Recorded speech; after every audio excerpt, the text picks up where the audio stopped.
الحضور الكرام، مرحبا بكم في أشغال المؤتمر العلمي ال18 للجمعية العربية للبحوث الاقتصادية، والذي ينعقد تحت عنوان مستقبل Annual Conference of the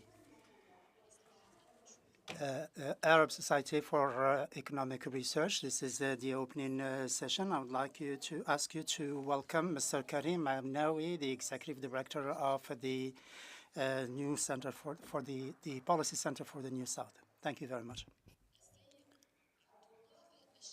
Mr. Abdullah Fahad Al-Shami, Director General of the Arab Institute for Planning.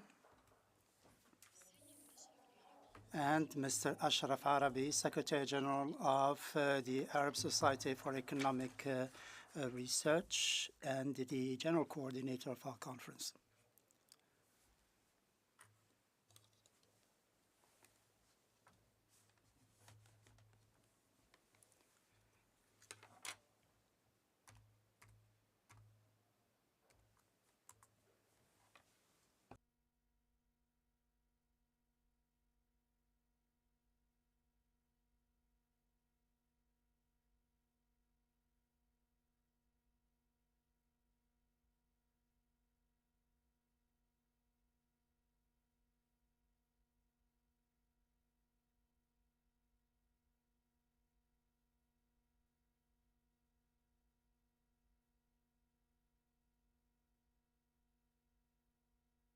Issues for the future of the region at large, and I think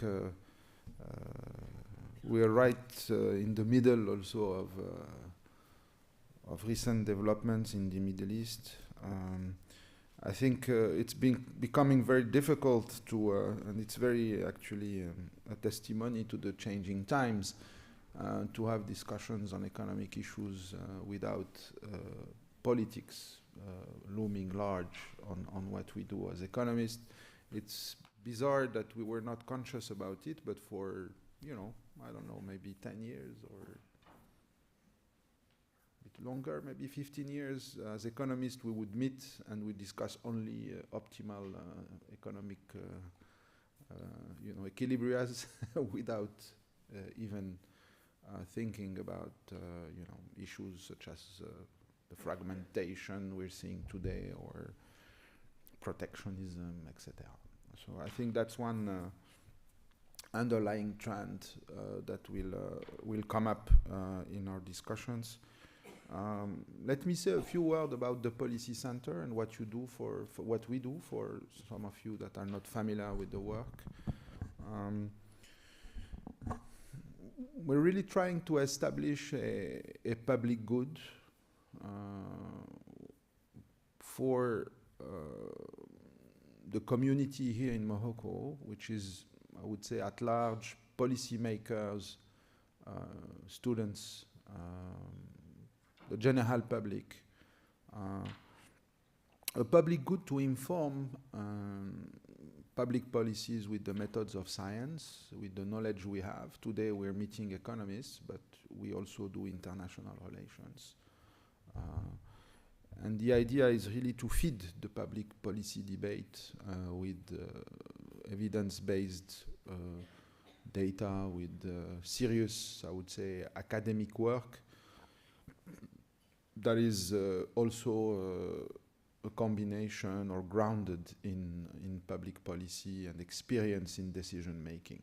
So I think it's a sort of synthesis, encryption, decryption of academic knowledge into something that is actionable for policymakers. And it's also a public good to connect Morocco to the rest of the world. So your community today, but many communities in general, or individuals, and to go to other partners also to sort of embark a larger community, not only us here in Morocco. So it's curiosity. It's about curiosity, what has been successful, what are the reforms that are working in other countries, etc. So It's both a connection, a platform, a space that is based on rationality. It's about people. Today the Policy Center is 120 colleagues, among which 80 staff and 40 senior fellows. You'll meet some of them. And those senior fellows, some are full-time with us.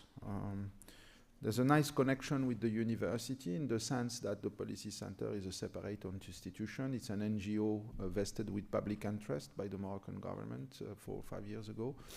And some of our fellows and staff also are teaching at the university on which campus you are here today. It's a way to transmit also the specificity of the things we do in think tanks. So we have former ambassadors, former ministers, but that have a strong appetite for academic knowledge, a strong respect for science and its methods, and that are able to actionate the two parts of their brains, which is the thinking slow part and the thinking fast part, combining intuition and reason. We tend to be overconfident to our intuition, and it's important to the reason part is the science part, the method of science part. I'm speaking a bit long about that because many of the problems we are facing in our countries have to do with that. We're not lacking competent people. We're not lacking resources, history, traditions, institutions. But I think we are lacking method in the decision process, the decision-making process, where in many countries policymakers don't even can spend the mandate as ministers without even setting foot in a university, without even talking to policymakers or economists for us today. So I think that's, and the Policy Center has been trying to bring a modest contribution to what I think is a low-level equilibrium. This is also the spirit we try to sort of convey in an organic way to our students at the university. So it's a continuum that we're trying to build in this ecosystem that has been supported by OCP, the Moroccan phosphate company, which is a state-owned enterprise, and that gives back to society within the framework of its license, social license to operate, producing public goods such as the Policy Center or the universities. There are many others. So I think it's an interesting model, sort of in a developmentalist spirit, to give back to society. So this is who we are inside. هدية نيتنا. This is what we want. This is our spirit. With the suit. This is really the flame that we have inside. Let me turn, if you allow me, Dr. Mohieldin, a few words about the topics as we see them and how they match with the program. We have a fantastic program, really. I encourage you to sink in. These kind of conferences are opportunities to sink in, to احنا نقولوا في المغرب تقلت, you know, you just stuck yourself a little bit and you sync with the others and you don't skim, ping pong. No, you ping and you stay. You don't pong. Okay, that's important for the younger here as well. So because they are really, the topics we're looking at are fundamental. First one is debt. We just had this very brief discussion. Debt has been increasing, not only for us in the region, but globally. And at some point, you remember when we lived in the area of zero interest rates, some prominent economists were telling us, get some debt, don't worry, it's just take that. You know. And well, here we are. Interest rates, of course, have risen at some point. This is a fact of life. And then we have all this debt. And so we're back, basically, at the end of the 70s, in the early 80s. For some countries, we're talking about macro stabilization, okay? Basic things. Reduce absorption, decrease your debt, generate primary surpluses, etc., etc. So, and countries have, of course, entered the IMF program and have had basic balance of payment disequilibrium and exchange rate management issues. So that's one part, macroeconomic policies in a difficult context. And it's going to get worse. So I think we're having a more complex and uncertain public policy environment because of the new coming American president that will sort of create uncertainty, and that makes, of course, the job of central bank governors and ministers of finance in many countries more complex. It will have impact on inflation, interest rates, etc. So, let us be prepared for, a more sort of volatile environment. The second topic, I'm not going to run through the program, but really there are so many interesting topics. The second one, of course, that I would like to pinpoint in, because we've been working a lot on it in Morocco, is the labor market in general and jobs, and women labor participation, female labor participation, that has been declining in Morocco. So we'll be very curious to see how, and there's a specific session on that, how you guys have been doing in your countries. So there's a bit of unexplained, not fully satisfactory explanations of the constant declining of female labor force participation in Morocco. I know it's the case in a few other countries, and there's something that doesn't match with the increased urbanization, the increased level of education, the more flexible family laws, etc., we would lead in principle, as we expect, to increase labor market participation, and in fact, it has not been the case. So that's something more structural, more complex, where I think we share the knowledge.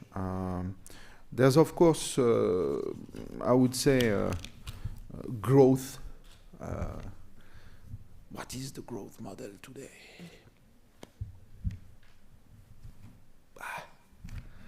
It's an accumulation of empirical sort of things, and at some point we said the industrial policy was almost an insult. Today it's been the sort of the response to all challenges, including by advanced economies, so the state interventions to promote the green transition with heavy subsidies and state interventions.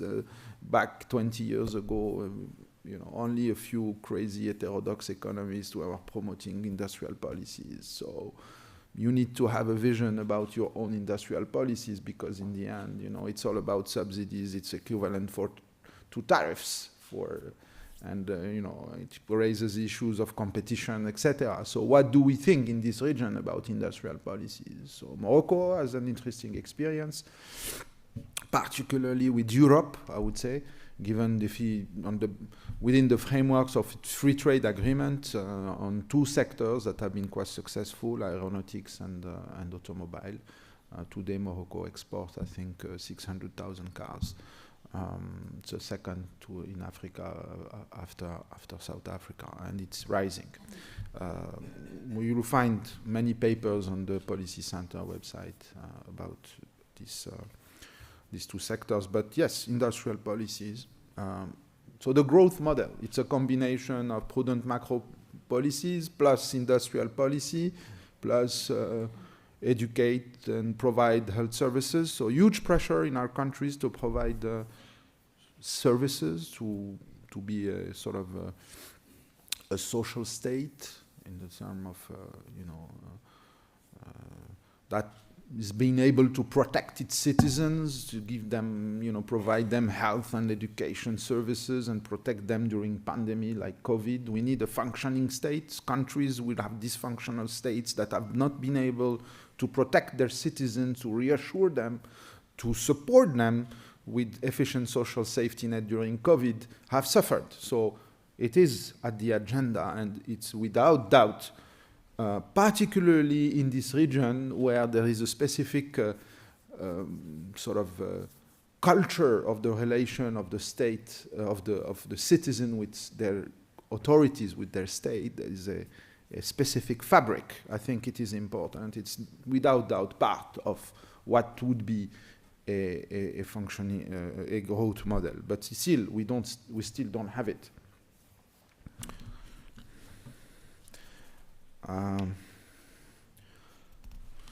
Energy, the climate, demography, technology, what we do with it, etc. These are challenges for all countries, even advanced economies. The combination of course, for us, it's a combination of aging in Morocco. We have a fertility rate is barely above 2, population growth at 1.1. It has been slightly increasing in several countries like Egypt or Algeria.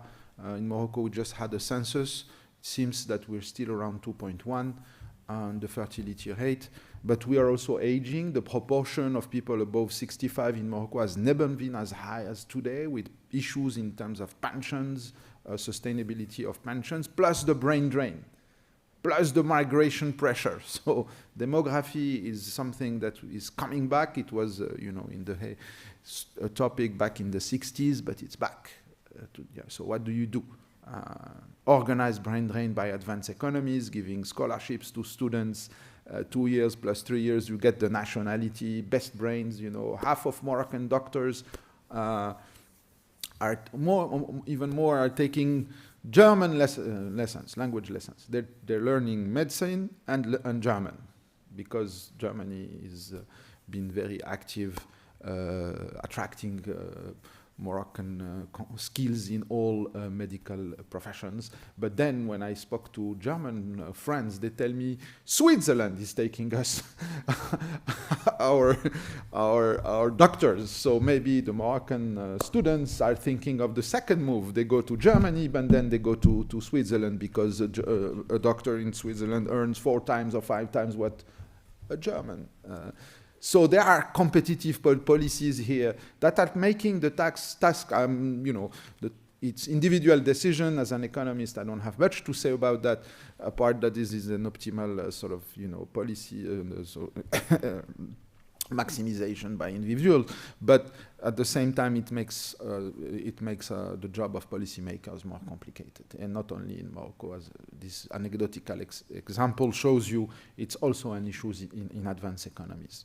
So demography, I think, is there in its various with its various components.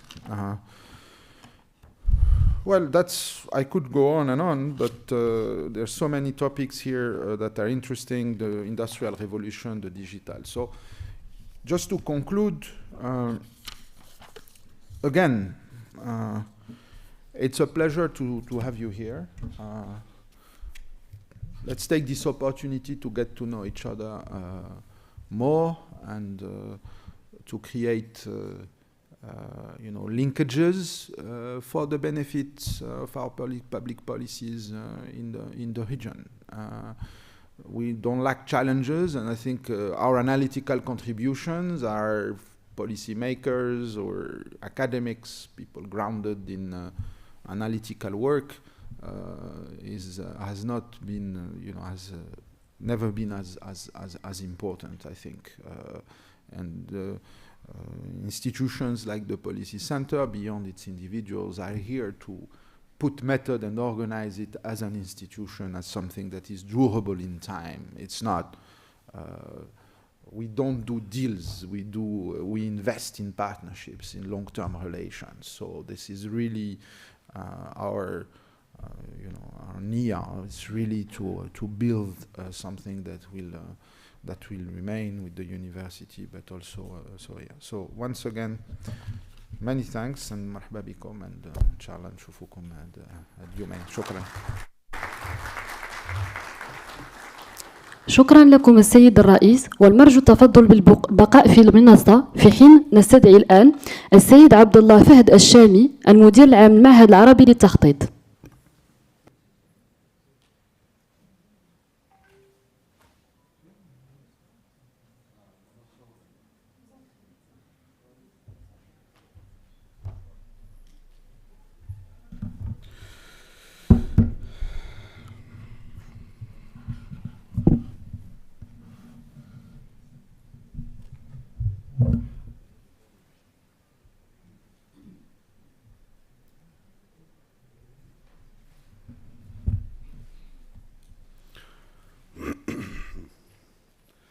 بسم الله الرحمن الرحيم، والصلاة والسلام على رسول الله محمد عبد الله وعلى آله وصحبه وسلم.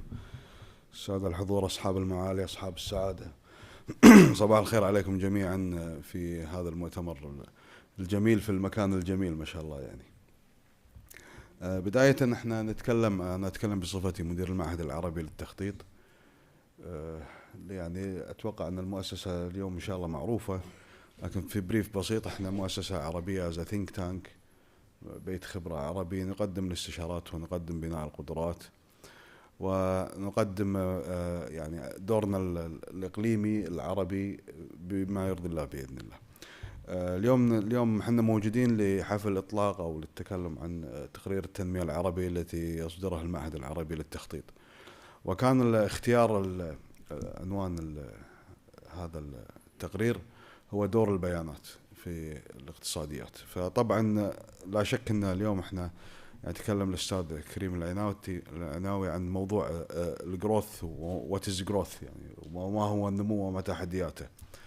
اتصور اليوم احنا ما نقدر نعرف مدى اهميه الجروث وما اهميه المسارات اللي ممكن احنا يعني ننتقل لها في عمليه النمو من دون تحليل دقيق للبيانات. والبيانات هذه كل ما كانت أكبر بيج داتا كل ما أعطتنا نتائج أفضل. يعني أنا أشبهها في موضوع النانو تكنولوجي. إحنا فيزيائيا لما بدينا في موضوع النانو تكنولوجيز وجدنا أن بعد ما دخلنا إلى المادة في التفاصيل الدقيقة أن هناك تغير في خواص هذه المواد. يعني الخشب ممكن يكون مادة أخرى، الحديد ممكن يكون مادة أخرى، النحاس ممكن يعطي خصائص أخرى، كما هو الحال اليوم مع البيانات. فكل ما كانت البيانات دقيقة، كل ما كانت البيانات كثيفة، كل ما كان هناك عملية التحليل وعملية إدارة المشهد الاقتصادي ستكون بشكل أفضل. وبعدها يعني معها تخرج معنا نقطتين، يعني نقطة حلول ونقطة تحديات. فقد نواجه أو نتنبأ بمشاكل. For instance, there could be areas in which there are no solutions, but we can, through cooperation and the involvement on different components and the economic operators, we can come up with different solutions, and there could be unorthodox solutions that can lead to good outcomes. And we have found that this question of data is very important, and we lay specific emphasis on this as an Arab Institute for Planning. When we discussed with our colleagues the Arab Society for Economic Research, and following the twinning we have had with them, that is since the 60s, we have had relations with the ASFER, and this is planning, and our professor Mahmoud planning is doing a great work, and they have been among the key players in the Arab Planning Institute, this mix of expertise, Arab expertise that calls on politics, financial expertise, even social relations, has given us this product, which is the Arab Development Report, and we are proud that we are among the pioneers in the development of that report. So this shows the importance of cooperation and the exchange of expertise, the aim being to benefit the Arab world and also the researchers, the students, doctoral students, and we want to provide them with an Arab product that is of help to Arab policy makers and researchers. We want them to be aware that there are institutes and institutions, research institutions, that are just as productive and useful as Western ones, and they can be of service to governments at national level. And we there are more than 1,500 years of equivalent of expertise when we take into consideration the participants in this conference and the achievements you've made, and despite the negative aspects that still exist, we can benefit from the participation in this conference for the launch of this Arab Development Report, and we're very happy and proud to have such a participation, and we hope that this will be one of the building blocks for cooperation between different Arab institutions, because we have the resources that are needed. We have very important skills, Arab skills, and they need to be promoted and encouraged. And conferences such as these is very important in this regard. Thank you very much for your kind attention. We now give the floor to Mr. Ashraf El-Araby, the Secretary General of the Arab Society for Economic Research and the General Coordinator of this 18th conference. In the name of God, most gracious, most merciful, good morning to you all. Welcome to you all. The opening of this 18th annual conference of the Arab Society for Economic Research, which talks about the future of Arab economies, imposed disruptions and desired reforms. Very happy to be with you and to have you with us in this conference. And please bear with me, because I will be playing more just one role in this conference. And please bear with me.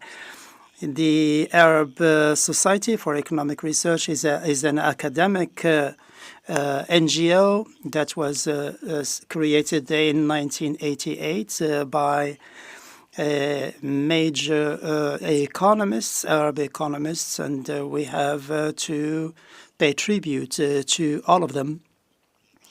And unfortunately, they're all now gone. Khairuddin Hasib, Yusuf Al-Sayegh, Ismail Sabri Abdullah, Saeed Nagar, Muhammad Mahmoud Al-Imam. These are major names and figures, and we're very happy to have with us some of the first of the pioneers, let's say, of this initiative. Our professors Mahmoud Abdul Khaliq, Karim, Karim, and we have with us, and online we have also Atif Qubrusi. All of these are major figures in which we take much pride. When this society was set up, was to promote economic research, taking into consideration diversity in as far as schools are concerned. And the idea is we wanted to know that there are people from the right, from the left. We have Saeed Nagar, so we have Ismail Sabri Abdullah, and we want. And you can see that during this conference that there are speakers and commentators and discussants also. There is this diversity from the extreme right to the extreme left, and you will see through the presentations that there are people who are on the far right and on the far left. And this diversity is important, and it's a source of wealth and enrichment, and we insist a lot on this, and it is very important. This conference, as Dr. Karim said, there is a great diversity. We have a very rich agenda. We have 6 working sessions, 9 papers, research papers, respected ones, 3 main speakers, keynote speakers, who will be talking about the subject that is of interest to us, which is the future of Arab economies. And we are a bit worried as far as the disruptors are concerned, many of them that are imposed on us, and there are successive crises that we're suffering from. And at the same time, we've been calling for reforms, and the generations have been calling for these reforms, but so far they have not been implemented as properly as we would have liked them to. Therefore, the agenda includes a number of sessions, 6 of them. The first one will start after this inaugural session, as Mr. Abdullah Al-Shami, the Director General of the Arab Planning Institute. We as economists are very much interested in economic growth and the economies, and this reflects a special case of collaboration between the different Arab economic institutions in Kuwait, the center in Kuwait, the Arab Society of Economic Research, and the Planning Institute. And we look forward in the future to the participation and presence in Tunisia next time, to further expand this network and to promote this cooperation between the different Arab institutions. As I said, there is a session that will also address, there will be a discussion on resilience, the ability to show resilience. So we have more than just one paper, more than just one presentation, rather, excuse me. And I hope that you will benefit from this. I will not take longer for the sake of time, but I just want to say how pleased we are, the Arab Society for Economic Research, how happy we are to be here in this beautiful country. The Kingdom of Morocco, a country that all of us love, especially in this beautiful city, Rabat, and in this excellent university. And therefore, we are enjoying all of this, and we hope that all Arab universities would be similar to this one. And we're also very happy to be here at the center, the Policy Center for the New South, and most of the presentations will be in Arabic, but there is simultaneous translation into English and also into Arabic when the floor is in English. But we are keen to make sure that the presentations are in Arabic, and even if there are presentations in English, we look forward to the use of the Arabic language in the presentation and the discussion.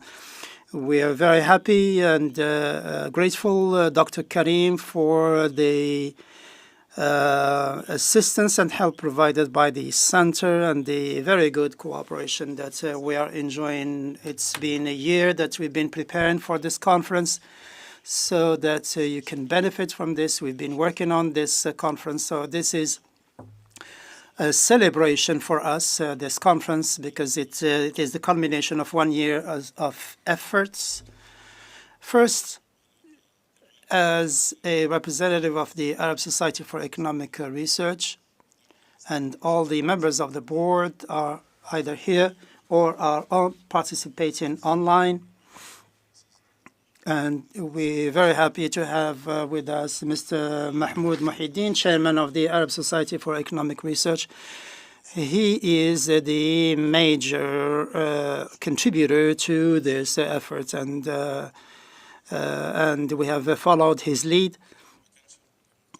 And this conference could not have been held had it not been for the support provided by the Policy Center for the New South. A team that is an excellent one, has been working very hard in a very professional way, and we are very proud of that. This conference could not have taken place had it not been for this partnership that has been going on with the Arab Planning Institute, which has played a key role and we would not have been able to do anything without this cooperation and partnership. And there's also the patronage that was provided by the Faisal Islamic Bank in Egypt. Abdurrahman Bey Abu Musa, we thank you for being one of the sponsors of this conference. And we thank the Bank of Egypt for the support provided to this conference. We have also with us Dr. Fathallah. We're very happy to have you with us. Dr. Fathallah Walalu, who is among the founders of the Arab Society for Economic Research, and we're happy to have you with us. So this closes this inaugural or opening session, and we officially declare the opening of the 18th Annual Conference of Arab Society for Economic Research, the Future of Arab Economies, Imposed Disruptions and Desired Reforms, which is held by the Arab Society for Economic Research in cooperation with the Policy Center for the New South and the Arab Planning Institute in Kuwait.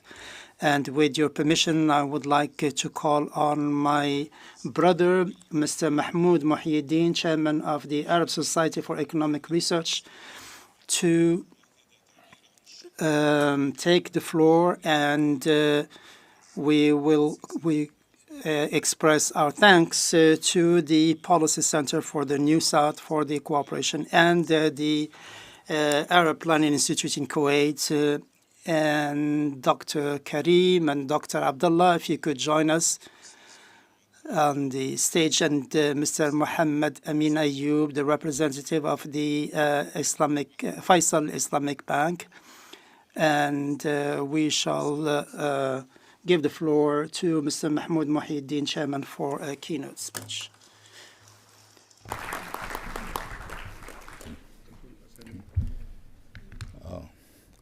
احنا طبعا اول درع هندي للدكتور.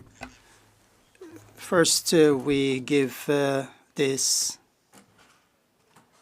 award to Mr. Karim Aynaoui.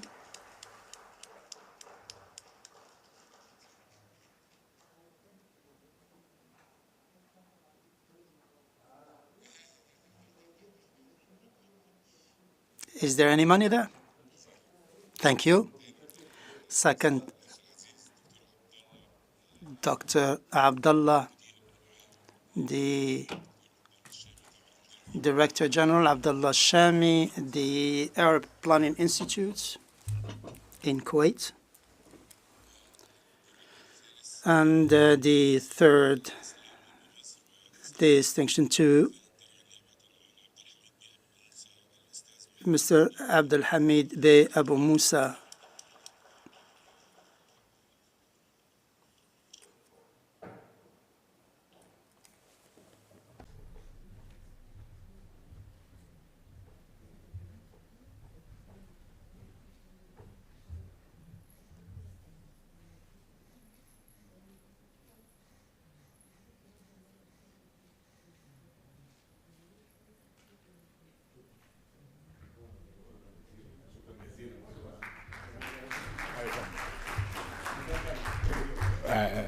احنا متفقين ولا ايه؟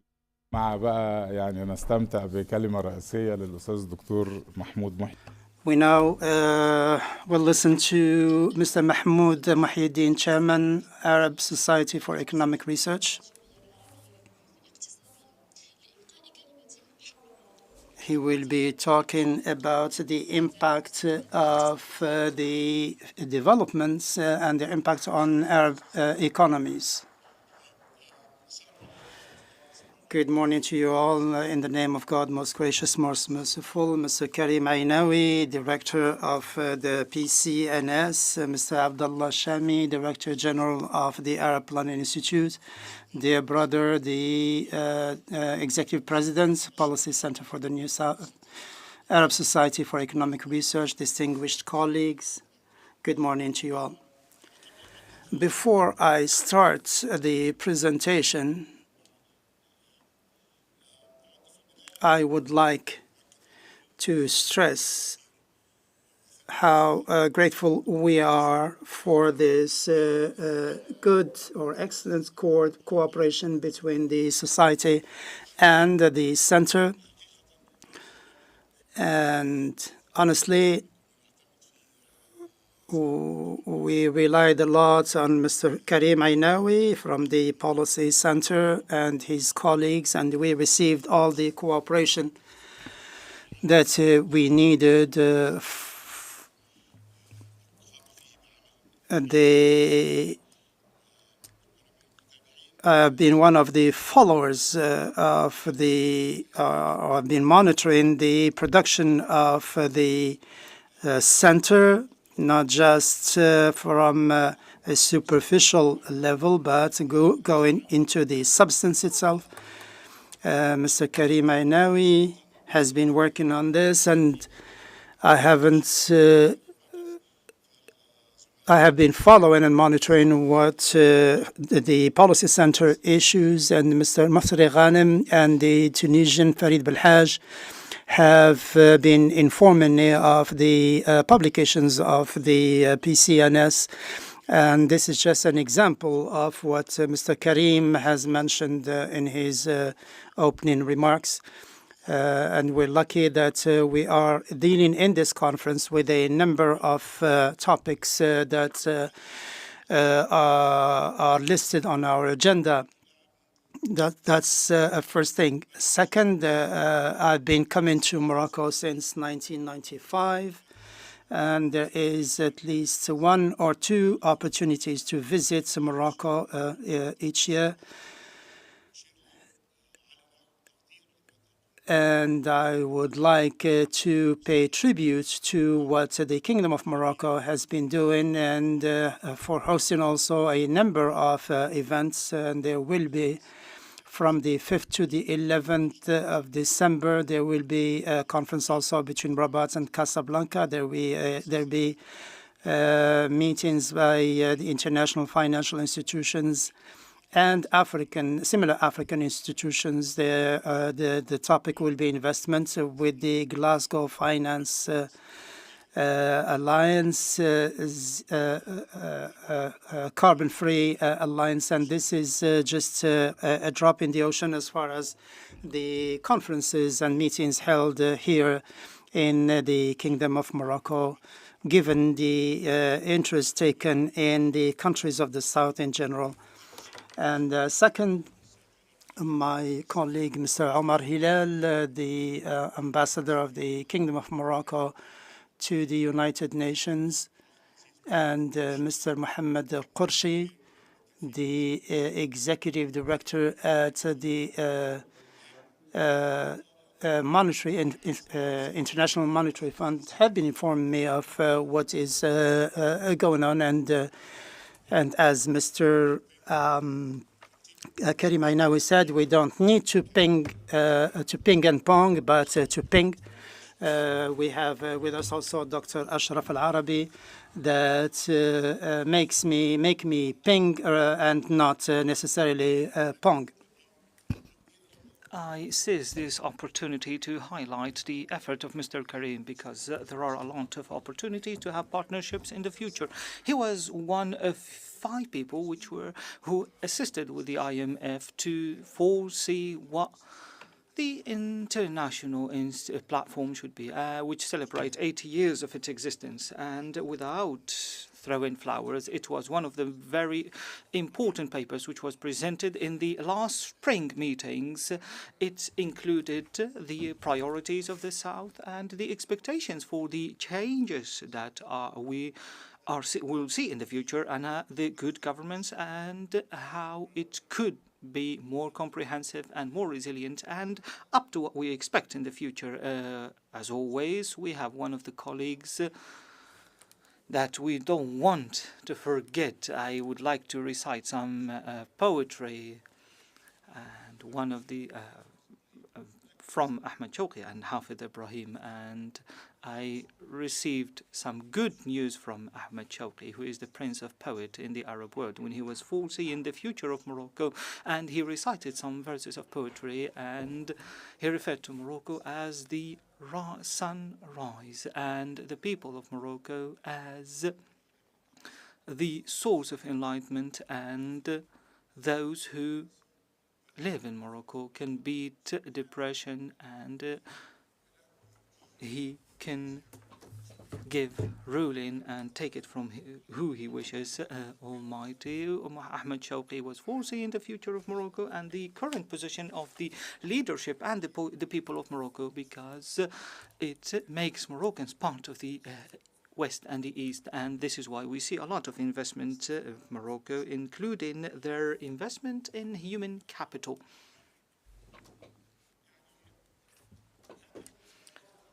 This paper or this presentation will refer to a lot of other presentations that were presented by yourselves, ladies and gentlemen, and it tackles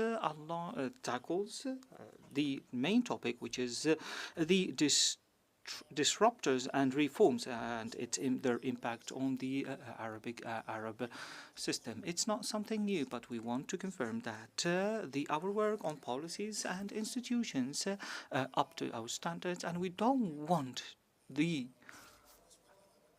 catastrophes and foreign crisis problems that we refer to and that we are making as an excuse in our bad management of our internal issues. When we refer to one of the problems that was faced very recently, we can refer to the COVID-19, and we can refer to the war between Ukraine and Russia, or the crisis taking place in Palestine and the implications of these crises. But I would like to refer to the 2020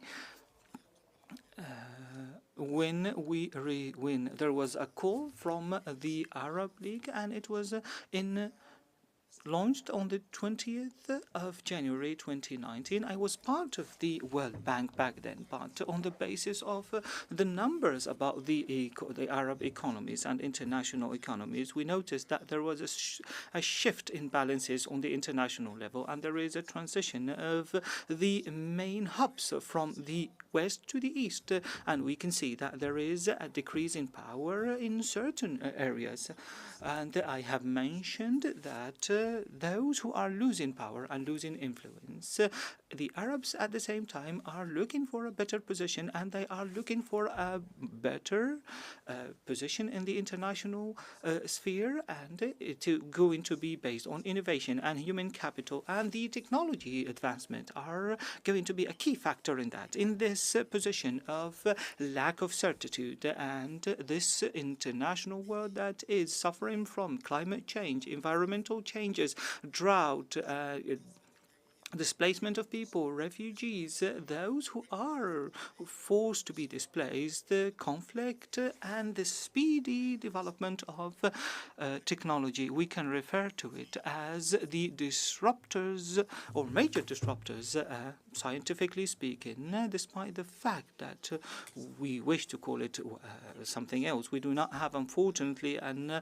Arab economy. We are talking about economies which are separated, despite the fact that there are needs in order to create more investment and exchange of labor. Arab cooperation is a necessity for progress, and it is facilitated by geography. Unfortunately, it is disrupted by the political disruptors. This is the year before 2020, and this is an overview to what a lot of papers are referring to as changes and challenges. And here I try to assure you that these trends are international trends. They are not new trends. And for those who believe that they are new trends, they can go back to former papers published by the World Bank in 2013, 2015 as a justification for the contributors and the donors to increase their participation and their shares with the World Bank and international development institutions, and to also support the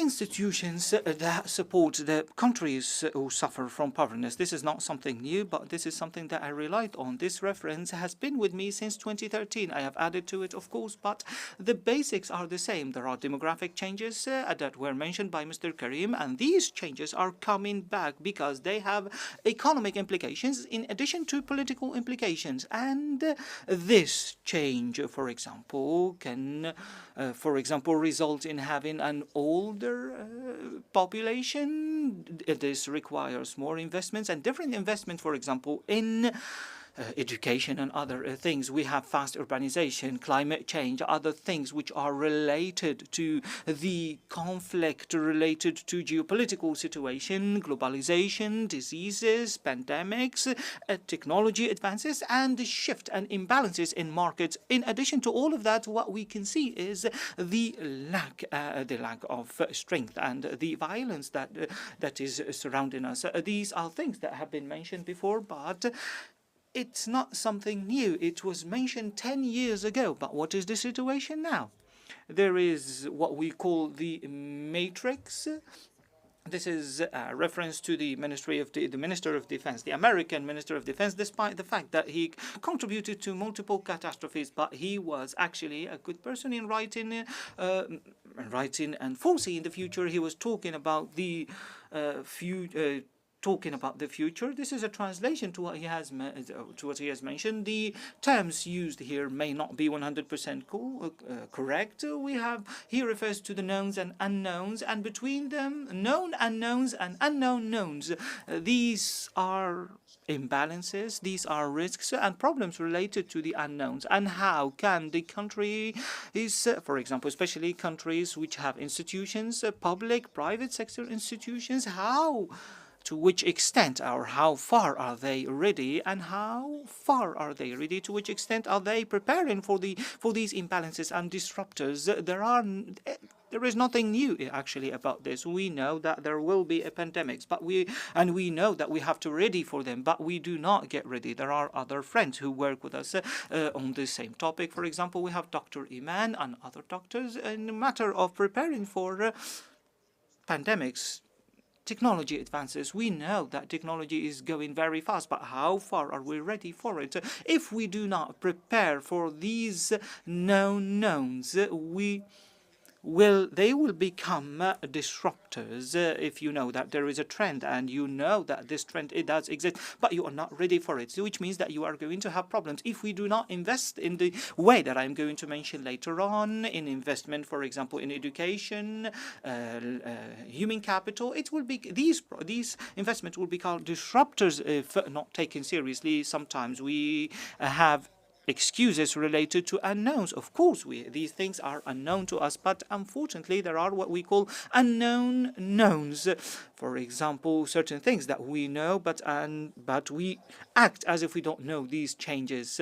This distinction, which came from different strategic schools and was summarized by Rumsfeld, I believe that we have to take them into consideration before I refer to the 4 examples of disruptors. We are in an economic situation, especially when it comes to the economic situation internationally, and it's not only related to the pandemic, but if we refer to the situation since the economic crisis of 2008, we can see that the economic situation is not all right, that the real and actual growth of the GDPs of internationally are not in good situation, despite the fact that we have some recoveries in growing economies such as India and some Latin American countries, in addition to African countries.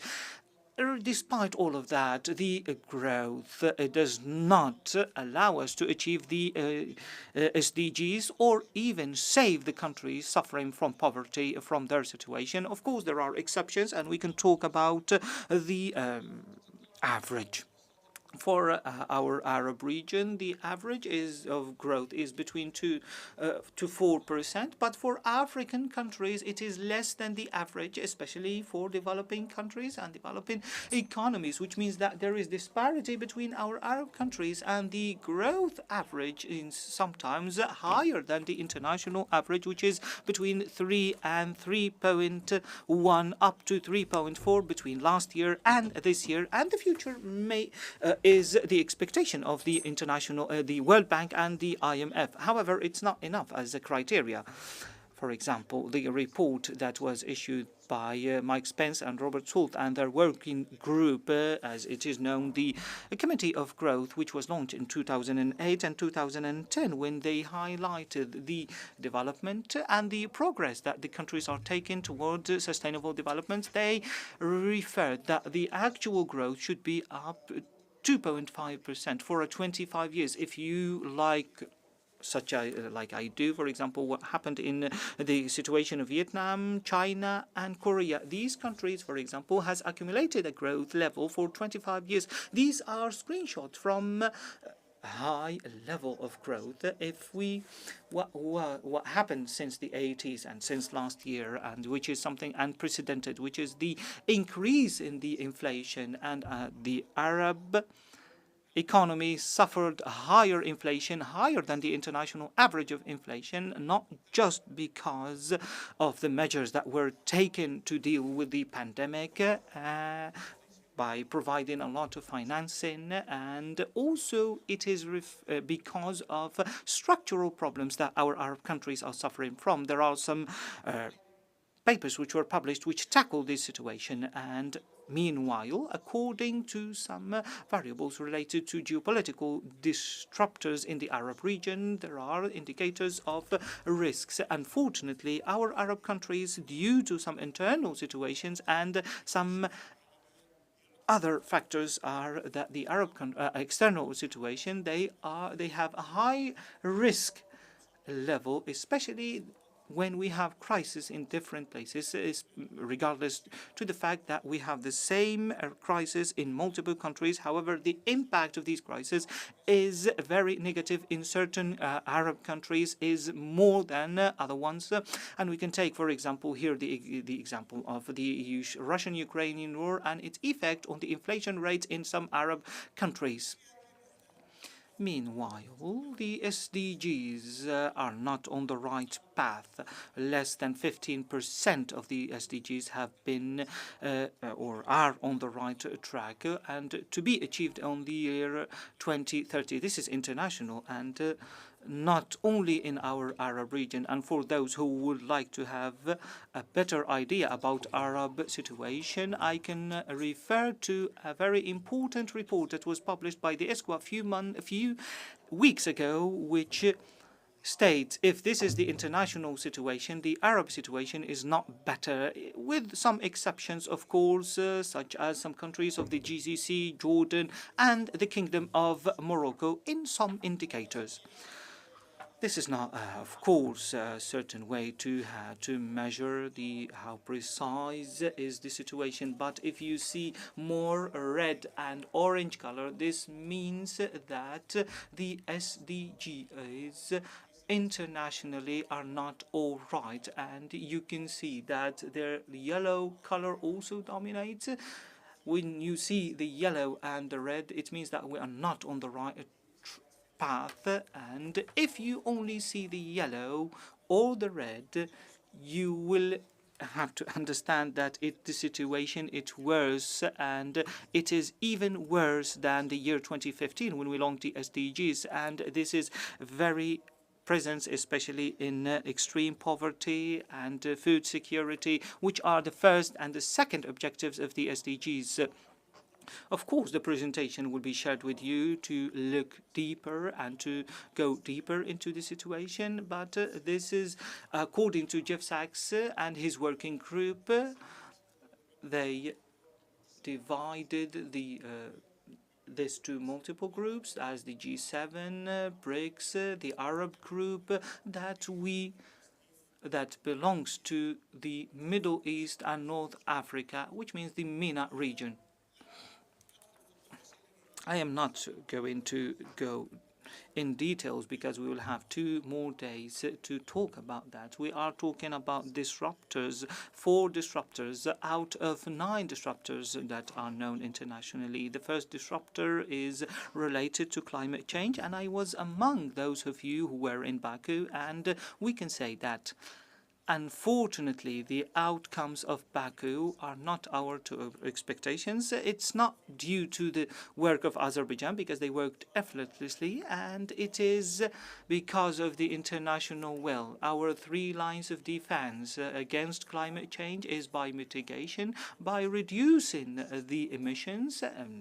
This can be achieved by investing in renewable energy, and we have examples here in Morocco like solar energy project, adaptation as well, by protecting the environmental ecosystems and preparing these environmental ecosystems to adapt to climate change. The third line of defense is when you have loss and damage. Such as in African countries and Pakistan, after it lost a third of its territory to floods. Unfortunately, there isn't enough funding for any of these lines of defense against climate change. Consequently, the world is facing a very dire situation and a very dire threat. There is an accumulation since the Industrial Revolution, and we notice that the average temperature is increasing. At the same time, if we compare, for example, the current month to the previous one, you will notice is in the previous year, you will notice that there is an increase of temperature. Last year, when we were in Rabat, at the same time, we noticed that the temperature is higher than expected during this season of the year, and it is not in accordance with the normal average.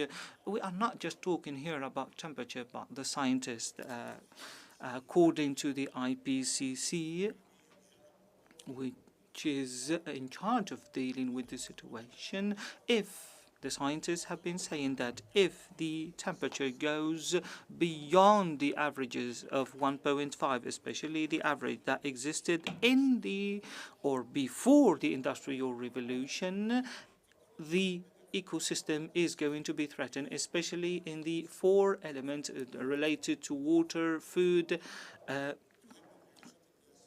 health and security is going to be affected. These are things which are taken for granted, but unfortunately, the Arab world is witnessing high averages of temperature than the rest of the world. If the world is warning us from going beyond 1.5 as an average, in some Arab regions, we have already gone beyond 1.5 degrees Celsius in a paper that I prepared with Dr. Hala Abu Ali and Dr. Iman, which refers to the Egyptian situation.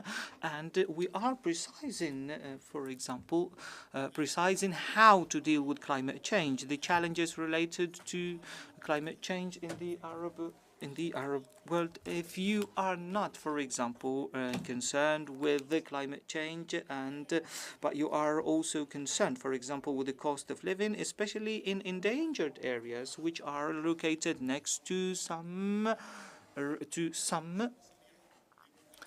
to the seas, actually. Here we are talking about the last COPs, COP 27, 28, and 29. I am just here reminding you of the outcomes. I don't want to forget that Morocco has hosted the COP before, which was a success, which followed the Paris Agreement, and it included coordination between different sectors, especially civil society and private sector, and which resulted in the Marrakesh framework of cooperation between NGOs, and I was one of the people who participated in that, and as well as in Sharm el-Sheikh and Dubai. conference of parties. Here I would like just to shed light on multiple things, and we have here 7 slides in which I am going to share with you the developments in this regard. But being ready for pandemics is not something new. The international community, alongside with the WHO, after the Ebola crisis which affected African countries,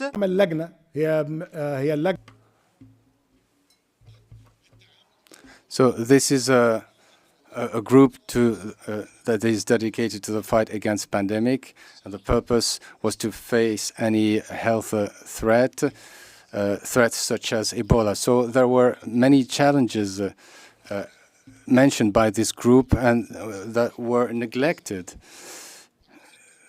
There were reports warning the world before the outbreak of the COVID-19 pandemic. And this report is on the internet if you want to review it. So the preparation of health systems must be at the level of future threats, given that the preparation was insufficient in the case of the COVID pandemic. There is an economic cost of the COVID pandemic, the excess death rates, avoidable deaths. So those are interactions between health dimensions, SDG 3, and the other 17 SDGs. So these interactions between sustainable development are patent with other factors, but the health impact is particularly visible, and we can see that at the domestic level. The pandemics affect the poorest categories in our countries with adverse effects on their daily lives and their livelihoods. This is linked to the poverty rate, the debt level, but also the inflation rate. There is a big problem in terms of malnutrition in African countries, but also in Arab countries. The investment in people, health-wise, is required, and the recent inflation has hampered the preparation of human capital to deal with these new challenges.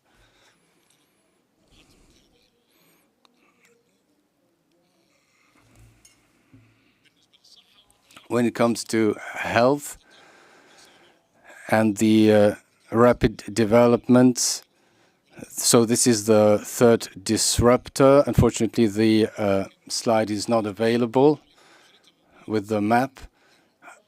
I wanted to show you a map from the IMF.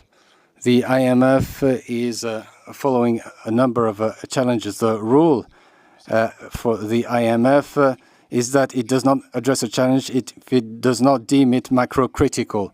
But the macro-criticality can evolve over time.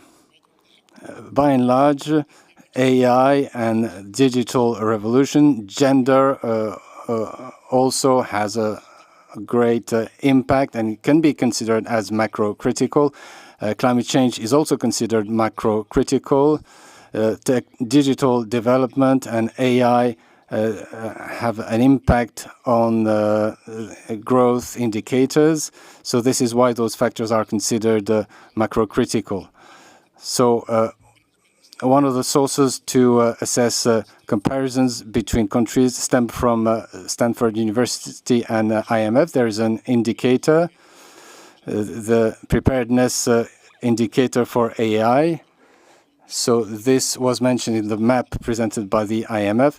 With the exception of some Arab countries, most of the countries in the region are not prepared for the impact of AI in terms of the labor market. Dr. Abdullah and Dr. Ashraf have worked on the impact of AI on the labor market. we also have with us Dr. Hanan, which will also mention the AI and its impact on the labor market.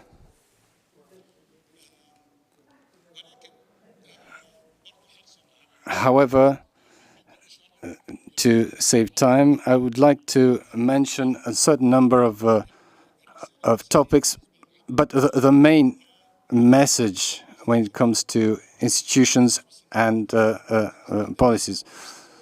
So, what does the indicator of preparedness say? We need to invest in people. We need to invest in technologies and infrastructure, but also legislation and governing bodies. They must be prepared for the rapid developments at play. So these warnings stem from the IMF and should be taken into account. The main issue here is that the developing countries and Arab countries are more affected by the impacts of AI than others.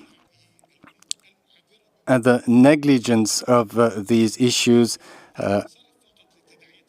can be serious, but there are opportunities as well. The building of capacities and skills, but there can be an adverse effect of AI, but also security consequences. But we should not miss the opportunity, because this will make us miss the fourth industrial revolution after we missed the first, second, and third industrial revolutions. After discussions have been at play on technical developments, I imagine that these developments will be taken into account, and there have been massive investments by AI companies on these new technologies. So the main distinction factor will be the taking into account of digital developments and AI. And the other dimension is the investment in sustainability. The report by Dr. Ashraf Al-Araby, but also the report issued by Mario Draghi referred to an existential threat to the European Union. So there was mention of lack of investment in AI and digital transformation, the lack of investment in major developments in renewables and topics to do with sustainable development, the lack of investment in security and defense, not only in armament, but also in other topics. So we need to look at that report from an Arab standpoint,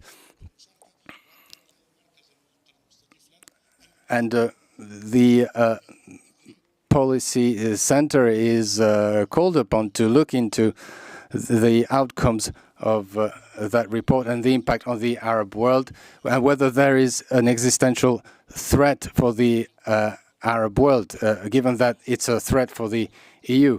But there are also other requirements in terms of investment, education from the first stages, but also the fast change of recent technological developments. Another topic that was deemed as a disruption after climate change, health, education, and AI. So the fourth disruptor was mentioned by Mr. Aynaoui, is the what we call sustainability.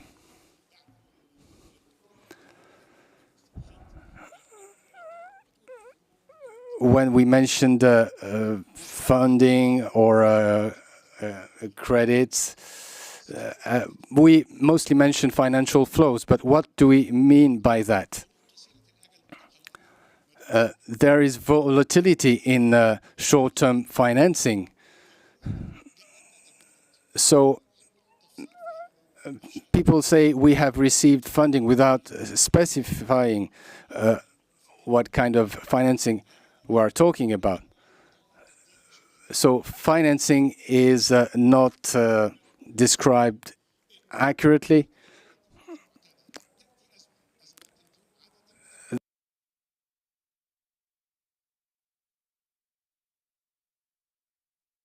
Interpret come here. So the credits are made easier when the costs are less. So, but there have been crises in the 80s and 90s when the costs of financing were higher, and this has an impact on a personal and individual level.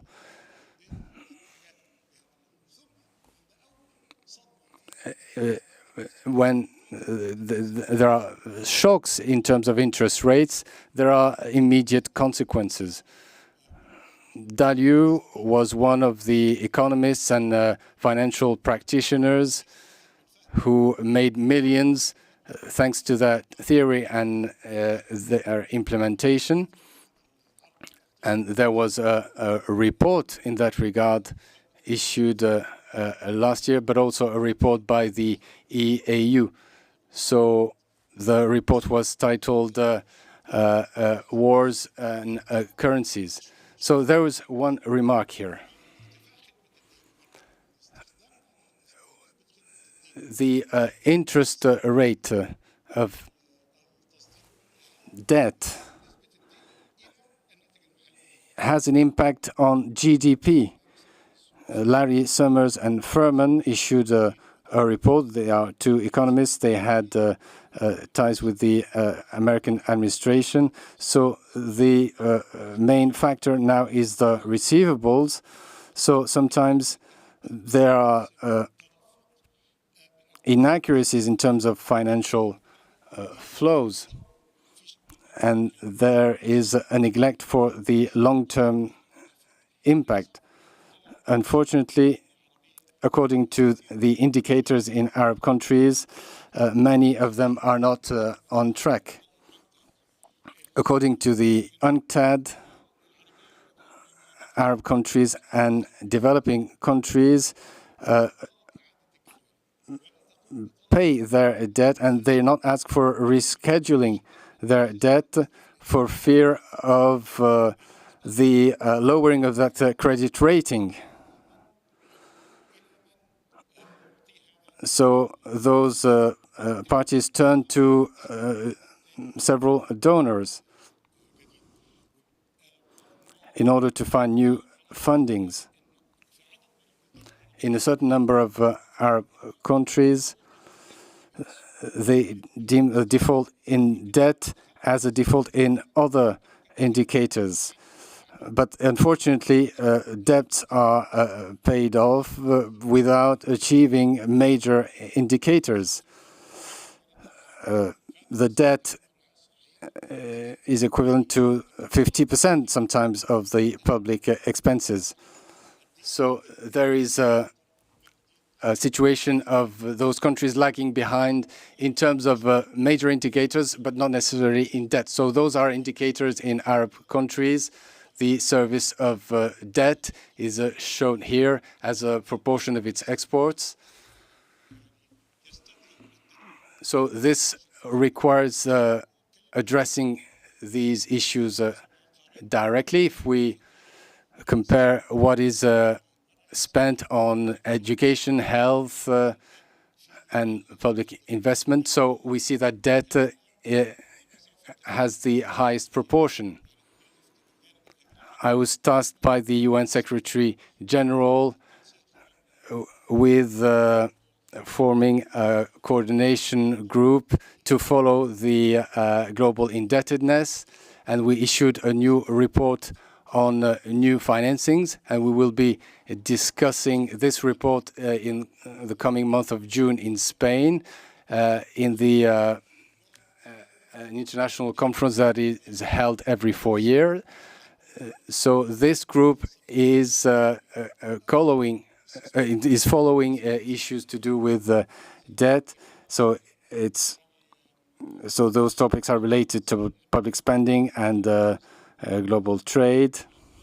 So in our group, we are addressing this topic specifically, and with the help of God and with the help of the institutes we work with, Mr. Karim, we hope we will further our collaboration in that regard. So those figures have to do with the same topics. So those are indicators and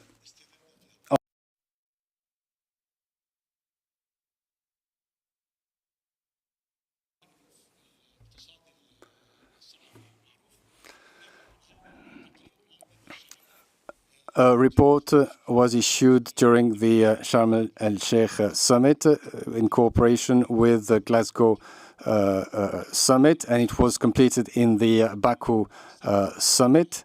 And I coordinated the preparation of this report, and it's referred to the to financing topics and work carried out in the fight against climate change. So this report is available if you wish to review it.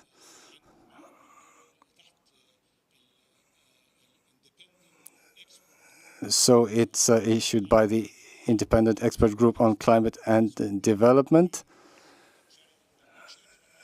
Vera Sangui is one of the people chairing this committee. So we identified financing gaps in climate action.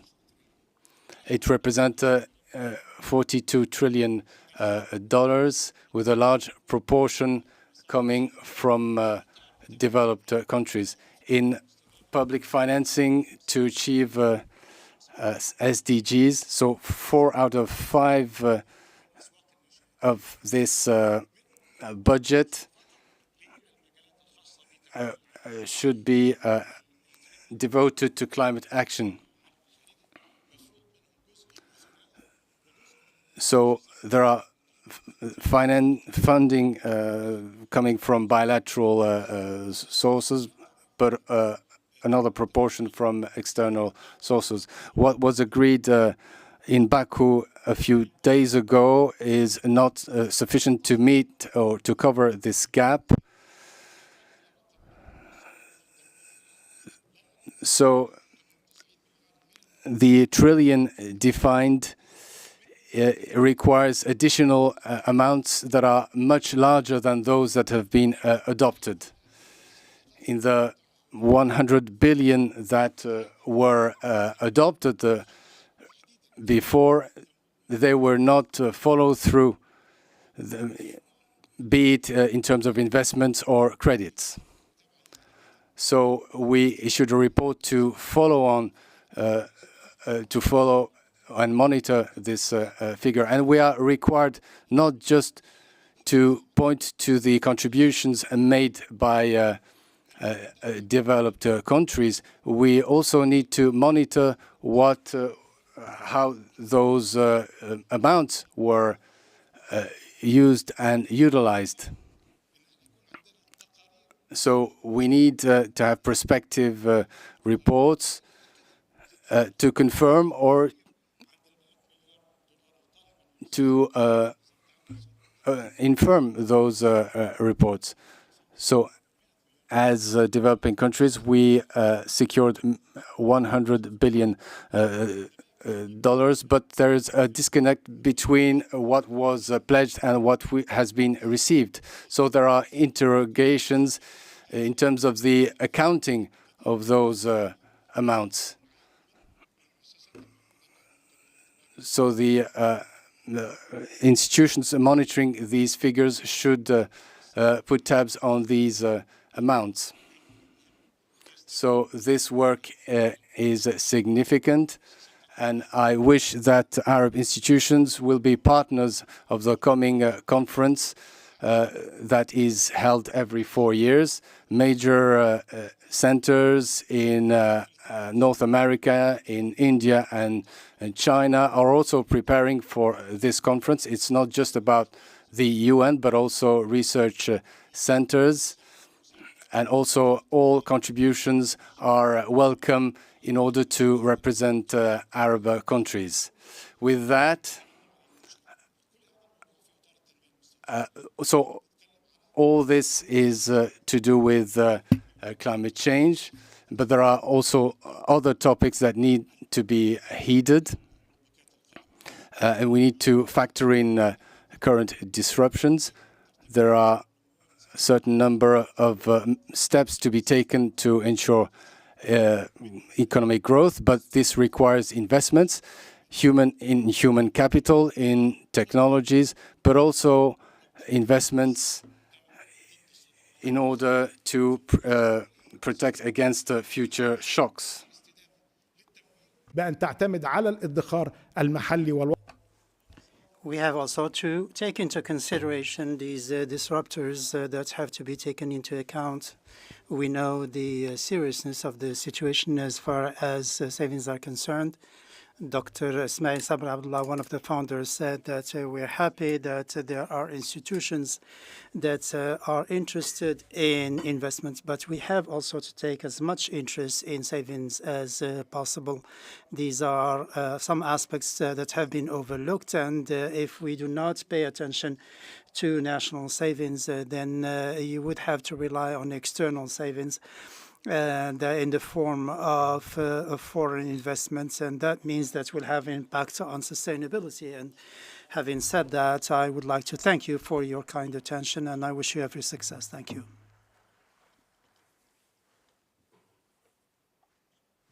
Dr. Rashid. Ladies and gentlemen, we now start the first session that will talk about the launch of the 8th Arab Development Report. The chair will be Mr. Abdullah Fahad Al-Shami, Director General of the Arab Planning Institute. And the discussants will be Mr. Ashraf Al-Araby, President of the National Planning Institute, Secretary General of the ASFER,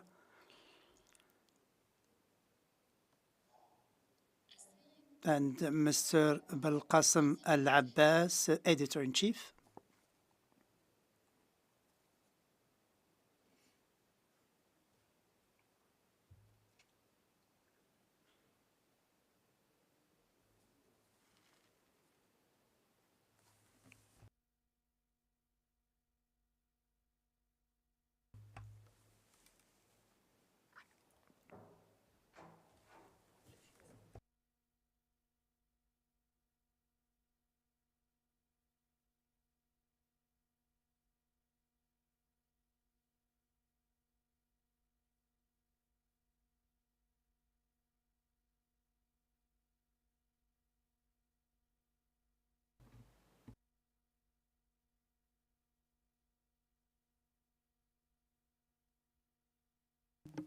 السيد أشرف العربي الكلمة.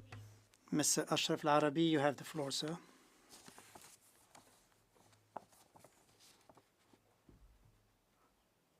In the name of God, most gracious, most merciful.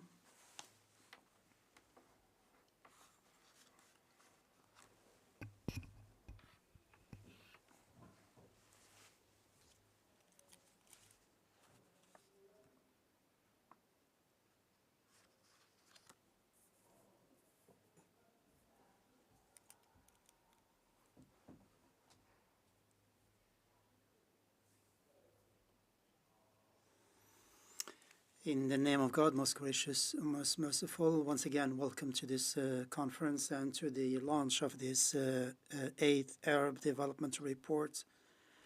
This is an annual report that is compiled by Arab institutes that have been working on this report. This is the 8th edition. We've been working on this and we have also been accompanied by the Arab Society and the National Planning Institute in Egypt. And of course, the door is open to further participants in the future reports. This report has insisted on the importance of data And it is clear today that data include a number of challenges, and we have tried to address this aspect.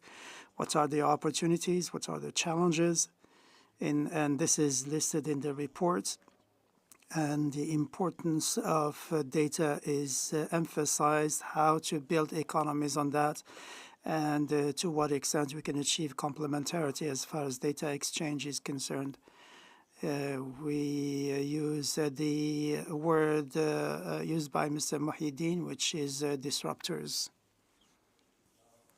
As far as the management of data and management of institutions, as institutions, we have a key role to play as far as the data management is concerned, data collection also, and to see what kind of outcomes we can get from that.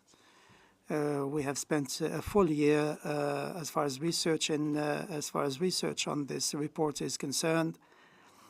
This is the product of a cooperation between 3 partners, and we hope that the reports will address the major aspects as far as data management and economic management is concerned. It will be a QR code will be distributed to the participants so that they can peruse the reports. Dr. Mohieldin will oversee this, and we thought that maybe using the QR code would be a good idea. The report, as it is, has opened up new sectors that we will address. And the Minister and Professor Dr. Ashraf Al-Araby, you have the floor to address this question. Thank you. Thank you very much, dear brother Dr. Abdullah. As I said earlier, this session is for the official launch of the 8th Arab Development Report, which talks about the importance of data as far as Arab economies are concerned. And as we pointed out, this is done in cooperation that involves 3 parties: the Planning Institute in Cairo and the Arab Society. I would say that there are several reasons why this is important. First, the parties that publish this report, these are reports that are published by academic institutions that are independent, neutral, and therefore they enjoy greater faith and trust as far as data analysis is concerned. The second importance comes from the fact, from the topics, the very topics addressed by the report. We try each year to come up with new sectors, and this year we are addressing the role of data as far as Arab economies are concerned, and this is quite different from the previous reports that were compiled by the Arab Society on its own or with other partners. Last year we had for the 7th report we addressed climate change and their impact, and this was discussed in Dubai. The earlier or the previous report talked about the problem of debts in Arab countries, and I would invite you to peruse these reports. They are available. And we have talked about economic diversification and the issue of sustainability, the growth models.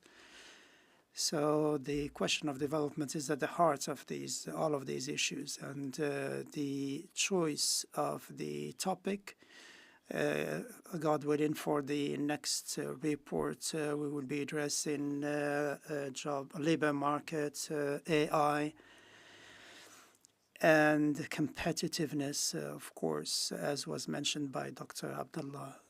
The question of data is extremely important as far as planning, economic planning, long-term planning, 2020, 2030, 2030, 2040, 2050. So you cannot engage in planning without any forecasts, without data that allows you to come up with precise forecasts, and therefore the importance of data here is extremely important, not to say crucial.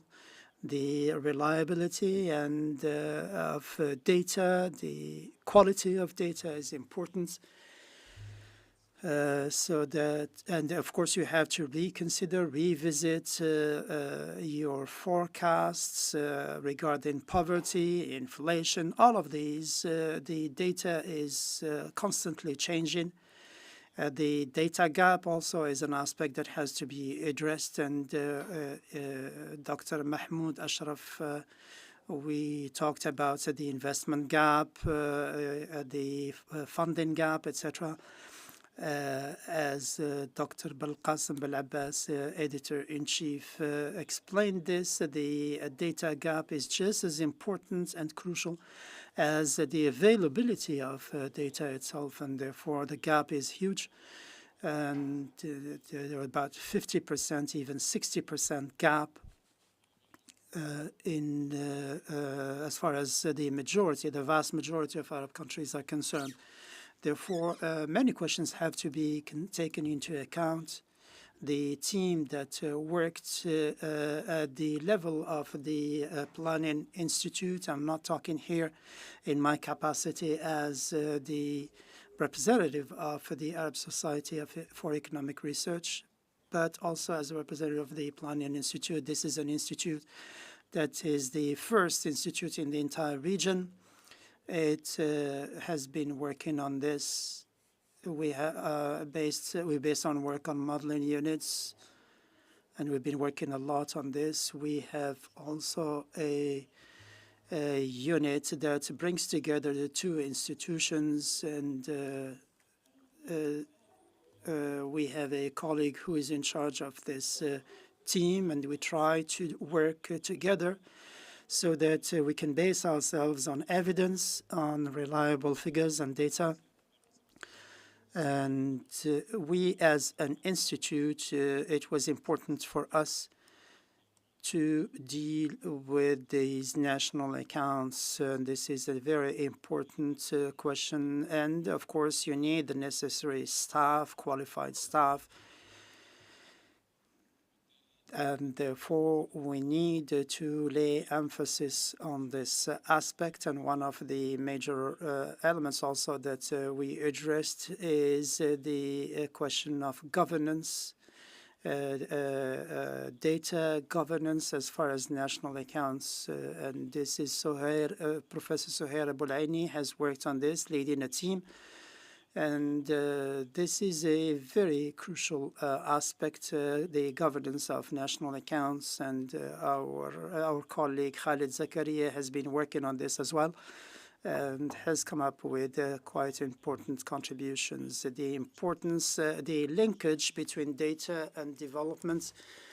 There is quite a major linkage between the two, and we've been working on this as far as the Planning Institute is concerned, and Dr. Nihal Magharbi has been involved in this. And I therefore invite you to have a look at this report. It's an important report, and we shall be basing a lot of things on that report. And the two institutes have worked together, and we look forward to deliverables, to outcomes, concrete outcomes that can help us achieve our main goal that we want to achieve. Again, as I said earlier in the opening remarks, that very happy that three Arab institutions are working together on producing or on coming up with a common reports, and we look forward to expanding our partnerships to other institutions as well. And we would like to know what are the key messages, or as far as this report is concerned. And therefore, over to you, Dr. Abdul Qasim, if you could take the floor. You are the editor-in-chief of the report. This is the product of the work of researchers from the three institutions. And there is a common editor-in-chief institution that has been supervising their work, and that is chaired by Mr. Belqasem. Dr. Belqasem is Al-Abbas is the editor-in-chief, and he is one of the key figures at the Arab Planning Institute. Thank you, Brother Ashraf. Thank you, distinguished director of the Arab Planning Institute. I'm very happy to be with my brothers and sisters here in the Kingdom of Morocco to introduce this ADR, the Arab Development Reports. Again, very happy to be with you here in the Kingdom of Morocco, among my brothers and sisters, the researchers from the Arab Society and the Arab Planning Institute, to introduce the key elements of this Arab Development Report, the 8th edition, that addresses the role of data in supporting Arab economies.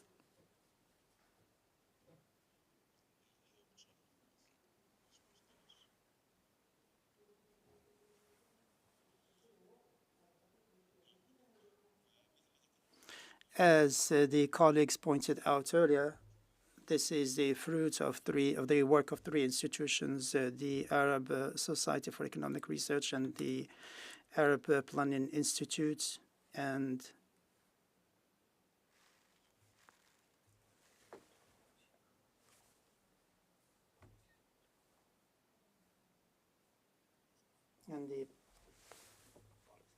the Policy Center.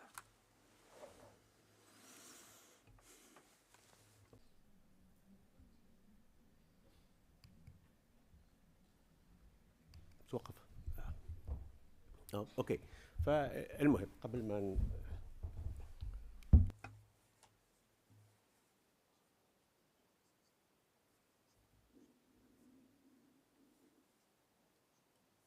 مرة يرد ما يرفضيش مش عارف ليش الكبيرة ما خدامش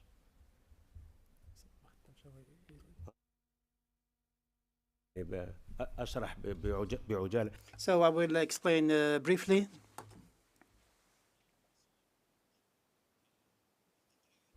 The report includes 6 parts. Each one of them tries to answer a key issue regarding data. The first one deals with the relationship between data and sustainable development, and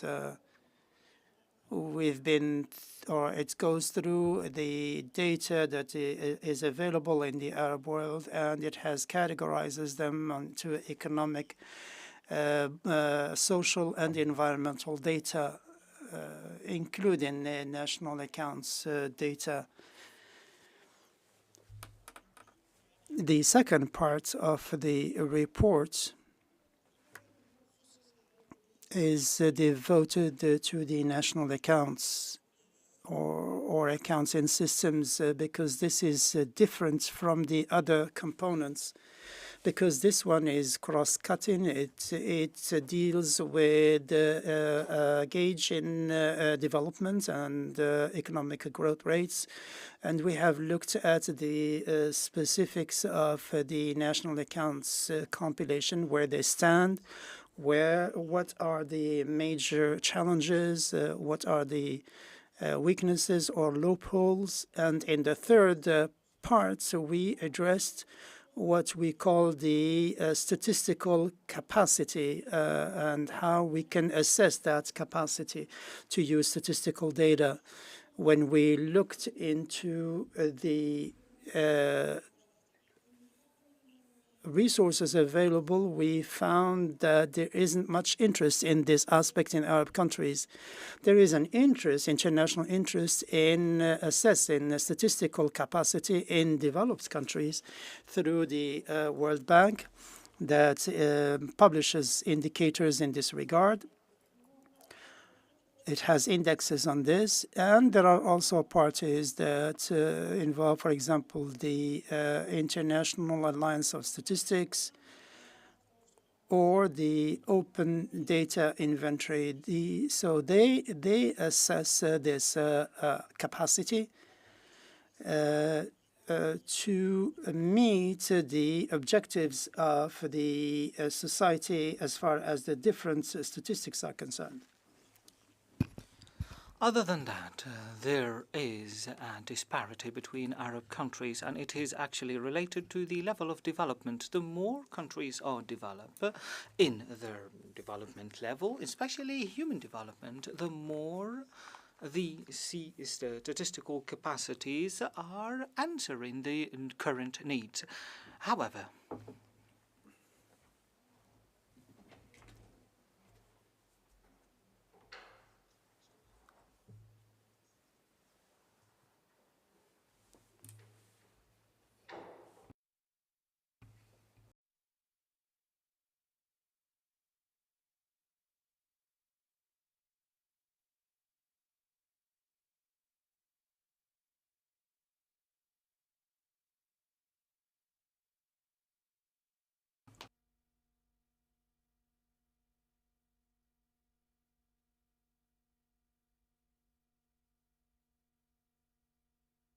خلاص اوكي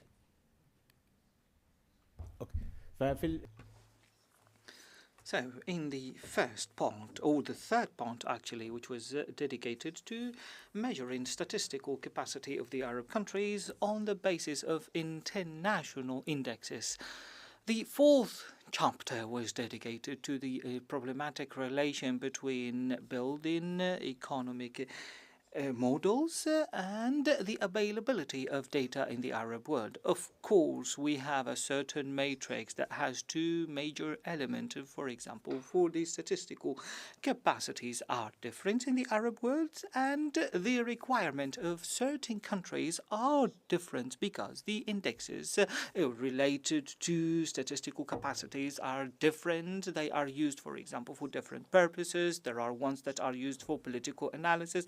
There are also ones which are used to oversee the future, and they require different element of data. For example, if we have the data, for example, related to social accounting metric in order to measure economic impact of a certain element. For example, if we want structural ones, we need a certain amount of data that's spread over time. If we want a random dynamic one for a national account, we need a certain different element of data. This is why we say that we tried to build a matrix that will give us the approach, for example, that combines all different elements from different indexes which will include also the different realities in the Arab countries, and that will also include the gaps between different countries. Another thing that was dedicated, or the chapter number 5 was dedicated to the governance of data. We are talking about the management of data and not producing data, because the trust in using official data is very important. The more data are governed in a proper and transparent way that serves the objectives they were meant to, the more we have confidence, and the more we have confidence on the way we use data. The 6th chapter was dedicated to something that already existed in the past, which is the economy of data. When we talk about the economy of data, how do we use data as assets? That's the main thing what we're talking about, how some companies, and especially in the private sector, use data as business tool or a business activity through which they can provide an added value, a new added value. The economy of the data in the Arab world, especially in the private sector, is unfortunately very bad. The performance is very bad because we have, for example, multinationals that control the market, and it is actually expensive to run. But and the existence of Bloomberg and other companies is well known. However, the new advances in technology facilitates the situation and opens another door for Arab countries to build the economy of data. For example, regarding the data of the government, sometimes governments are talking about the digital transition. These digital transition, for example, will facilitate the situation related to data management, where we can have two basic services. For example, one that receives the new data and another part that deals with the archives of the data provided by the government, which means digitalization. And this digital transition will allow us to work on statistics, producing statistics. Of course, we can talk about big data analysis, web analytics, and other elements, of course. We shall continue, yes. So, some of the main topics discussed here and some of the main outcomes that we have. We have 6 outcomes for 6 chapters. The first one is to set and choose the SDGs between 2015 and 2030 requires a national strategy. For example, creating a data balance on the basis of the indexes of SDGs in the Arab world for the period between 2020-2024. I actually went through this data and I noticed what are the indexes which are not available. In the average, there are only 50% of the indexes which are available, especially related to SDGs. This is why we are asking the Arab statistical capacity programs to work harder in order to satisfy the need related to these indexes. There are a lot of indexes which are not available. The second thing, which is related to the economic management or the good economic management that requires statistical financial data, this data which is neutral and impartial in order to develop national accounts that goes hand in hand with international standards. If we are going to give value to that, we will find a lot of challenges that we encounter national account systems in the Arab world, especially that the requirement now need updated data and quick data. A lot of countries, for example, they do not provide short-term data, and a lot of Arab countries are still depending on national accounts of previous systems. For example, we can find national accounts on the basis of 2008. There are other ones, for example, are basing the national accounts on the system of 93. So here we are calling, for example, for the Arab countries to develop and update, given the fact that the United Nations is going to launch the 2025 system, which requires from the Arab countries to shift to that system. Of course, the Arab national accountability requires an improvement. How did we find the average gap? The international indexes do not give the average gap. They give indexes related to a comparative system. The average gap requires the existence of statistics of all the countries so they can be compared. This is very difficult, so what I opted for is the database of the international development, and I made and based my calculations from the year 1960 until the year 2023, and I tried to calculate the data that is not available for the year 2000 from 1960 until 2023 for all the variable data.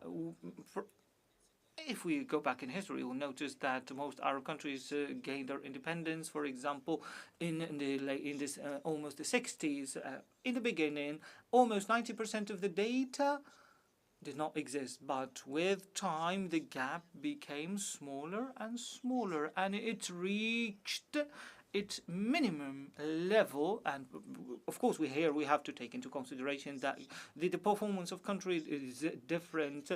it reached its minimum level in 2020, but starting from 2020, it started to grow because there was a latency in the production of data in Arab country, almost 3 to 4 years production and distribution of data. The more we go forward with time, the gap becomes bigger and bigger because the statistical capacities are not producing data enough. The fourth thing, which is related to the usage of data in providing examples. A lot of countries, for example, make it very difficult for us to develop example that requires data, electronic data. For example, it's different than other ones. The collection of data is going to take a lot of time. For example, it's very difficult to develop these models.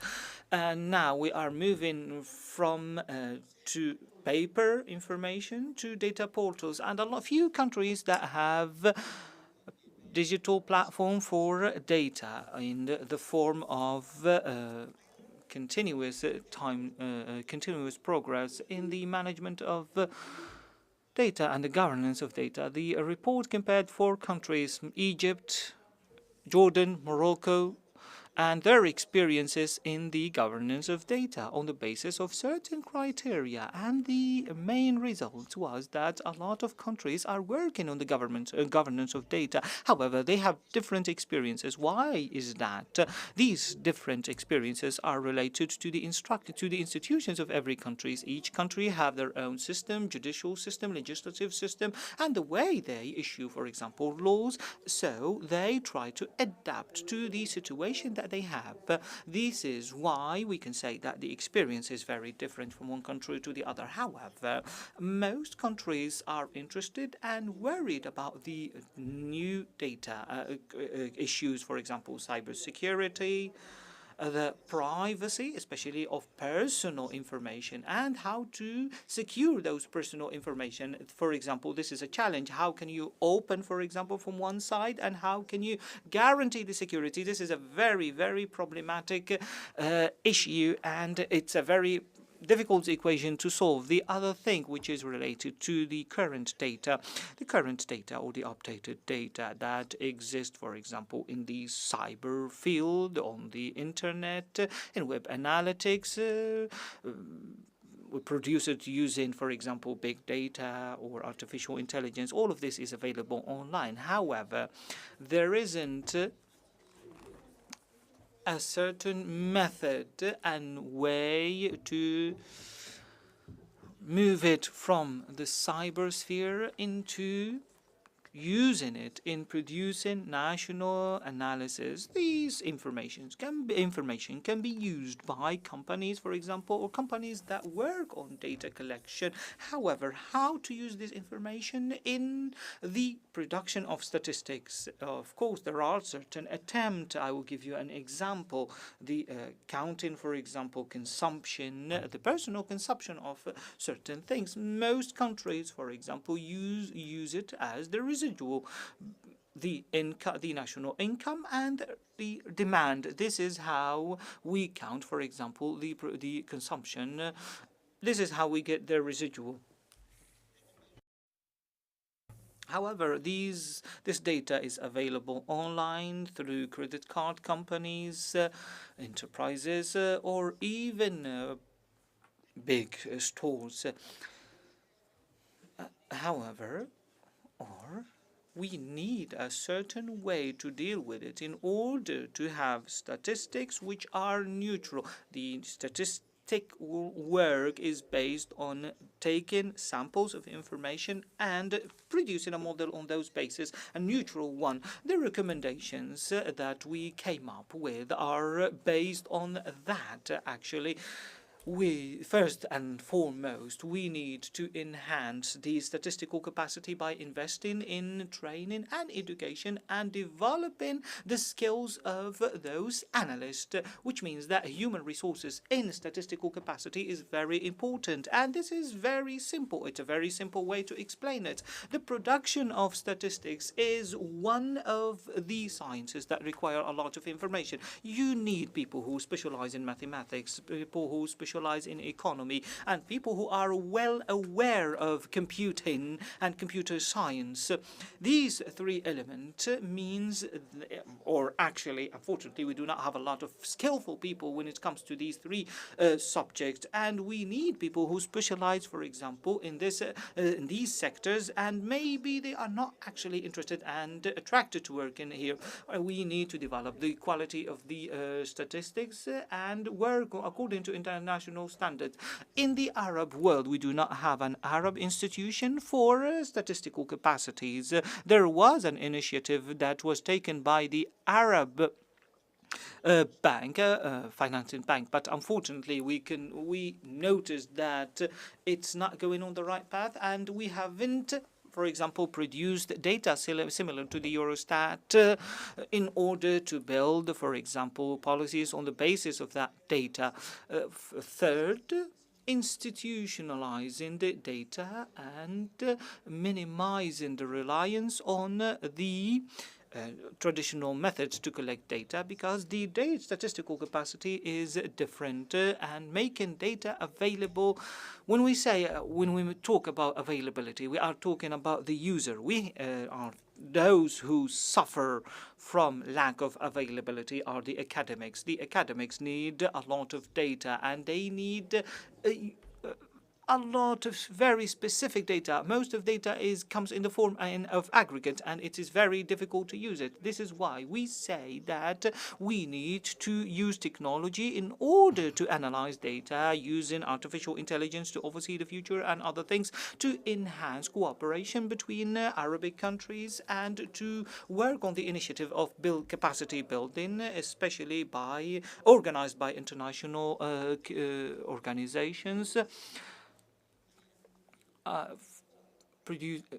Dedicating more finance to the institutions working on statistical capacity, and also working on national accounts, especially when it comes to our future expectations. Of course, focusing on different elements related to sectors, environment, and in addition to providing and dedicating a certain level of financing and focusing on internal measures. With the majority of people, we use RNG exposures and do not use investment. For example, this may not be something attracting investment. We have to work on the informal economy. The economy sector the informal economy sector is up to 50% of the GDP in certain countries. So the more the evaluation is not correct, this means that the GDP is not correct. Numbers are not correct. There are some other countries, for example, do not take into account certain sectors that are in need, for example, of satellite account, for instance, and to distribute the GDP on the basis of regions. We do not have GDP that is based on region. We all have national account, of course. This requires diversity in terms of economic policies, and we need to start working on that. And the last thing is or developing environmental accounts, because everything is now going toward environmental issues, and this forces us to have an environmental account. And thank you very much, Mr. President. Thank you very much, Dr. Belqasem, and compliment you for your presentation. Our thanks extend to our dear brothers and sisters who work on this report. The 8th development report is an introduction to the 9th one. If we are talking about all these gaps and all these problems that we are facing, we can talk about the fact that we are taking very slow steps toward using artificial intelligence and benefiting from it and using and analyzing big data. The problem in the Arab world with Arab countries is that we are working in an individual way, and the more it's like comparing that to football. We like strikers, but we do not like really defenders. But defenders are very important in football teams. Similar to Dr. Ashraf, most of the time, Arab countries, when they manage their data and economies, do not take into consideration the geographical situation, and we always notice that we are competing with our neighbors. And I believe this is not the correct thing. It is very good to compete in your region and to be, for example, good. However, to hide, for example, certain data and to hide certain information and trying to be better on the expense of your neighbors, this is something that needs to change. I think we're talking about the GDPs and national accounts, in addition to the changes taking place and the lack of harmony between different institutions and different regions. So we work over 2 continents in the Arab world, 20 countries. Some organizations work in more than 20 countries. So with we collaborated with the Arab International Fund, but also other arm's length bodies, the Planning Institute, and we found the same issues and concerns. So this report highlights these gaps, and we call on decision makers to take these issues into account for there to be complementarity. At the Planning Center, we have a statistics unit that gathers these data that are shared between several statistical institutions. We hope that we will further these efforts in the near future. After the publication of this report, because this topic is very important. We have around 19 minutes to take your questions. So if you have any questions, so we'll have a Group A and Group B.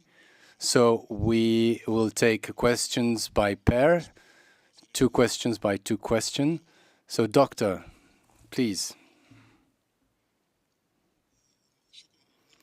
Thank you so much for this presentation, which was very insightful. My question has to do with the plurality of Arab reports. There is a report on development, a report on the economic situation, but also a report on human development. So are there common threads? Are there contradictions and maybe differences? Another question from Group A. So do you still have a question, or do you give the floor to Group B? Okay, so Dr. Khalid, please.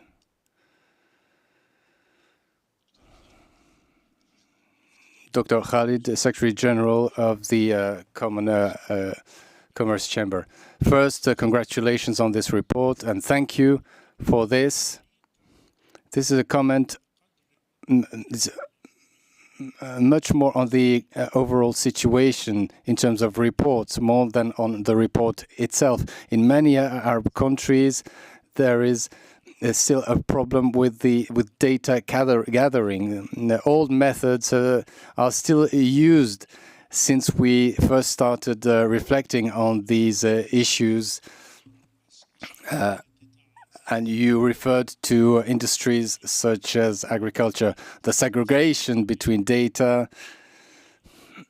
So this is not being carried out in a way that is conducive to decision making. So do you think there is a reflection currently in terms of using different methods methods that are consistent with large data, with big data and data analytics, so that we're able to gather large volumes of data and carry out micro-analysis. And this is not currently the case. And you referred to the residuals and the consumption. So these are issues in agriculture, for example. In the agriculture sector, and I will not delve into the details, but we need a reflection, a collective reflection, in order to gather large numbers of data, but at the same time to address these data consistently.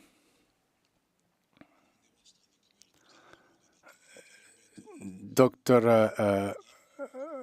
Mahmoud has taken precedence, but Doctor, please. Congratulations on this report. It is clear that you have worked hard in producing this work. I have not perused the report so far, but I had concerns when it comes to two issues. You referred to in the report that there should be more focus on the comparability of data in a certain number of Arab countries.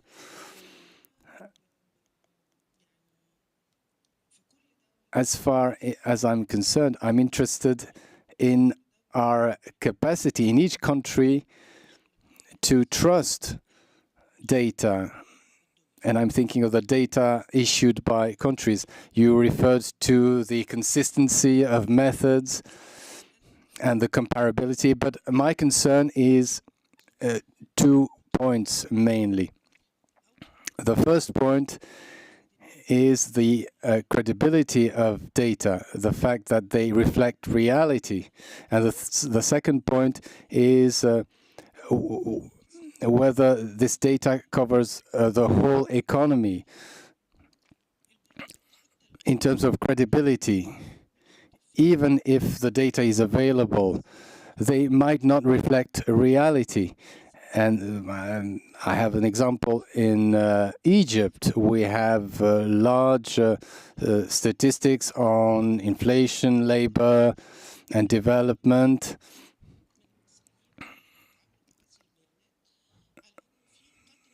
And unfortunately, this data does not necessarily reflect reality. For example, there is a figure with regards to inflation. And at the moment, we are suffering from the rising cost of living, not only in Egypt, but in other Arab countries. And statistics mention an easing of inflation, but any citizen feels the cost of inflation. So the data collection used in inflation does not reflect necessarily what happens on the ground. When it comes to economic development, so we might refer to a decrease in unemployment, but at the same time we mention an increase in development. So this is a bit contradictory. So the data does not necessarily reflect the economic situation in our countries. The second point is the coverage. And we mentioned credibility, the fact that the data should reflect the reality on the ground. And the second point is the coverage of data, the fact that data should cover the whole economy. So what about the informal sector? Most of these data do not reflect the informal economy and informal unemployment, and this is a big part of our economies.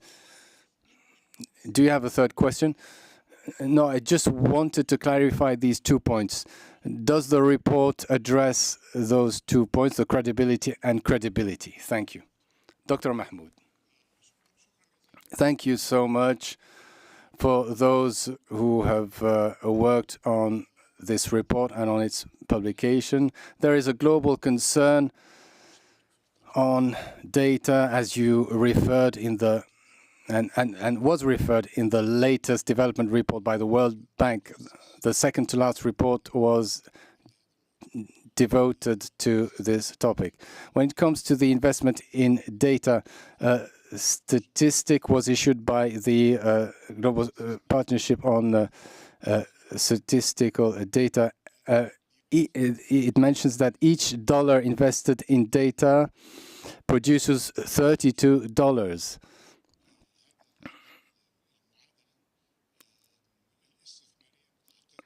So is this equation being verified in Arab countries?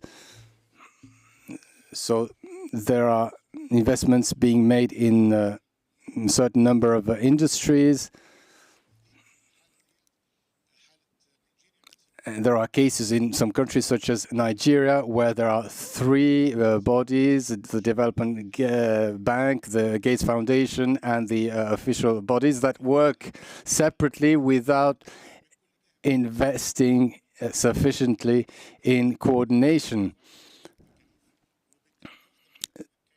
So this could help us save money, for example. And we should work on several steps.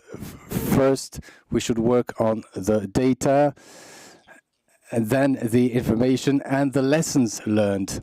So we need to delve into the data and produce knowledge. Databases, according to the World Bank report, from what I read from the presentations, there are 2 issues. The first one is the presentation of data and the dissemination among the public, and not only to inform decisions. States like the UK attempts to disseminate the data amongst the public, not only for those who read the Financial Times, but also for people who read tabloids. And it also delves into the benefits and consequences of the data. So there's an issue with communication around the data. Another point relates to the capitalization on the data to produce information, and not committing to the Freedom of Information Act or other pieces of legislation. This hampers statistical work in Arab countries, especially in the digital age and the data age. If we consider data as the new oil, then needs to be development at the legislative level, because the industry would benefit from the production of data for those who use the data and those who possess the data as well. The third point, when it comes to the different steps from the data to the production of knowledge, from next year we will be in a new project of related to GDP with a dashboard with a certain number of metrics, and this data will inform decisions at the public and private level. And you mentioned the environmental national accounting. The last report from the OECD mentions that 30% of spending takes into account national capital accounting, which factors in assets and spending. So what is the preparedness for these topics? And the last point is to do with data governance. And this is directly linked to the sharing of data. If we found, for example, that Egypt went from the Hijra calendar to the Christian calendar without any warning. So this will mean that some data will be linked to the Christian calendar. Mr. Mustafa mentioned the comparability of reports. There are reports issued by certain bodies that do not factor in the data that are available to companies and citizens. So who is held accountable for this? So this is an important issue when it comes to the sharing of data. Doctor, if you would answer briefly. When it comes to the diversity or plurality of reports, the third reports that you mentioned are not in competition. They are not complementary, and they do not share the same goals. The report by the Development Center is conjunctural only. The report on Arab development assesses and analyzes developmental challenges, such as the report produced by the World Bank. As far as the human development, so this is based on data from UNDP. So those three reports are complementary to a large extent, and they adopt different methods. When it comes to the issue raised around the use of modern technologies in statistics, the use of modern technologies in decision-making has become a reality. In the report, there is a chapter on the use of data in decision-making in Arab countries, so you can review that chapter. So we can analyze, with the help of generative AI, this the official report, and to know whether these reports are based on statistics or whether they are evidence-based.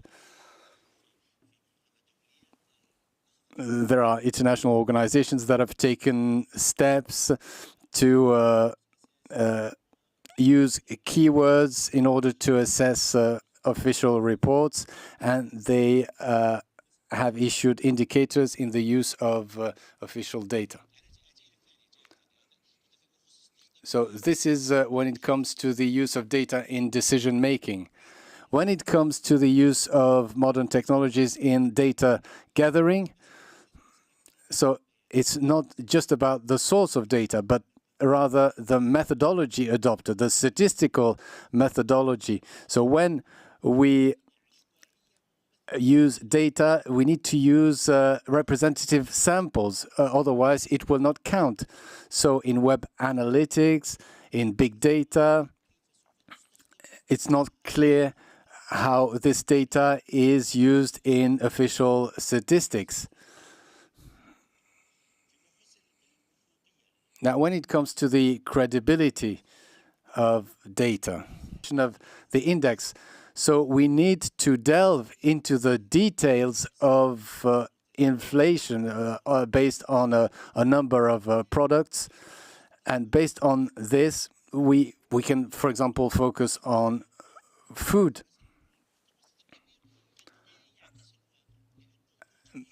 But the overall price may not reflect a certain number of produce, which are maybe more volatile.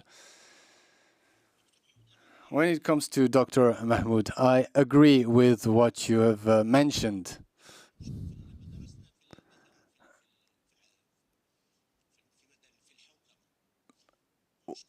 When we looked into governance, the problem facing Arab countries is that they have they have a lack of legislation in terms of governance. I think this is not the case in Morocco. I think you have legislation. So this piece of legislation will help institutions to have open data. And this will enable the public to access data, and hence the importance of external editors. And we do not have this so far. And this will be the main guarantee of credibility for statistics. So these data should be externally monitored. And so far, this has not been the case. So the institutions must review the data, not in terms of accounting, but rather in terms of the fact of knowing whether the statistics help with development. I have a comment with what has just been shared by Dr. Belkacem. In terms of the inflation and the fact that people feel the inflation in 2020 and 2021, there was a spike in a basket of food products.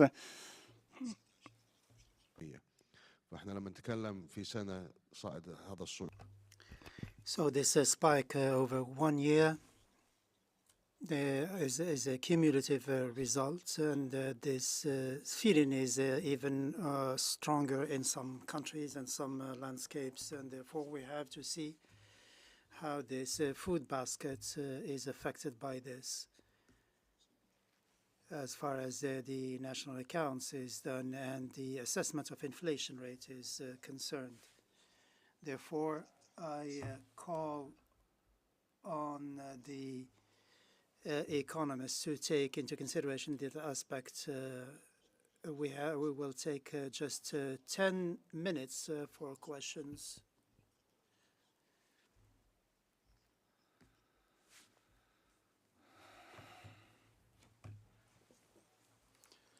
Thank you, Dr. Abdullah. This question that I would like to address is the one that was referred to by Dr. Abbas, which is reliability.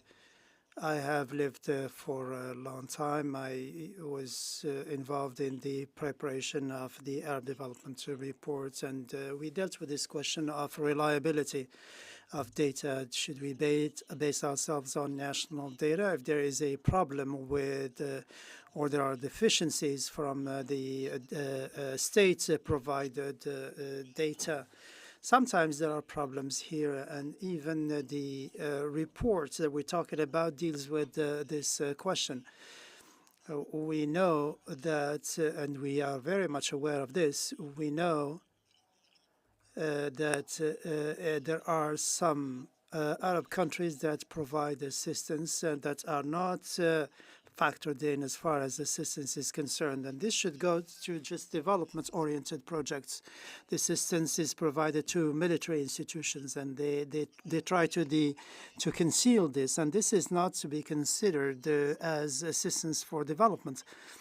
This is just one example. And some countries do not provide specific information on the assistance it gets or it gives. You talked the question of inflation. There are countries also that manipulate the data regarding demographics or religion, etc. Therefore, the data will be more reliable when we pay attention to this question, because as the key source now is a national one. And regardless of the criteria you come up with, you have to make sure that the data is reliable at the source. Hiba Nassar from the Economics University from Cairo. Thank you for this very important presentation. I have three quick questions. I haven't read these reports. Regarding the human development, I am very much interested in geographical imbalances and disruptions. Many countries are affected by these major disruptions. I have information on Egypt, but not on many other countries. As far as the sub-indicators in each sector, for example, in the education sector, I'm interested in adult illiteracy. In some countries do not pay attention to that. These sub-indicators in various sectors vary from one country to another as far as importance is concerned.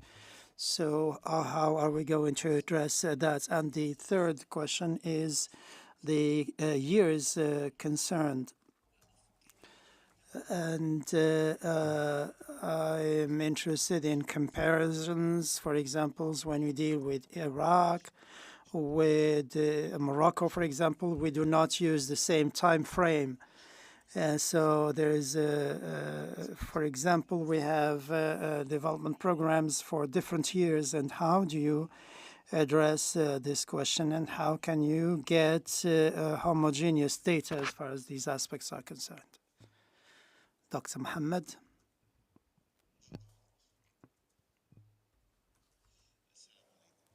Good morning. I would like to thank the three partners in charge of this Arab development report. I have questions that are maybe an extension of what was mentioned by Dr. Baha and Dr. Mahmoud. They concern three aspects. The first is unified criteria. I'm talking as an end user and as a researcher. Are there common criteria for the to be validated by our countries? And second, the definitions when we compile reports and compare different countries, do we have standardized definitions? I know that the report has not addressed these questions in detail. These questions are important. Validation of data, definitions, and Arab approaches and policies. And we're not talking about the political will. Dr. Mahmoud has talked about, but I'll talk about institutional action. We're dealing with the two main planning institutions, the Arab Society and the Arab Planning Institute. And I think at one point or another, we have to try to standardize the procedures and to standardize the definitions used as far as data collection is concerned. And the major Arab dream as far as the use of data require the existence of a common database so we can have the economic data from one source. This will enrich not only the research that is prepared in Arabic or English, but it will also make the international researchers in a better capacity or better able to exploit that data. Thank you very much.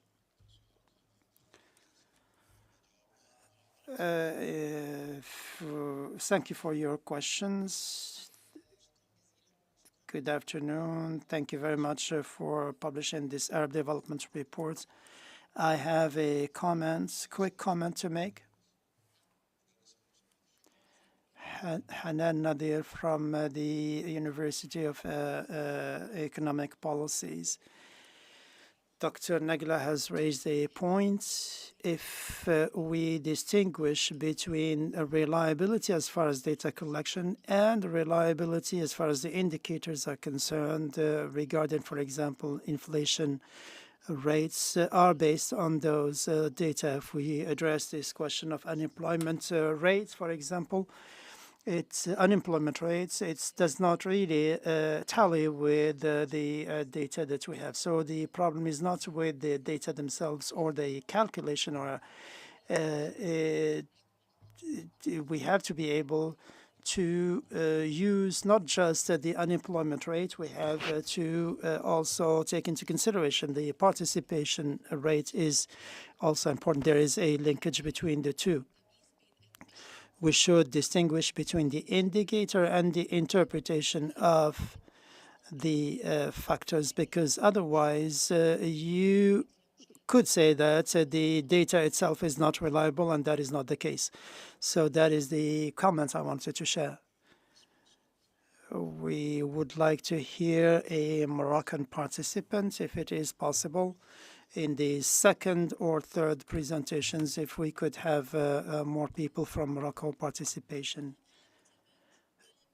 Aya Mutabout, student studying economics and law, Mohammed Fifth University, Rabat.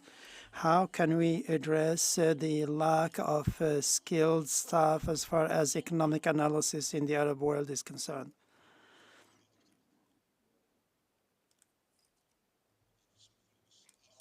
These are the last two questions. Because of time, we have not taken any break, and I need a smoke.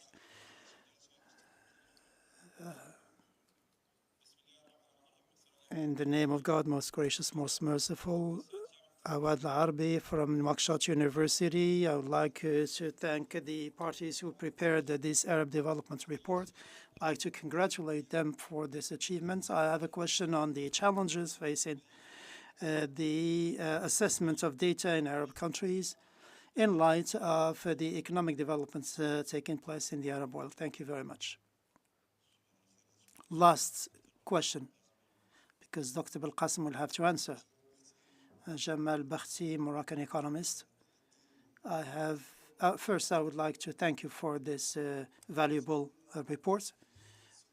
I have two short questions. In this report,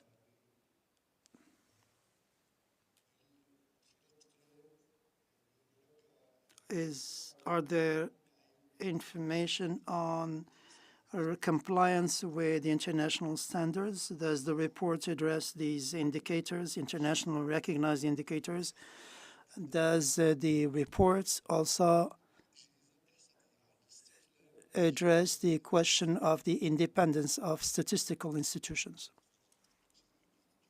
Doctor, if you could briefly answer these questions.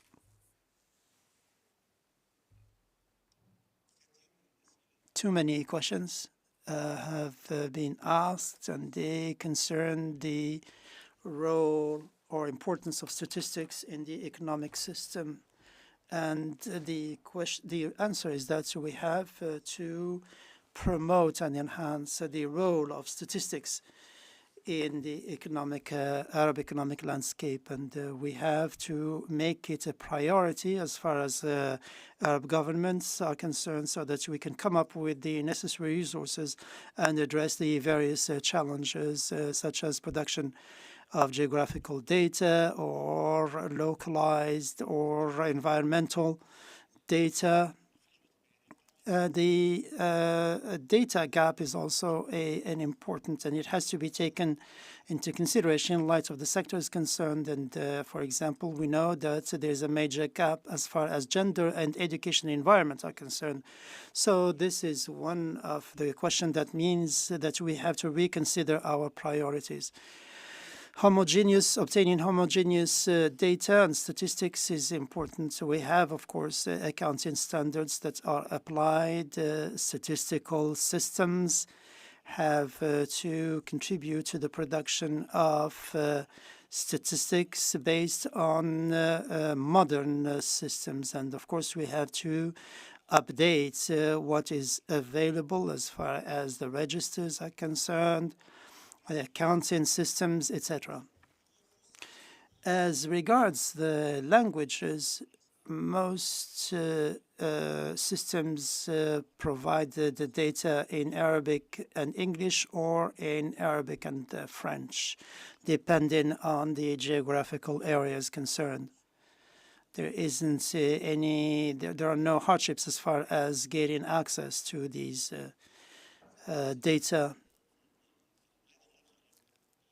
reliability, once again, how to calculate the unemployment rates, whether those rates are unreliable or not, reliable or not. We have to use the ILO definition, and it includes the informal sector. So during the week in which we have that survey, we have to take into account even people working in the informal sector, even if they work only 1 hour a week. What we mean by that, of course, we have to take into account formal employment, that is people who are formally employed, and also the informally employed people. The challenges as far as assessing data, this is a common challenge, and the Arab countries have to start dealing with assessing the data assessments, and this will reduce the challenges and the costs. Mr. Bakhti talked about the respecting or compliance with international criteria. Most of the systems use these internationally recognized indicators, and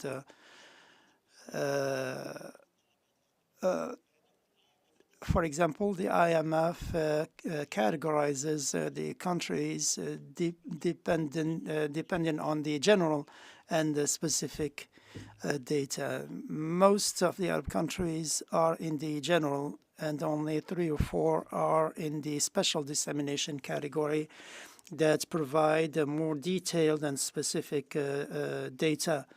The question regarding the requirements as far as modern technology and how to address this question. All Arab countries have statistical institutes, but this specific kind of this sector, there is a major brain drain because people who are trained in mathematics or statistics or economics, unfortunately, they migrate. And in Moroccans, for example, the French institutes and universities get more than 30,000 Moroccan students. Same thing from Algeria. Thank you very much for your participation.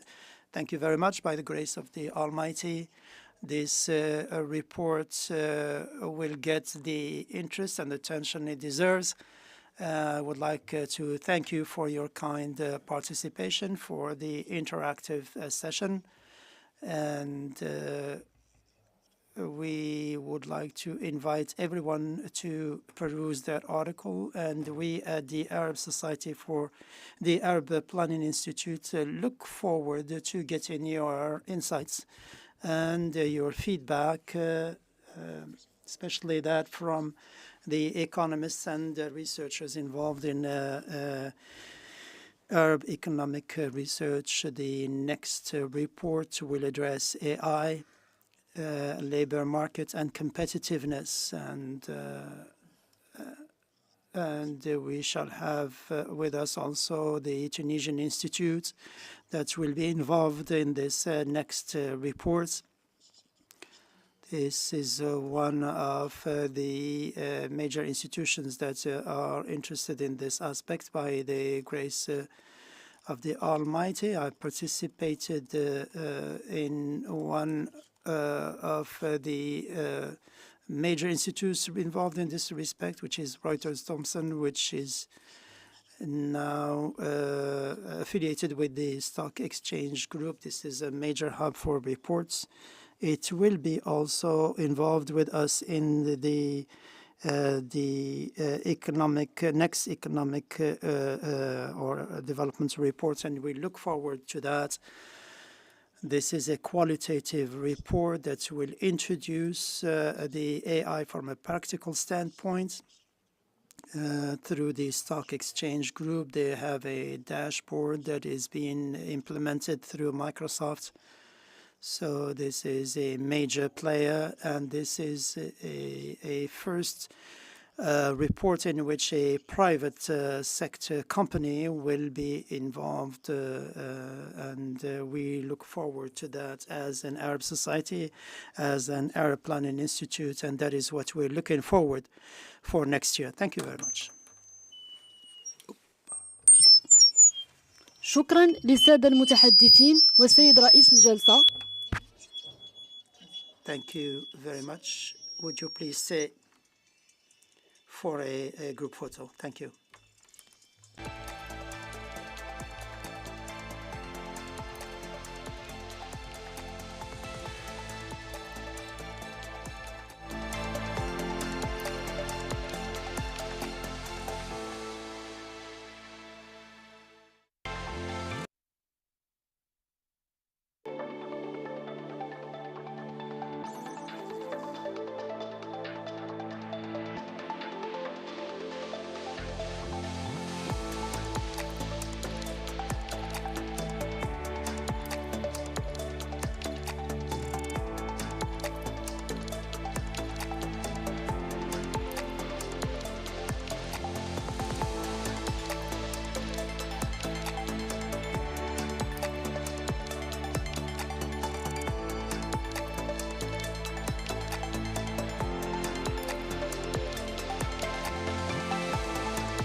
ladies and gentlemen. Now we begin the second session of the conference titled The Impact of Conflict and Disruptions on Development in the Arab World, Resilience Mechanisms. Please welcome Abdullah and the former Minister of Justice in Egypt and also a university professor, the chair of the session, Mr. Al-Shami, board member of the ASFER. The speaker, Mr. Mustafa Kamil Sayyid, professor of economy and politics in the University of Cairo.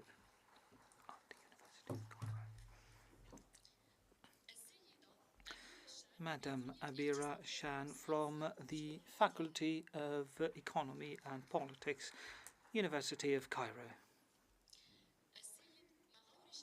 Mr. Mahmoud Shalabi, the Executive Director of the ASFER. Madam Nihal Al-Magharbal, an MP in Egypt. And Mr. Atif Kobrusi, Professor of Economics in the University of McManaman in Canada.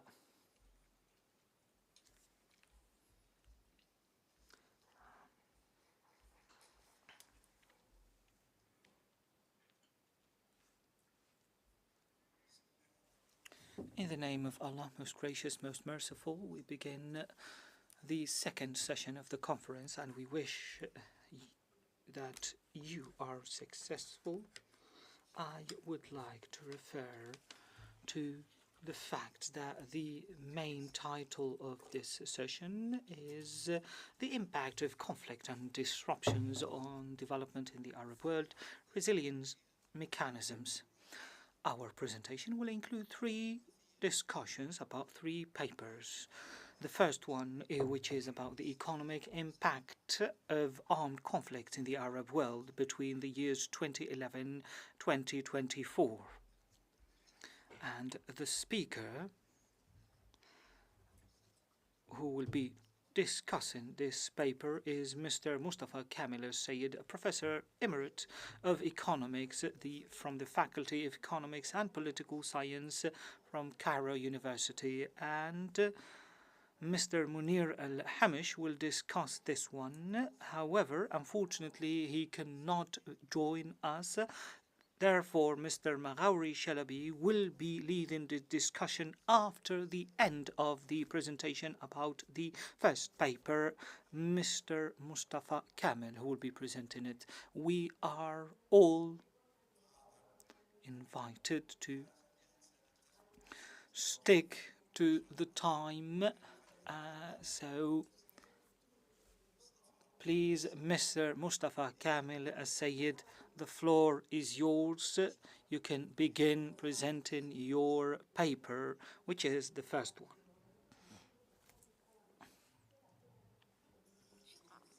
Thank you very much for inviting me actually to take part in the 8th conference of the Arab Society for Economic Research. Actually, I am delighted because I am not an economist, but I specialize in political science. However, I present consultation in terms of economics. Maybe this is one of the reasons why I was invited to take part in this important conference. My topic will include the impact of conflict and disruptions on developments in the Arab world. The general framework will include geopolitical changes and their economic impact. I will tackle the definition of geopolitical conflict. I will tackle also the definition of conflict. I will refer to previous papers and the cost of previous conflicts, especially in the Arab region. And I will also explain the impact of these conflicts on national economy, the impact on the families, and also the neighboring countries. The first one, which is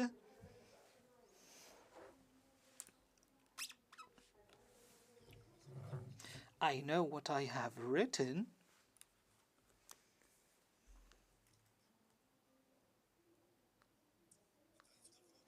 the definition of the geopolitical changes. There are multiple changes, including, for example, the change in the international alliances.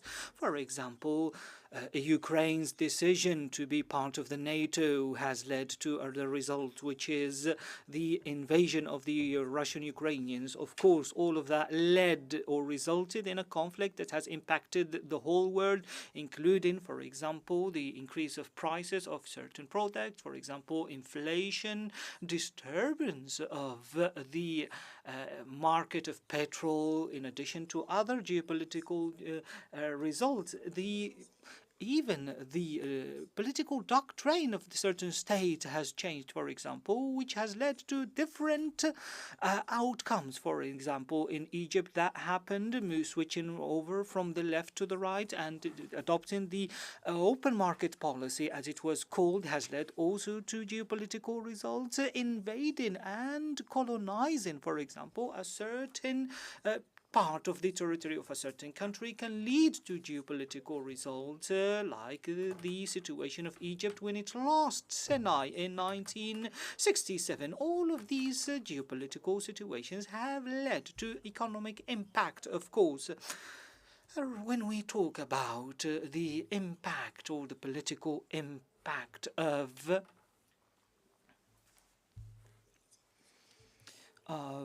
the geopolitical changes, we cannot, for example, discuss it in one research paper, but I have tried to focus on one of these impact, which is one of the results, one of the resources or the causes, which is armed conflict, because each geopolitical change results in political changes.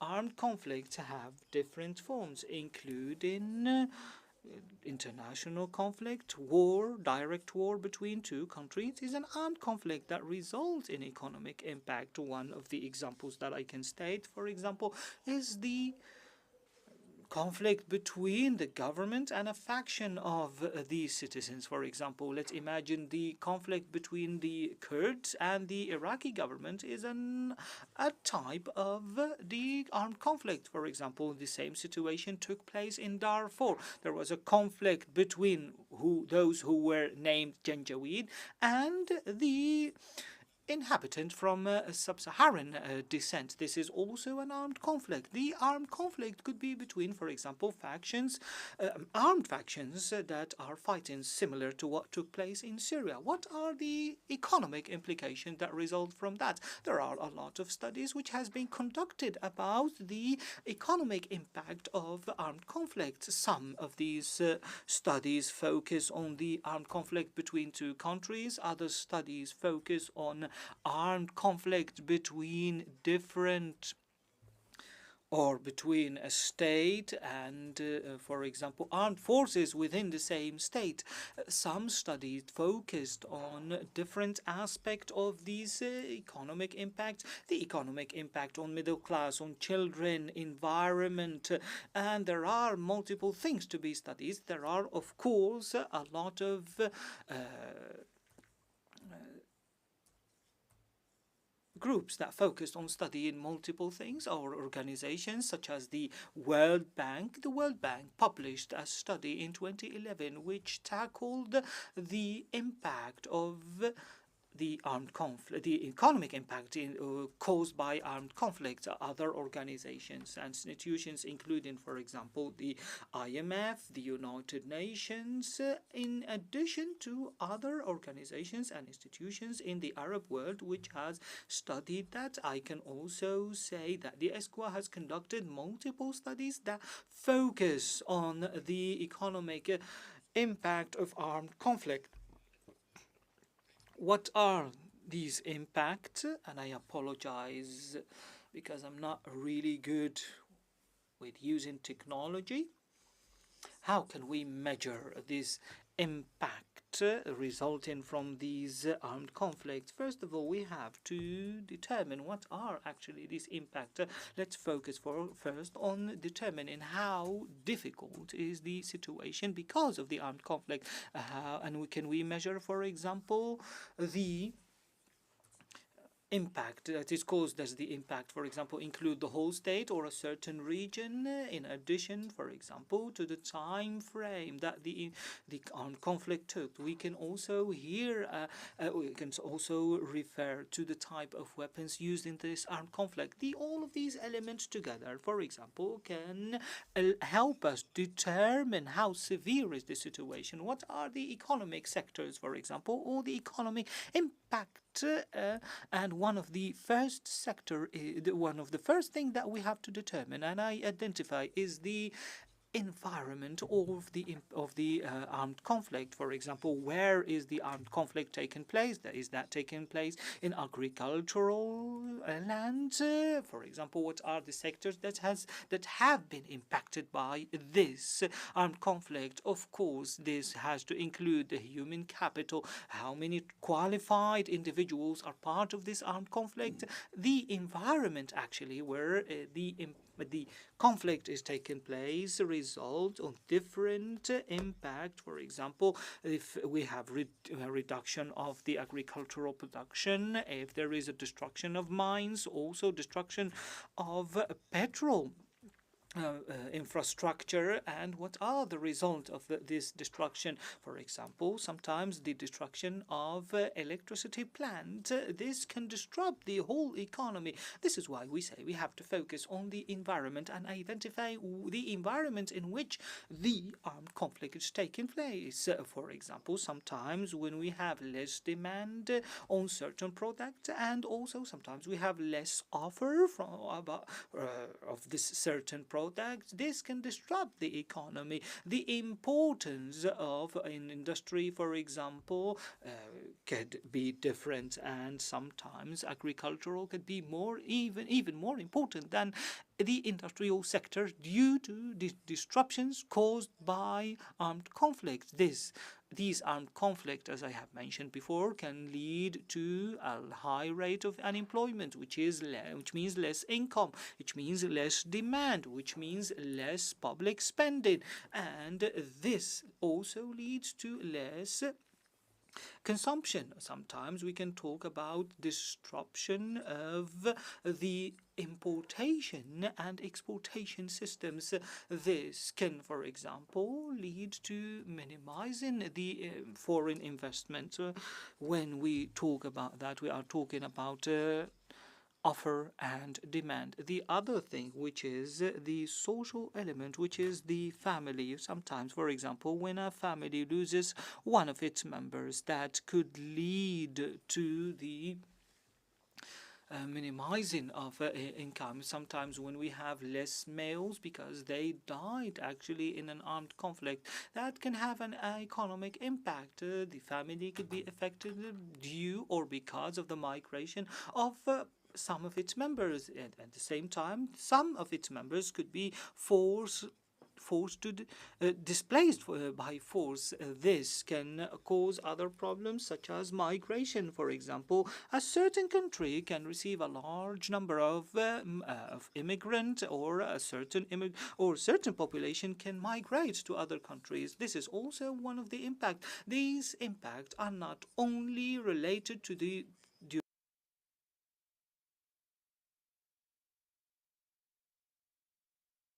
comes after the conflict. What are the methodologies used in order to study the impact of armed conflict?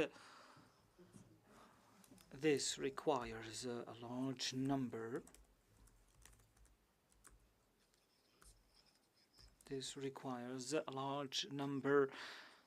Of information. The problem with these kind of studies is the lack of information. This leads us to having different approaches and different methodologies.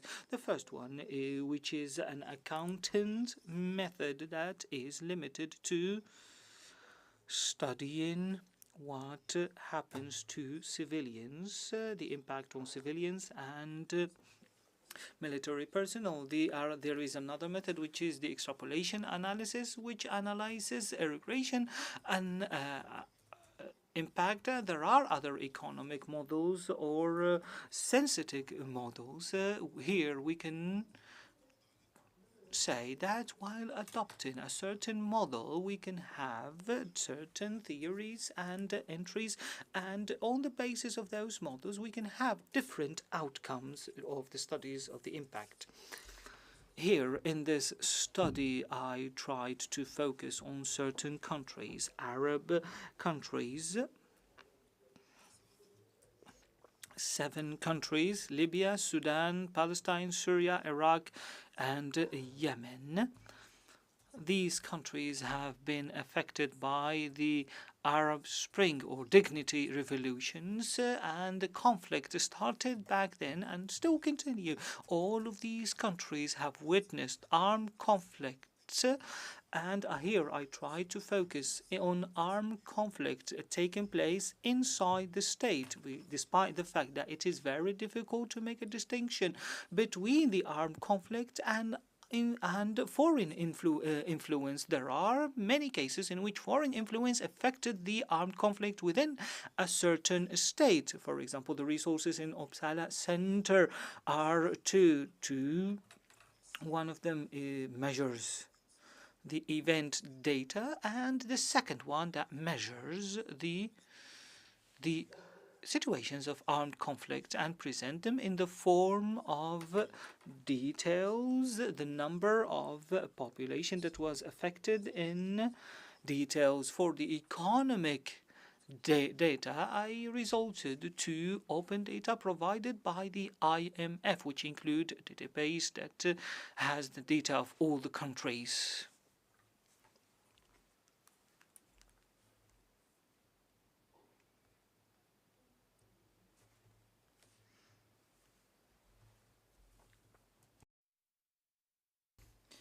As I have mentioned,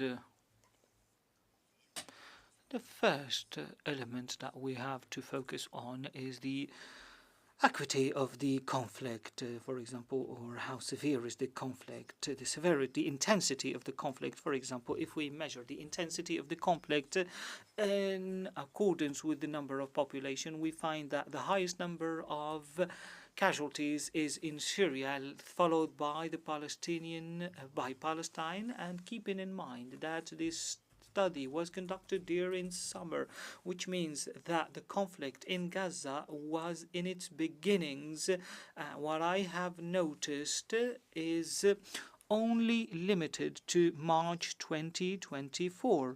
The data does not actually reflect what happened after March 2023. The intensity of the conflict is number one taking place in actually Syria, followed by Palestine, followed by Iraq, if this is a ranking, followed by Libya, Yemen, Somalia, and yes, Yemen again. The conflict does not, when it has the same intensity during the period of the study, and as you notice on the screen, for example, the curve of the intensity, for instance, goes up and then goes down during the latest phases of the conflict, for example, except with the exception of Palestine and Sudan, which means that the intensity has increased in the last 2 years. However, there is a decline in the intensity. Some of these forms reflect how the intensity affected the graphs from one time to the other. This is the conflict taking place in the Palestinian occupied land, Yemen. The economic impact, for example, the individual GDP, for example, has decreased in all of these countries. However, the conflict duration in Libya and other places, for instance, you can notice if it is, for example, it affects the GDP. We link that to, and this has led to economic impact and the investment rate. it also had consequences on GDP. And we can see that in periods that went hand in hand with the high intensity of the conflict. And the rate went up again when the intensity of the conflict went up. So this is related to the countries for which we secured data. There was also impact on exports, and this is related to periods in which the intensity of the conflict increased. We have data for Libya and Iraq especially, and we see that for other countries, imports went down as well. The efficiency of government has also an impact. If the government and the institutional capacity is high, this ensures mitigation of the impact of conflicts. Based on data from the World Bank, the efficiency of governments is low in all these countries, but it is especially low during conflicts. The family sector, for this, we have two curves, one for Yemen and Sudan. We can see the increase in commodities prices, especially in Yemen. So this led to the increase of poverty and hunger. The family sector was also impacted by the higher number of refugees and migrants. There is also data on the people returning to the country. So we have a high number in Yemen and Syria, and we have a certain number of refugees for Yemen, Sudan, and Syria. So what's the impact on neighboring countries? So a number of countries were impacted by this. In Egypt, for example, we have not witnessed a decrease in GDP, but in Lebanon, in Jordan, and Iraq, we can see a decrease of GDP, even though we cannot link directly the decrease in GDP in those countries with the migration phenomenon. So these conflicts are ongoing, so we can safely say that the conflicts will have an impact in the near future. So armed conflicts have strong impacts in economic terms. They have an impact on GDP, on public spending, on exports, and this has led to impacts for the family sector on commodities inflation, but also on internal displacement. Although the impact was contrasted. So the more a conflict is intense, the more the economic impact is high, and there's also a link with the length of the conflict. So the countries that had long-standing conflicts were the most impacted. There are other impacts, of course, social, psychological, and political impact, but here we focused on economic impacts. Personally, I have not carried out all the required work as an economist, but I rather focused on the main factors. This would have required a larger volume of data which were not available, but this effort will be carried out further down the line. The study of conflicts requires data that are not usually used in other economic studies.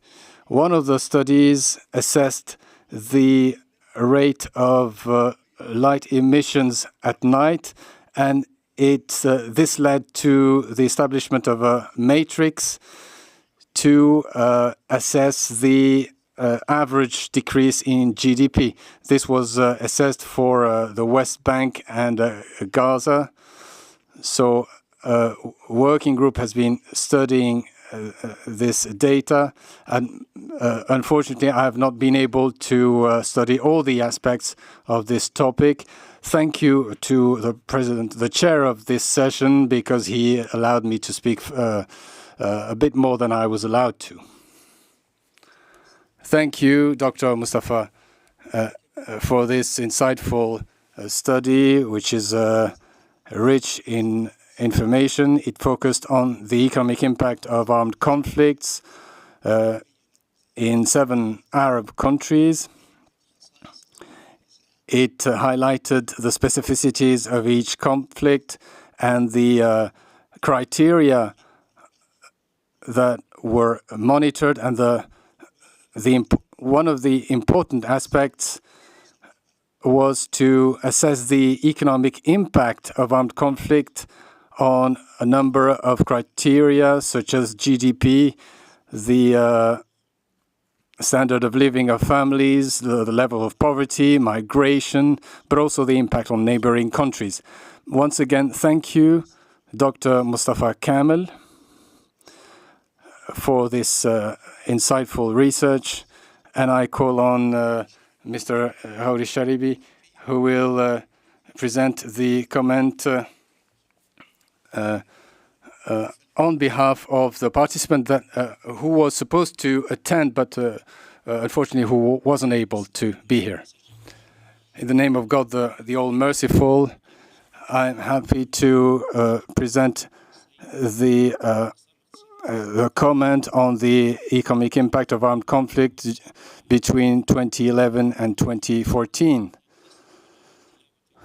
I will only read the comment which came in writing without any contribution from myself. So I will start the comment. The study by Mr. Said assesses the economic impact of armed conflict in the period 2011-2024. So it was based on the armed conflict as a geopolitical development and its impact on the economic situation as a cause or a consequence in terms of social and political consequences. A certain number of studies and research have studied the impacts of armed conflict. But this doesn't mean that there are other impacts, cultural, political, psychological, and health impacts. But in the scope of this study, the focus was on economic impacts. The researcher focused on internal conflicts between the government and armed groups, even though there were foreign interventions. So there was a focus on economic dimensions, but also the consequences of the Arab Spring in 2011 and its impact on the security situation based on the annual World Bank report for 2011 that assessed the economic impact of armed conflict. And the World Bank had an impact on this study, but also other organizations such as ASFER and the IMF.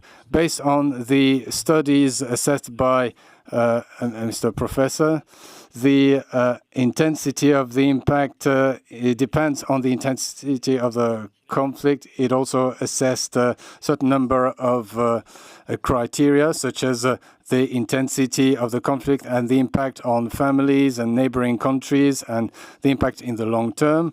We need to delineate the time period as well.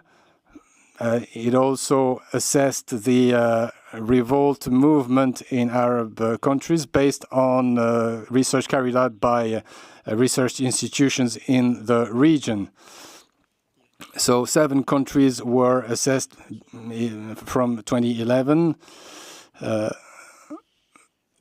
amongst which Iraq, Syria, Jordan, the Palestinian territories, and others.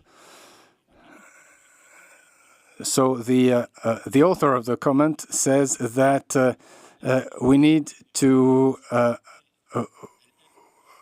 focus on the conflicts between the militia and the colonizing powers and rebel groups. Whatever the time period, the Zionist groups continue their aggression and their occupation. Those are not internal conflicts, but existential conflicts. Mr. Said mentioned a certain number of studies related to conflicts in the Arab world. I will sum up the main features of this study. First, the decrease of human capital in the countries impacted by casualties and injuries, but also the destruction of infrastructure, the destruction of institutions, the difficulty of access to services and supply, but also inflation, the dangers facing the stability in the region, the dangers for social cohesion in the impacted countries, but also the refugees movement, the impact on the economic performance, and the lack of government efficiency, the repression of free speech, but also the lack of fight against corruption. A lot of efforts were made to sum up these studies, and in the conclusion of the report, it was alluded to the lack of data. However, we are grateful for the efforts that have been made. And I have two main remarks.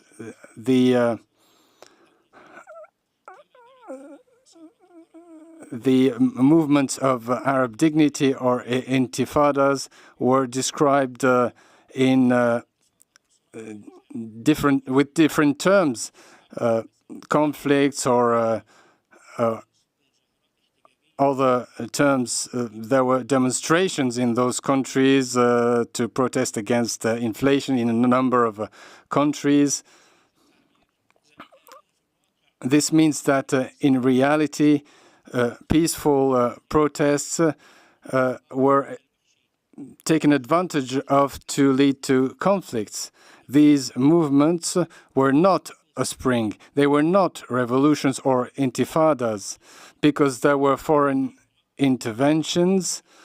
And here I am thinking of what took place in Syria. Peaceful protests calling for economic and political reforms led to the intervention of armed groups from different regions. Citizens protesting against their situation led to violent conflicts. Most of those people protesting wanted change. However, a lot of violence and terrorist acts were involved. And still to this day, terrorist groups are still occupying a certain number of regions, especially in the north. In the east and northern region, there are groups supported by the US, and the international coalition is still intervening in several parts under the title International Coalition for the Fight Against Terrorism.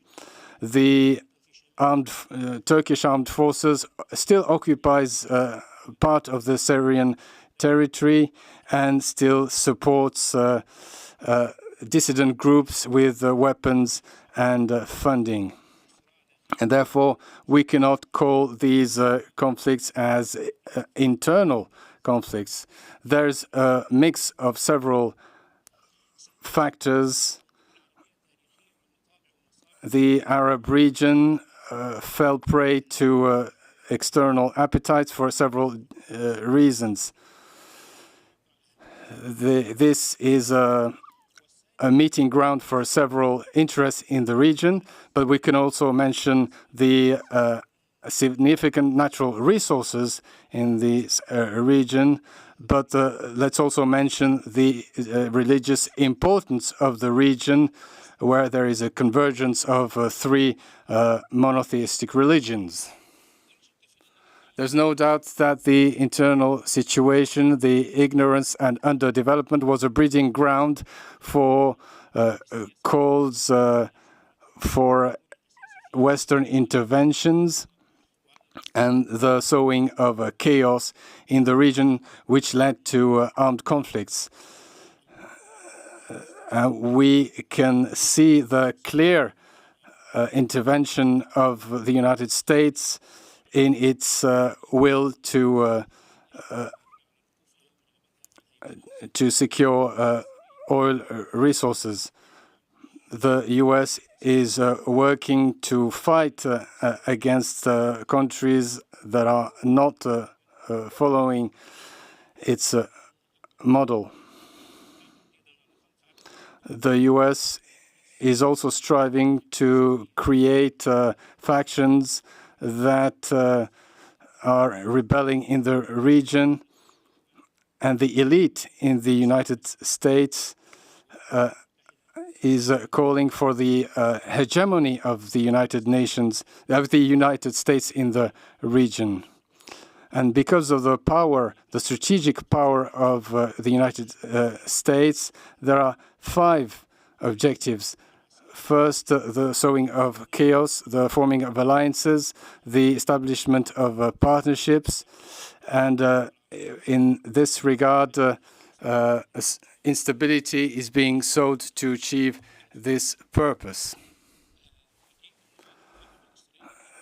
Let's also mention the Israeli presence and the Zionist project supported by the U.S. Other powers, India and Brazil, are also intervening. There's also the marginalization of local powers. With the domination of armed forces, the situation was stable until the collapse of the Soviet Union, and since then the strategy was adopted to dominate the region with a certain number of pretexts, and one of these pretexts was the fight against the fight against weapons of mass destruction and drug trafficking. The commentator also indicates that what is going on in Syria and Lebanon hides the root causes, the presence of Israel in the region, but also the goals expressed by the United States and its support for foreign powers. The United States not only supports these movements, it also hampers diplomatic efforts in the United Nations to bring these conflicts to an end. The commentator also says that this comprehension helps analyze the armed conflicts in the region, including what is currently going on in Gaza, and this also helps assess the economic conflict. And this ends the comment. Thank you for your presence and for your for listening to this comment. Thank you, Dr. Mahmoud Sharabi, for this comment on the report of Mustafa Kamil Sayed. I think we can now move to the second paper in this session, which is titled The Instability and the Road to Resilience in Egypt. This is a paper which addresses the topic of this session and assesses the situation in a certain number of countries. So I remind of the title for this session, The Impact of Conflicts and Disruptions on Development in the Arab World and Resilience Mechanisms, and recommendations that strengthen the resilience in the region. The second paper is by Amira Shah from the Faculty of Economic and Political Science in the University of Cairo. You have the floor.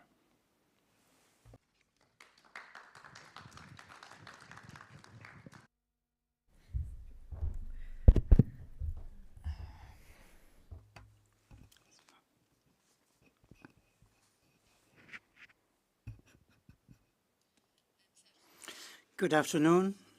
I'm very happy to be here in Rabat for the second time, and I would like to thank the Arab Society and the Center and the university here for the warm reception. I'd like to talk about the disruptions and the impacts on the path of resilience in Egypt, and I'm very happy to be with you.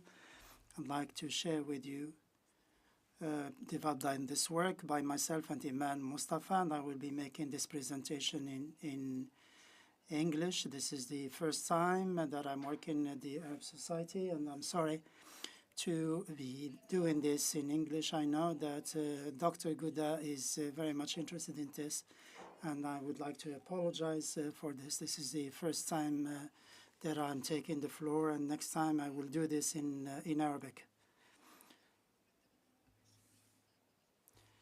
I was told that I have only 10 minutes, not 20, and therefore I will give you the broad lines of this presentation. And of course, I will be very happy to hear your feedback on this. This is a work in progress. The paper is Disruptions and the Path to Resilience in Egypt. We're talking about the disruptions in Egypt and the way forward.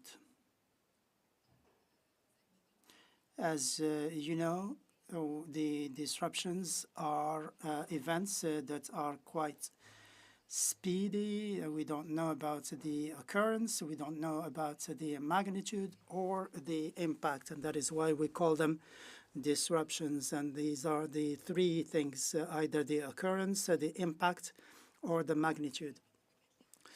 And these disruptions have several definitions. We will be dealing with, there are several categories. We have general.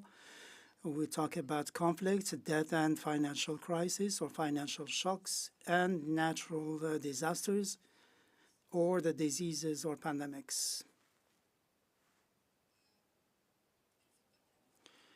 The reason when we thought about this research paper, Dr. Mohieldin talked about the Rumsfeld matrix, and we can also apply this to corporate sector, and we thought, why not apply the Rumsfeld matrix to the disruptions in Egypt? And when we want to define the disruptions, are they known or unknown? And Dr. Mahmoud talked about this, and we can say with a degree of uncertainty, we can develop a policy tool and how to deal with each category of disruptions, how to deal with that in an effective way in order to achieve resilience. The aim is to combine the disruptions or disruptors, and then we can categorize them and analyze them through the Rumsfeld matrix to see if we can develop a policy kit on that basis. We can talk about known knowns and known. We can, for example, have events that are known to us, and the way we deal with each category is different. For example, the corona pandemic, we did not know that it would be of such a magnitude. So it's known, known, or known, unknown.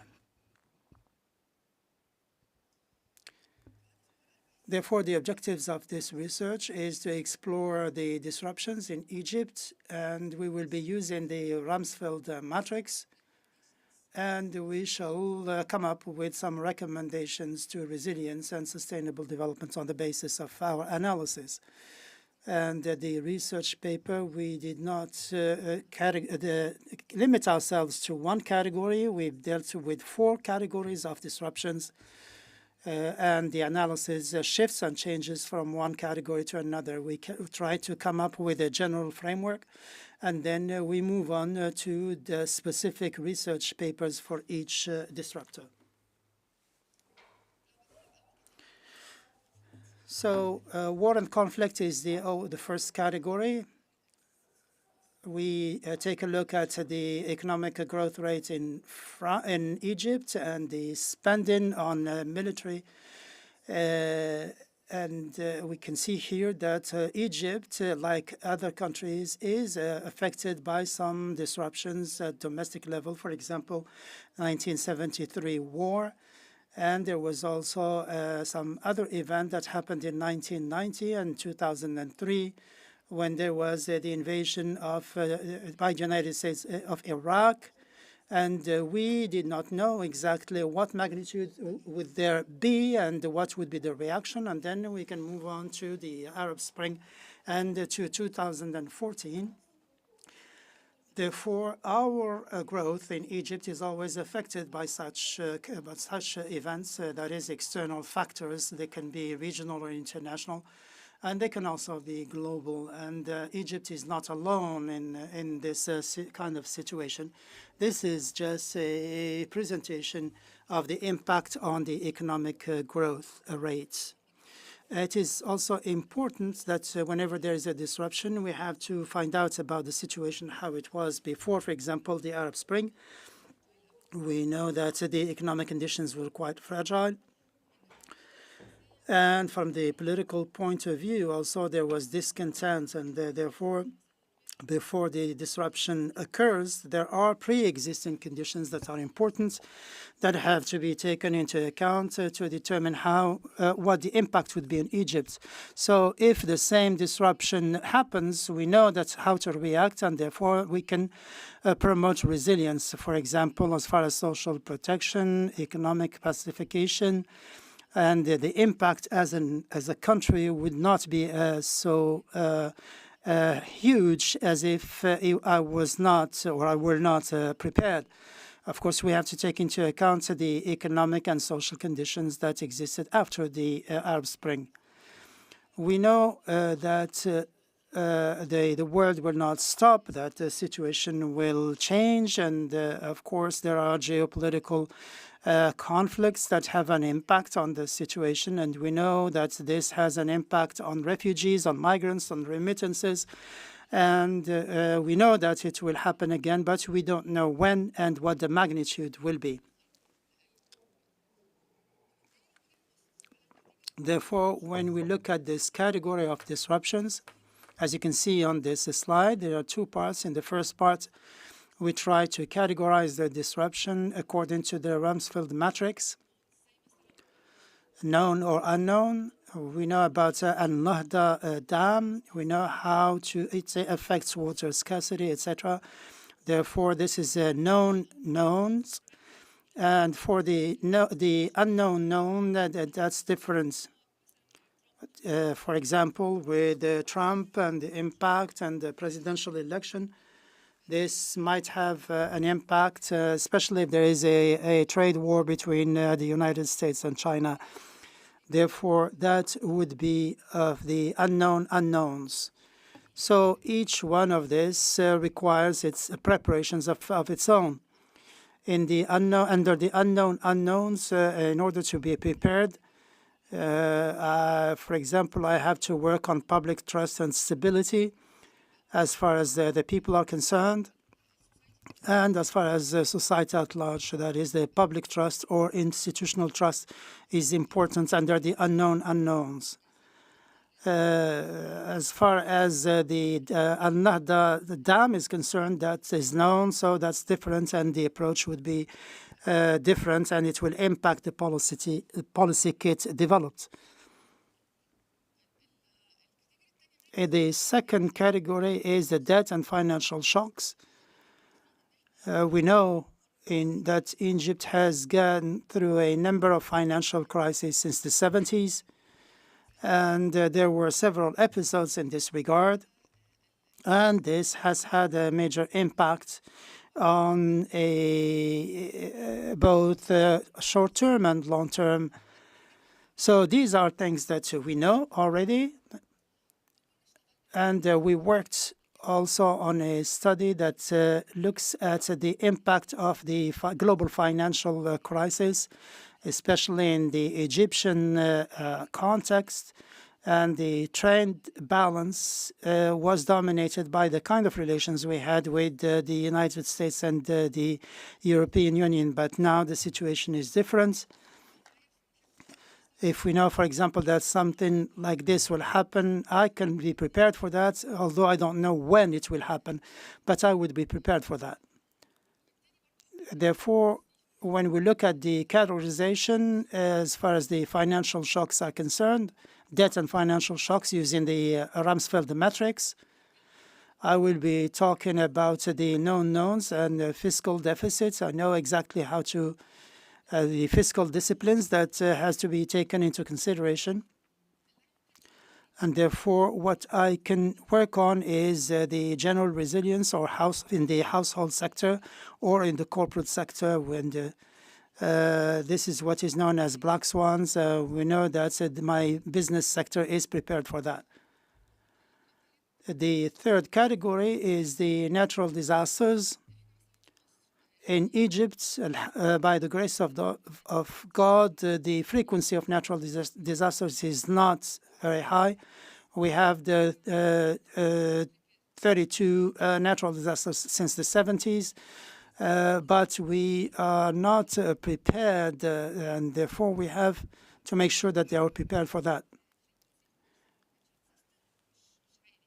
The natural disasters are not frequent, and because we are not prepared, the impact is big in Egypt. For example, the same flood that happens in another country might cause 60,000 casualties, whereas in another country, which is better prepared, maybe just 5,000 casualties. And the World Risk Index for Egypt, we are a high-risk country, and this high risk does not come from the frequency, but because of the lack of the adaptation capacity. We know that as far as natural disasters are concerned, they have an impact, a long-term impact on economic development. For example, weather disaster can have a drop of 11 percentage points, and health disaster can even lead to 22 percentage points. And we know that can happen. This can happen, and it will have a major impact on economic growth and sustainability. We know that any crisis will have an impact on the fiscal aspect, and it will have a major impact on investments in education, in health, etc.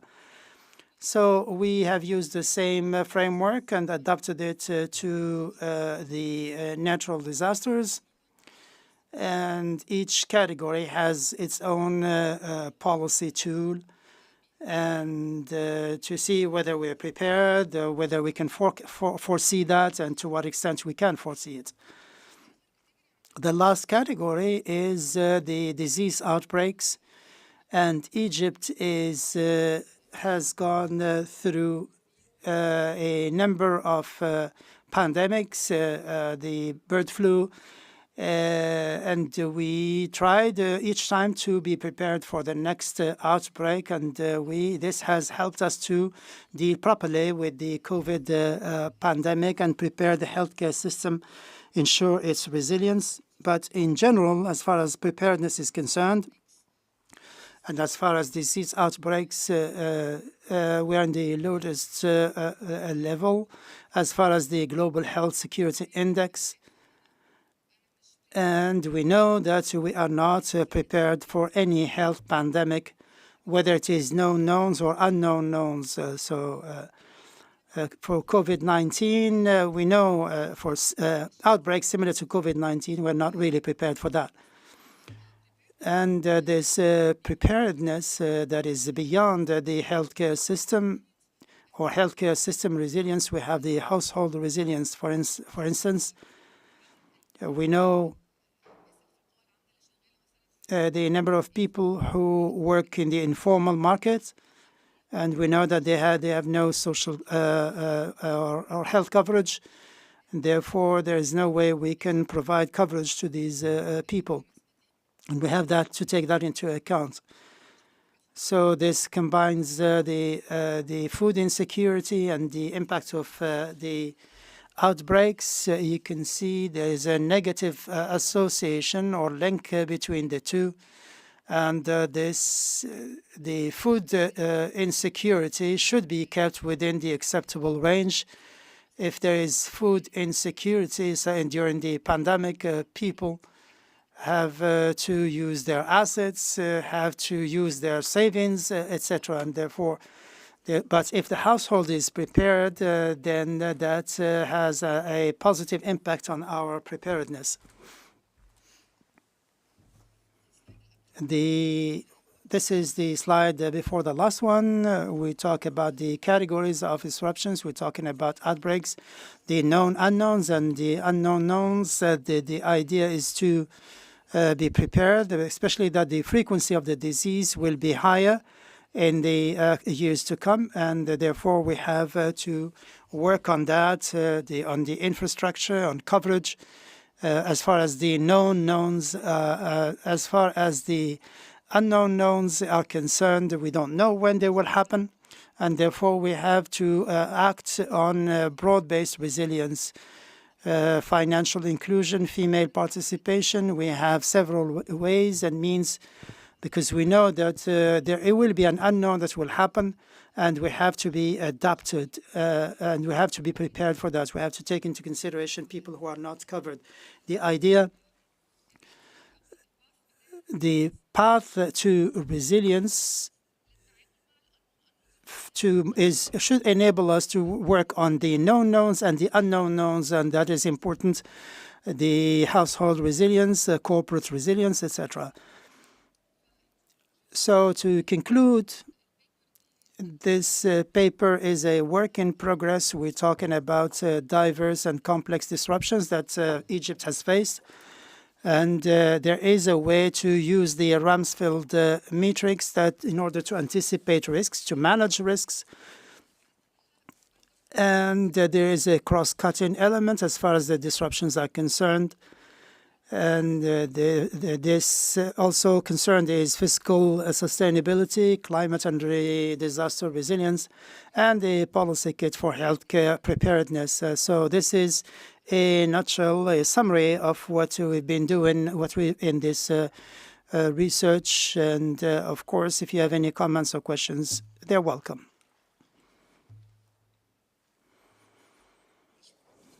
Thank you, Dr. Amira Sham, very much for this paper.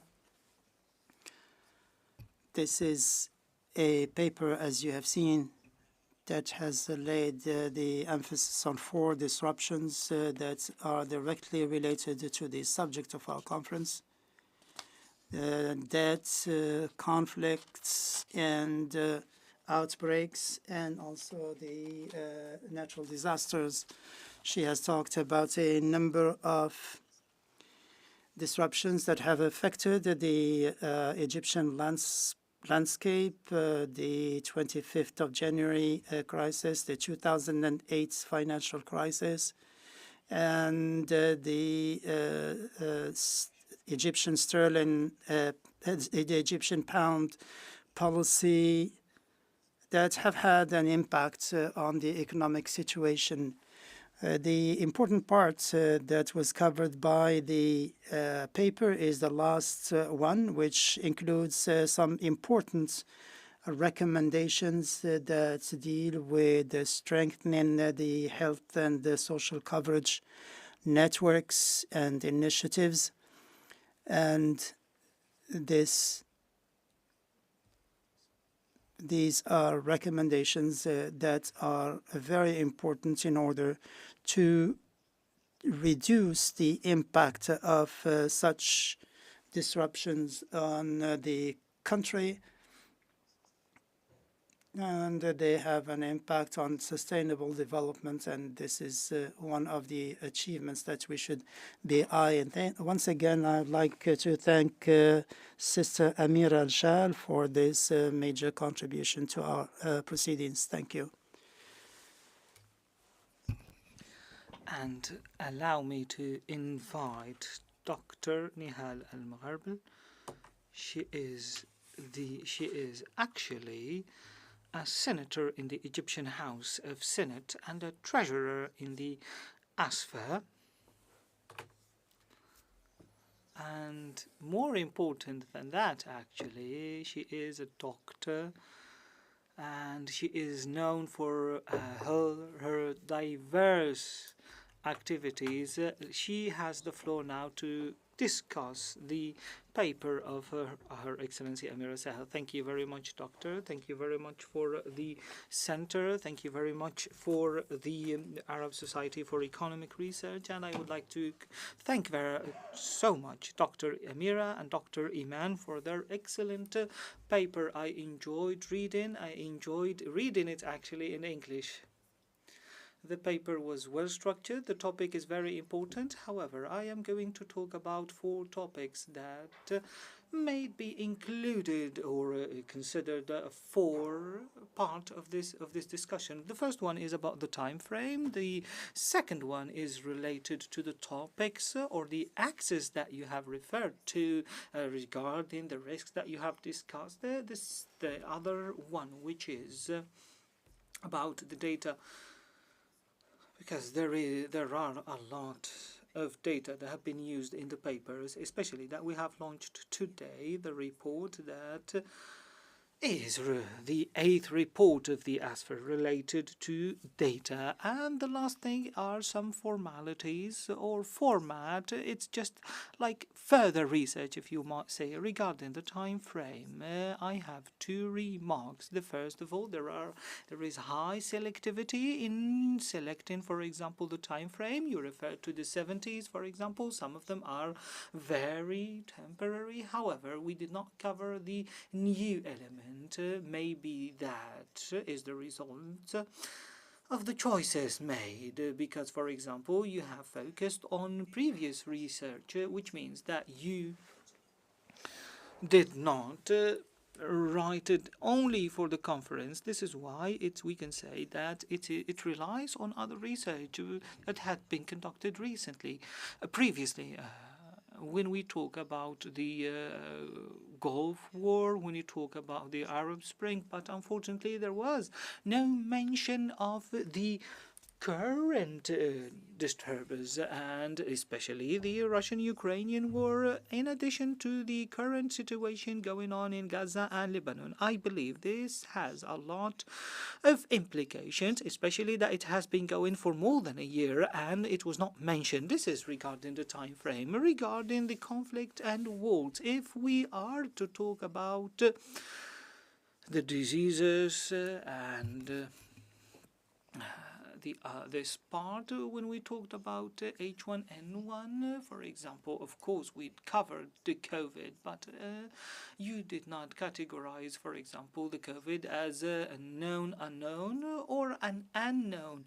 And it is not known that this category is unknown, but in fact, I don't know that this is the correct categorization, or that even it does exist, especially that the Rumsfeld matrix, despite the fact that it is a framework for strategic planning, one of the qualities of the Rumsfeld method is the matrix is that it is dynamic. We did not see that in the research. For example, sometimes when things are unknown, they become known. Sometimes, for example, we have elements which are unknown and unknown at the same time, which changes into known and known. This is regarding the time frame. If we are going to talk about the axis you talked about, or chapters, you focused on the economic diseases, you talked about the debt crisis, you talked about the rate of exchange, but unfortunately I did not read it very well in the paper. In addition to that, what was also absent, which is very important, is the inflation and the increase of prices and how it is impacting the life of the citizens. This is something that is going on, and this is one of the most important risks that should have been given more attention. Maybe in the revised version of the paper, we should give it more attention. If we talk about the climate change or the element of climate, and as you have just said, madam, we do not know the impact of climate or the impact of incident, for example, you said that we cannot know the impact on the individuals. I would like to refer to a report, maybe it was not mentioned in your paper because it has been recently published, the report that was published by the national body of urban planning in the 11th conference of international urbanization, which refers to the impact of climate change on different regions. And these regions, for example, include a certain population. This number of population is determined, and even the type of activities is determined, and this can be a report that you have to refer to. This is why what I mean when I say that the Ramsfield matrix is a matrix that changes with time. There is another thing that you mentioned, which is the technology. If we consider, as you have mentioned, for example, that Egypt is far away from artificial intelligence and current development, and it is very difficult to study this element. I agree with that, and I said that to Nejla. For example, if we go to certain regions in the rural areas of Egypt, we are very far from talking from that. But this is also a risk, as Mr. Mahmoud Mohieldin said. In this situation, we are going to miss the fourth industrial revolutions as we have missed the three first ones. This is also a risk, and this is a very dangerous risk, especially that it is known. Regarding the element of data, for example, you mentioned in your paper the number of refugees, which is 500,000. Maybe this is a number. Maybe, for example, this is the number that we have in the papers, but we heard the Prime Minister when he said that the number of refugees is much higher than this, especially the refugees which are there. And this is a very, very serious risk that should be taken into consideration, and that should be part of the four risks that you mentioned, be it political, disaster, economic cost. I think this is something that should be mentioned in the graph that you mentioned, which is the relation between spending on the military or military spending and the GDP.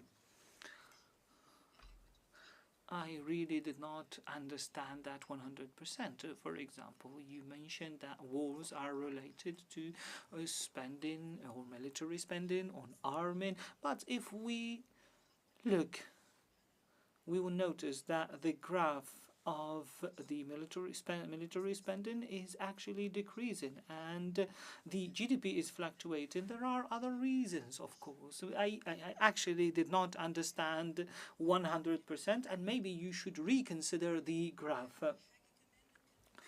Another thing that you mentioned, which is the topic of Sinai, and we said that the conflict in Sinai increased the spending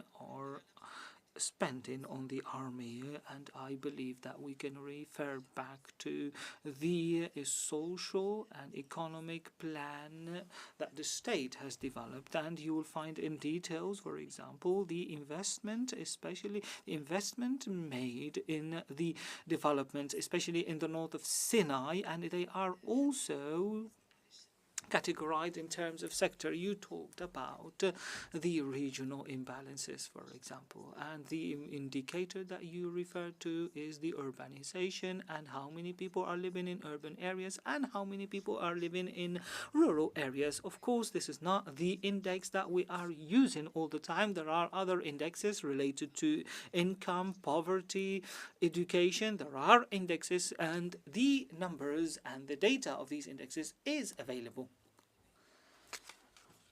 This is regarding the data. The last thing that I would like to refer to are the future studies or the analysis that was conducted and how can we benefit from it. We said that after a period, the risks and the outcomes of these risks are known, but I did not see in the paper how can we use that. All the recommendations, because if we refer to the paper, for example, we are talking about the risk, whether it is known or unknown, and the implications of this risk. I believe that the recommendations, for example, were that Egypt should do, who in Egypt should do, for example. These are recommendations for whom? Are they for the government or someone else? And I suggest that this is a very important topic, and it is a huge topic, and I don't believe that everything is or should be a burden on the government. I believe that these recommendations are related to financing, and that we have to diversify sources of income and sources of financing. There is a lot that needs to be done about raising of awareness and how can we benefit, for example, from the academia and civil society in raising awareness of this topic. As an example, when we talk about the risk related to the financial crisis that is taking place at the moment, now we have a lot of investment in different topics. We do actually know that these risks and these investments, for example, at least we can categorize them known or unknown, or we don't know and that we know. For example, we need to know, and we need to conduct studies on the investments which are prone to be incomplete, or which are prone, for example, to change of plans. For example, the project of dignified life in Egypt. There are other projects which have environmental implications. I just want to refer to something that has to do with data. For example, I did not understand the relation between takaful or dignity and food, and why not, for example, food and support. And this is the last thing I wanted to share. And thank you very much. We thank Dr. Nihal Al-Mugharbel for her comment. And now we come to the third presentation, or the third research in this second session, which is titled The Arab World Between the Disturbers and Policies, Disruptions and the speaker is Mr. Juda Abdul Qadir, and he is a professor of economics at the Cairo University and a former Minister of Supply and Domestic Trade in Egypt. The title of his presentation is The Arab World Between Disruptions and Policy Challenges. The floor is yours, sir.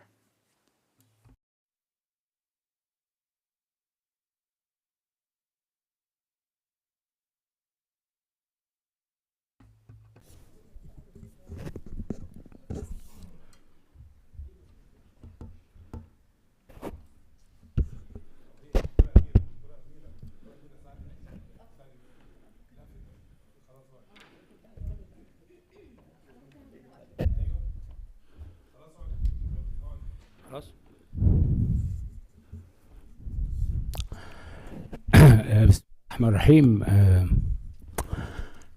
يعني ربما يكون هذا هو المؤتمر الأخير لهذه الجمعية الذي يتاح لي أن أحضره لأسباب كثيرة لا داعي للخوض فيها، لكن لهذا السبب فلتغفروا لي أن أبوح ببعض الأشياء التي ربما لا تكون لدي فرصة للبوح بها في هذا المؤتمر. أنا أعتبر الجمعية العربية للبحوث الاقتصادية جزء من تاريخي المهني، أعتز به جدا.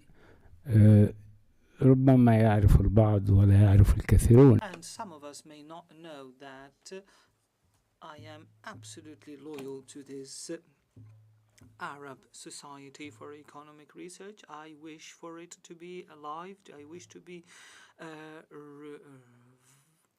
livable. I wish for it to be better. And as it has been mentioned by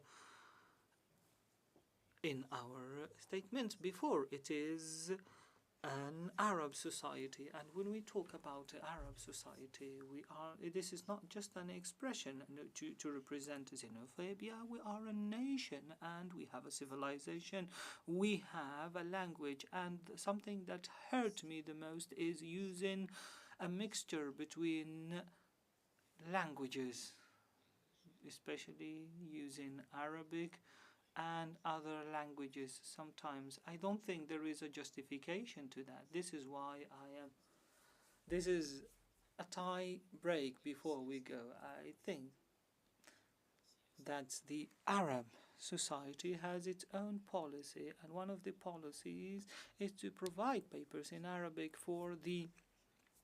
If you send, for example, a paper to the American Society for Economic Research in Arabic, they will not accept it because one of its policies is for the papers to be in English.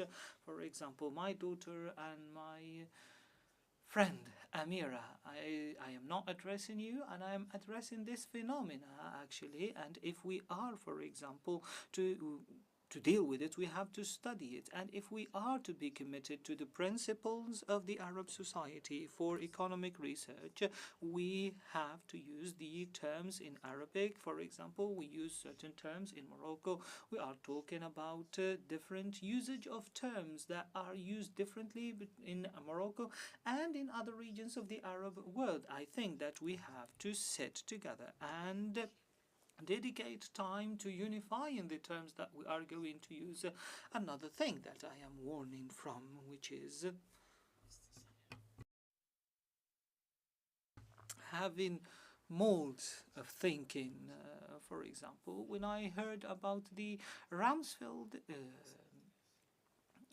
method, and I was questioning myself, for example, when we talked about known and unknown. What does that mean in Arabic, for instance? What is unknown and what is knowns? The ideas may look, for example, shiny, but it is just an adoption of other people's way of thinking. We have to keep in mind, who is Donald Rumsfeld? Donald Rumsfeld is the one who led the invasion of Afghanistan and Iraq, and Iraq is a dear part and a close part of the Arab world to our heart. Of course, we cannot.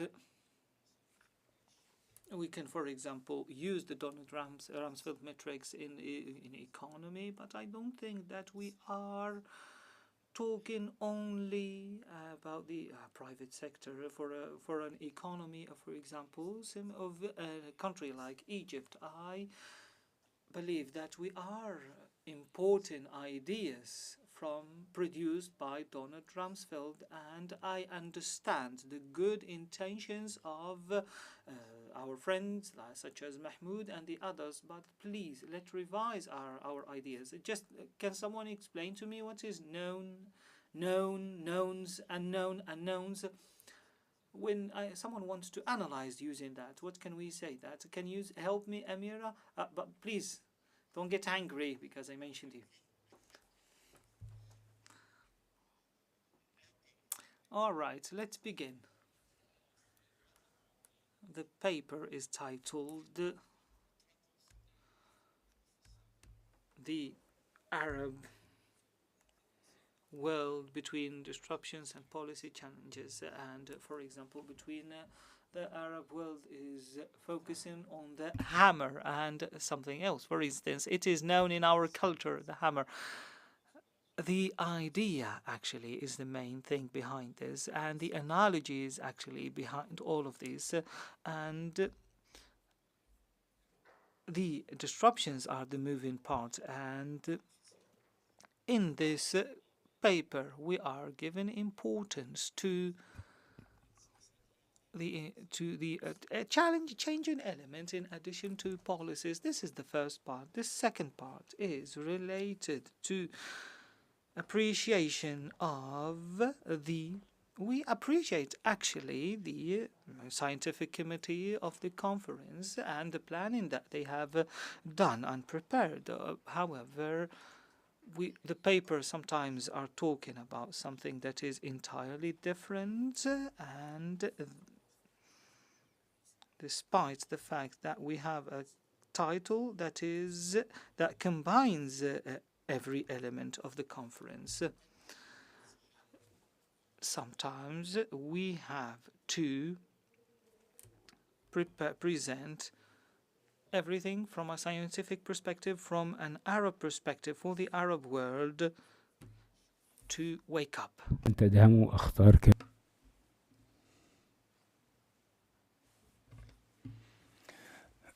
The purpose here is first to remind part of the history of this country when it comes to complementarity. Secondly, we also wanted to clarify or to delineate the topic of complementarity in the Arab world, and we know that the region is going through a very difficult situation, and we hope that someone will pick up the flag and will continue the struggle. So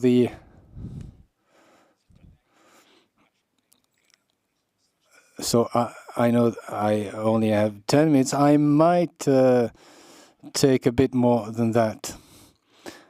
So the Arab work between the rock of disruption and the hard place of policies. So first we need to define a framework. The start was the beginning of the Arab Leagues, the Arab League, and the Arab League was founded 75 years ago.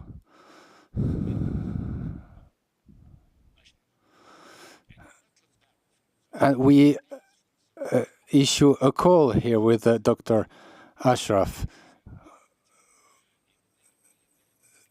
so that for the next decades we usher in a new era of prosperity in order to review the policy framework of our shared work, because the Arab League of Nations needs a review of its statutes, and because this has an impact on policy. When you compare the Arab League and other groupings such as the ASEAN or other blocs in the West, for example, you can see that the decision-making mechanisms are dissimilar, and this has an impact on the local circumstances. So I take this opportunity to issue a call in order to increase the work within the Arab League.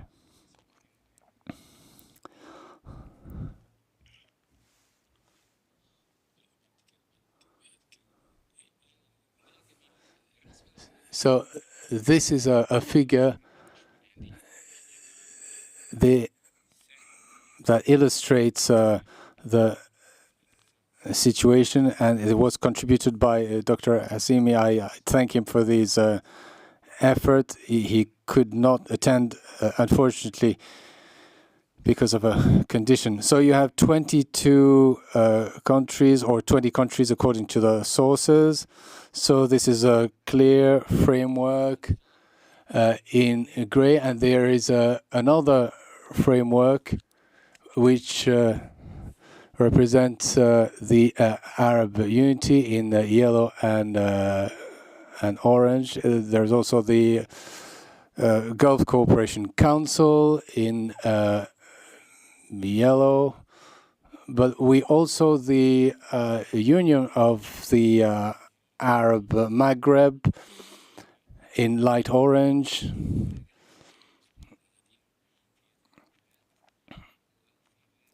There is another. There are countries that are not belonging to any groups. So those are the flags of countries that have been subject to consensus between us. A lot of these countries are members in other groupings outside of the Arab context. In Africa, for example, and other countries are also members of free trade agreements in other parts of the world, especially with the EU. And a large number of Arab countries have bilateral free trade agreements with such and such a country. So this raises a question. So as part of a free trade agreement, we can witness a certain number of impacts, positive or negative impacts. And here I'm thinking of the diversion of trade from the less skilled region to the higher skilled region, and this has an impact on prosperity.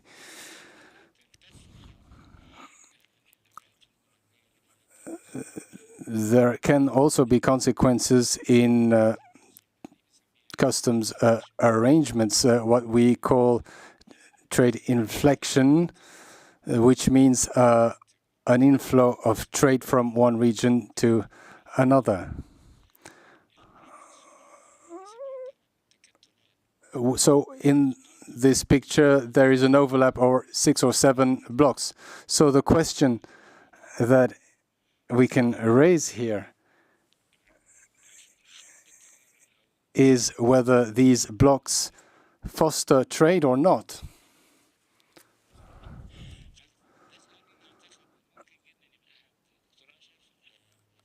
I think Dr. Ashraf and Dr. Al-Qasim addressed some of the topics that are addressed within free trade agreements.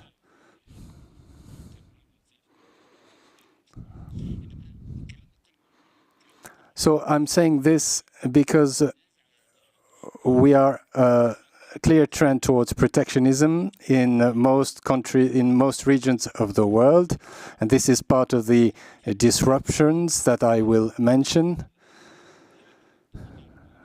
The Arab countries are like small boats in very volatile waters, especially if these boats are linked to one another. So this is a message that we want to convey, meaning that the economic groupings are very modest.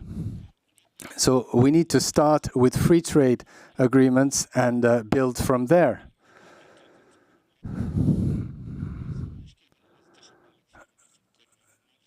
And free trade agreements can serve as a basis to establish relations with the outer world. We need to understand from a structural point of view what the situation is in the Arab world. So Professor Muhammad gathered data and analyzed them. Of course, as a socialist, I don't subscribe to the capitalist dimension of this topic, but of course we cooperated in a very successful way. So we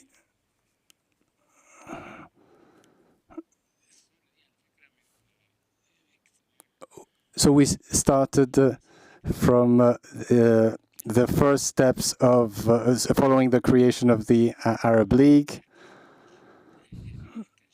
The landscape was very different then, and I consider myself as an Arab before being an Egyptian, and all the active parts of the world, active blocs, the EU, for example, are comprised of hubs. France and Germany, in the case of EU. So there is an emulation which has an impact on the direction of the whole bloc. And I think Professor Mustafa alluded to this. Egypt as a hub of influence, a demographic and military hub, but also a cultural hub, had a significant impact in the region. And starting from 1973 with the October War, there was a significant inflation in oil prices, and the balance of power went from Egypt to the Gulf region. But the Gulf region has a structural problem. They have significant riches, but they don't have the required components to protect these riches. So I wanted to take a look at the figures in the Arab region, if we consider it as a whole, but also individually at the domestic level.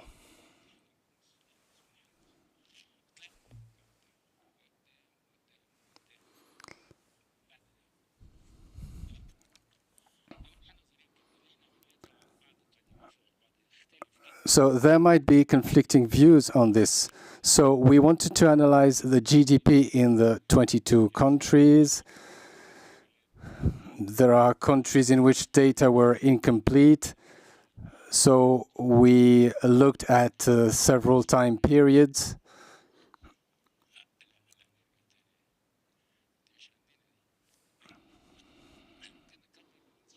Is it possible to zoom in? Is it possible to zoom in the picture? So each period, each time period, so we can start in 1956.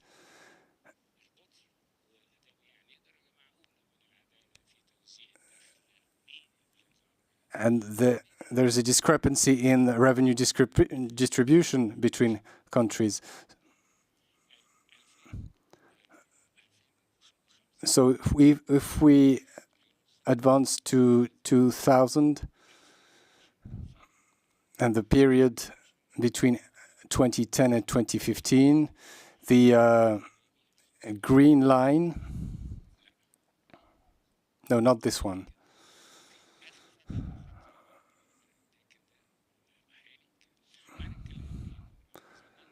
So if you look into the Arab countries as a whole, there's an uneven distribution of revenue, and this inequality is increasing over time.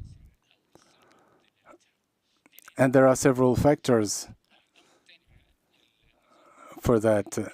We also looked into the structure of Arab economies. The first group is comprised of we detailed this in the paper. I can't quite remember them.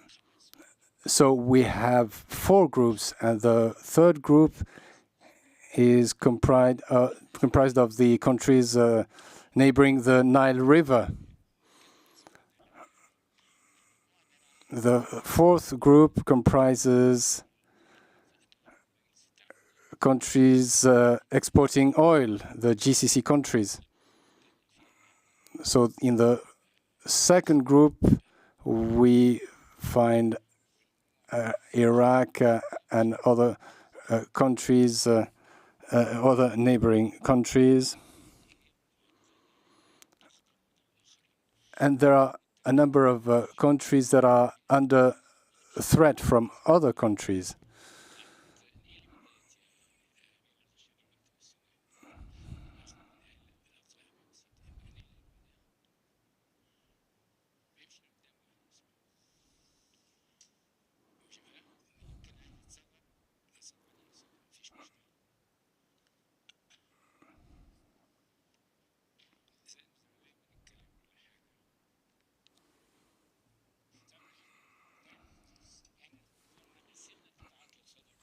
The point is we looked into the economic performance of 22 countries,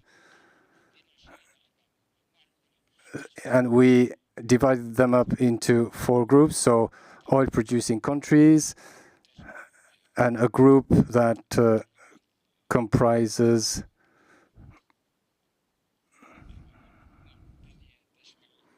the second group comprises, so as I've said, the oil exporting countries. The group 3 comprises the countries from the Nile Basin, and another country comprising other Arab countries. So each year was indicated by a color to allude to the distribution of the income from extractive industries from 2000 to 2011.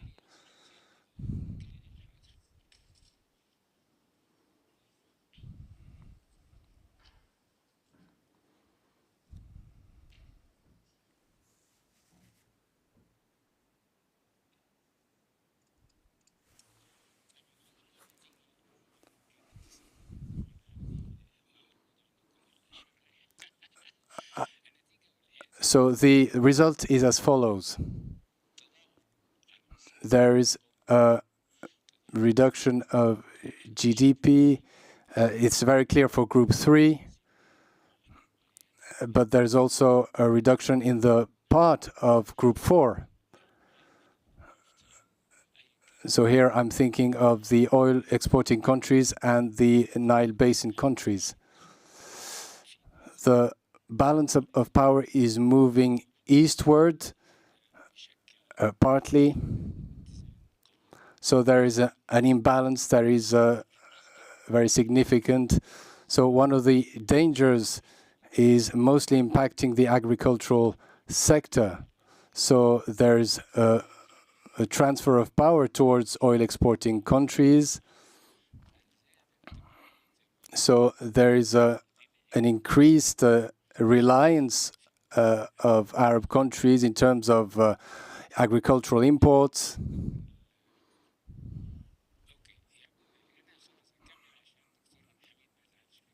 Okay, so I'll be concluding so that I don't get a rap on the knuckles by the chair. So these developments are based on figures. The productive sectors such as agriculture and industry, and their contribution as essential sectors are ongoing over time. And there are other sectors such as services, energy production. So we try to see whether these developments have an adverse or a positive impact on these sectors in the Arab world. So based on this analysis,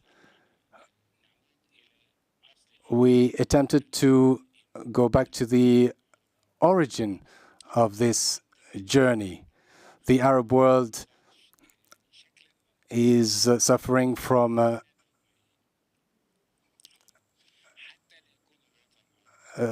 strong divisions, and the Arab world is falling prey to a number of disruptions.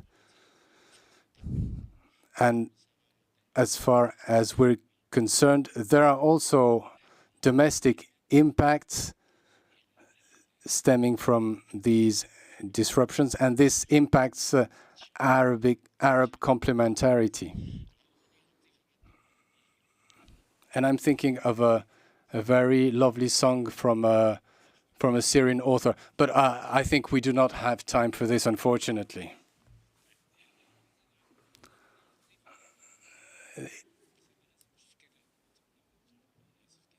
It's a lovely song, but unfortunately, I don't quite remember the title. Thank you so much for your attention.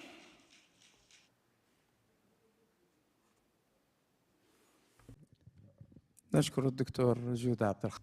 Thank you, Dr. Abdul Khaliq, for presenting this paper, important paper that addressed the following. The difficulty comes from the fact that it has talked about a number of Arab countries, taken into consideration 3 different timelines, and it has addressed economic policies, and the difficulty comes from just that. The paper also has gone over the most important disruptors in the Arab world, such as the September 2001 events. And also it has talked about at the end about the changes, especially in 3 sectors. Would you please speak into the microphone? We cannot hear you. And it's talked about the different groups. I would like personally to express my thanks to the person who prepared this paper, including Arab economic complementarity and the need to achieve that. This is, and allow me to say this, I would like to say I published a book a few years ago on complementarity in the Arab world, and I thought that this sentence in particular expresses the gist of my book precisely. I would like to thank the authors of this paper and the people who are here with us to discuss this paper, including Dr. Atif Qobrusi, who is a professor emeritus of economics. We can see him. He is with us online. Sir, you have the floor. Thank you. I would like to apologize for not being able to be with you. Needless to say that the paper by Dr. Gouda in terms of determining the disruptions that have represented a hurdle for economic development and the problems faced in the economic and social sector in the Arab world. These disruptions are imposed on societies, but the policies are developed by the men and women in the countries, and therefore we have to distinguish between the disruptions and the policies. But there are linkages between the two, and therefore sometimes it is difficult to distinguish between the two. The problems we're facing in the Arab region are due, in the most part, to some factors that are directly related to our domestic choices. And we have to revisit these factors, and we have to try to find efficient solutions. And I think Dr. Gouda and Dr. Zaini have come up with a number of recommendations. I agree that the fragmentation that we're facing has had a major impact on reducing the opportunities for achieving sustainable development. Our ability to develop hinges on pooling our efforts and on resilience and also on applying efficient policies that are based on our choices and our conditions and our circumstances and resources. the economic, social, and strategic elements are important factors in order to pool the Arab efforts, and they have to be based on facts, not on emotions. I have used a Generally Taylor model that assesses economic relations based on the added value and the market size and investment.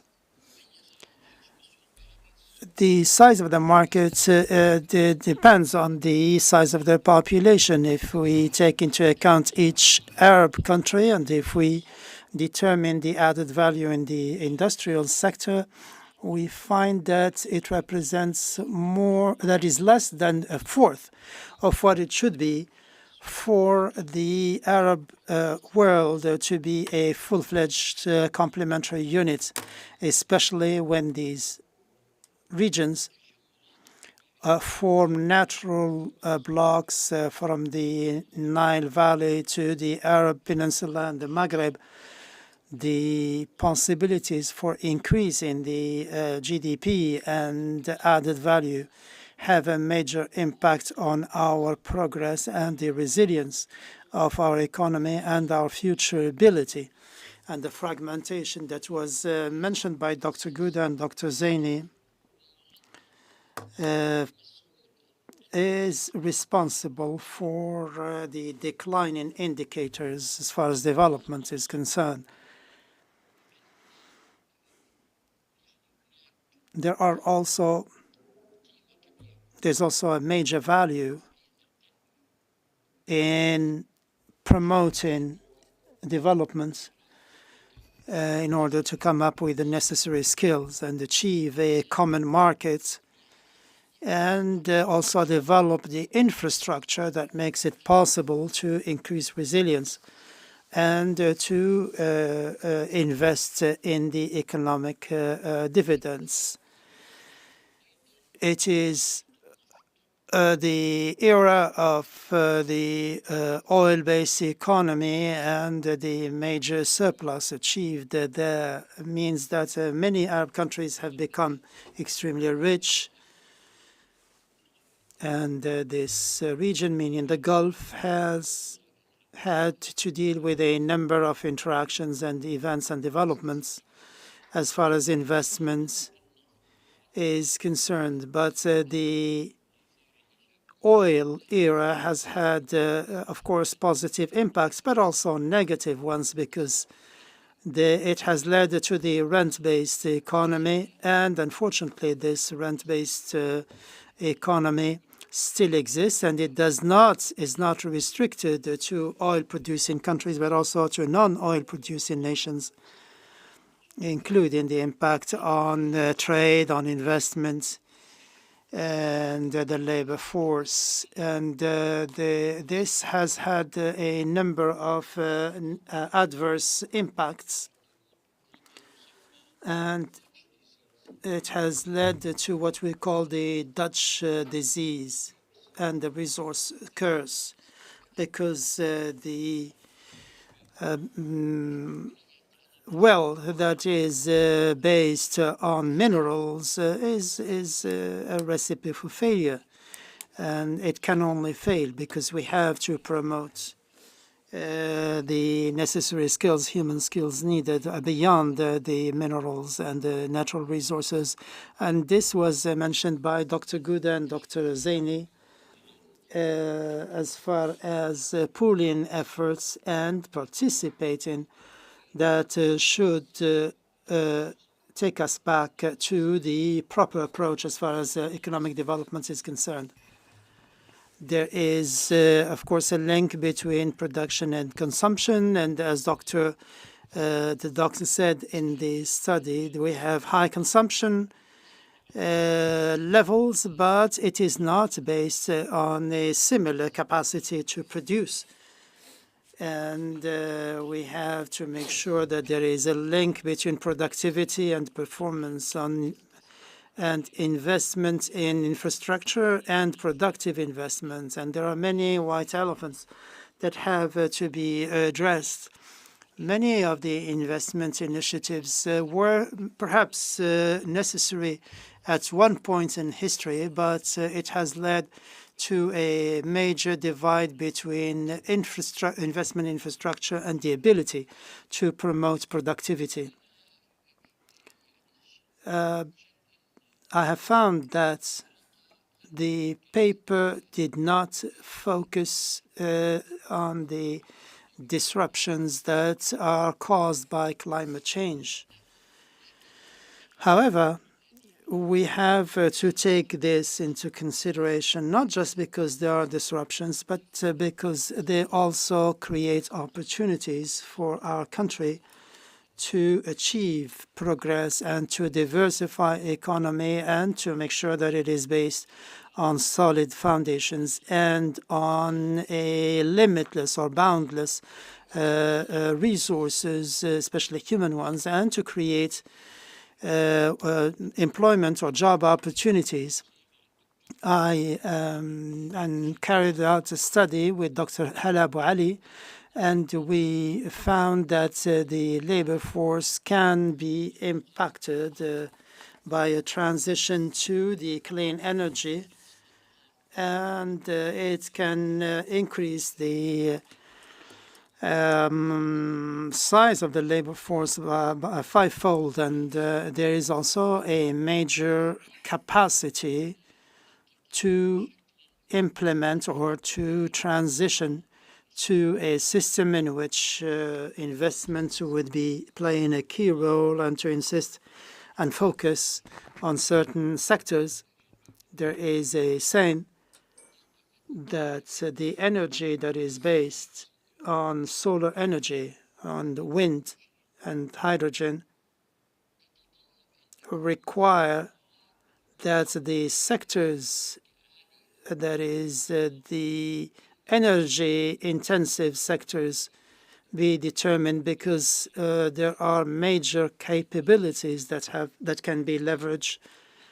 There is an ability to diversify the economy, to give it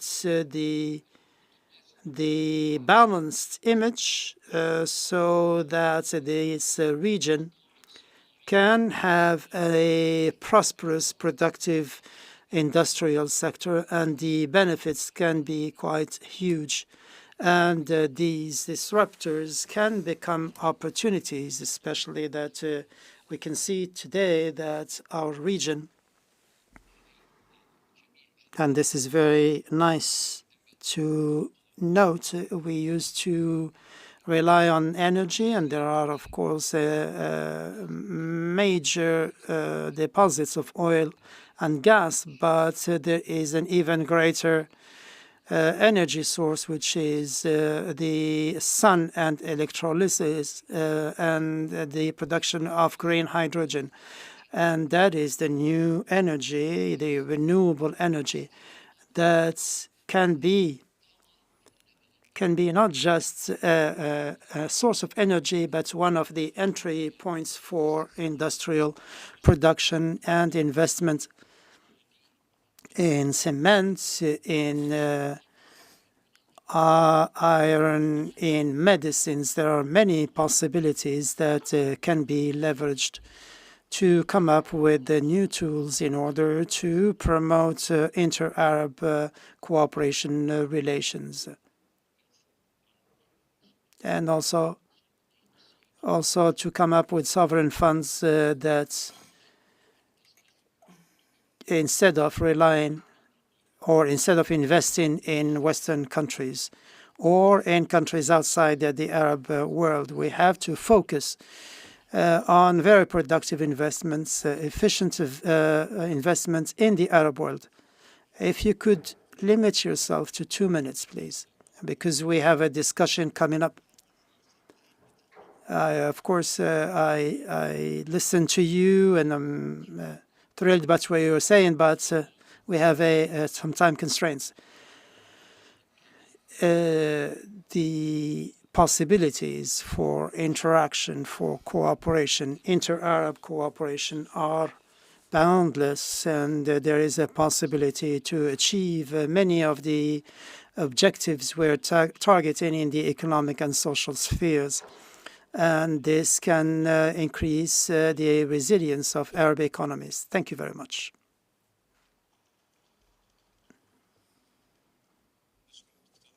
Thank you, Dr. Atif Qobrusi.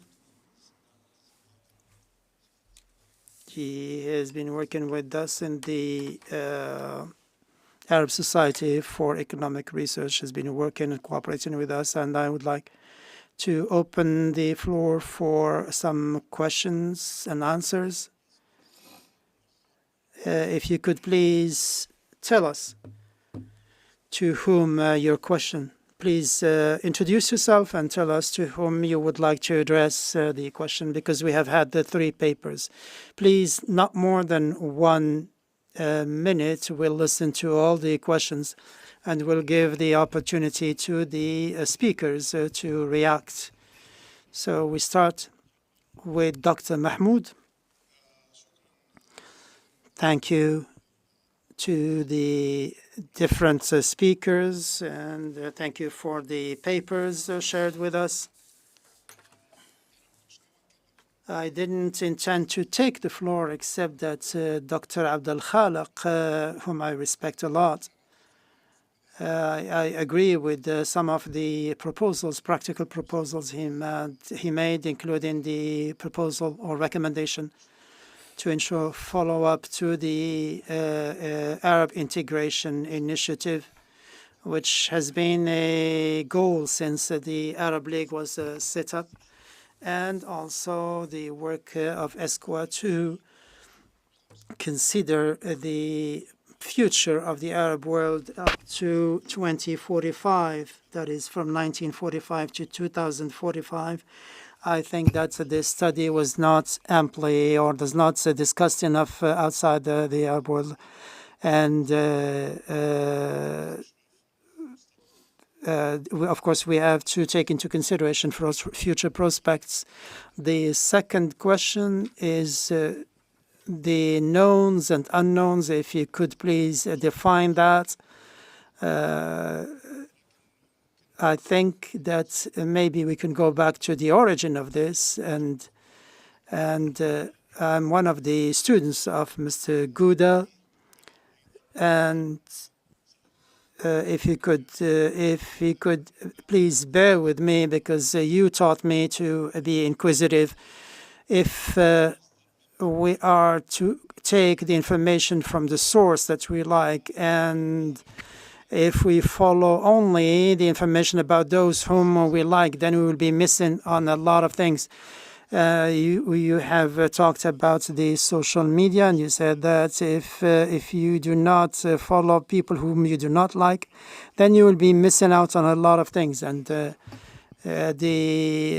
would like to refer to the Rumsfeld matrix. Maybe this is an opportunity to remind ourselves that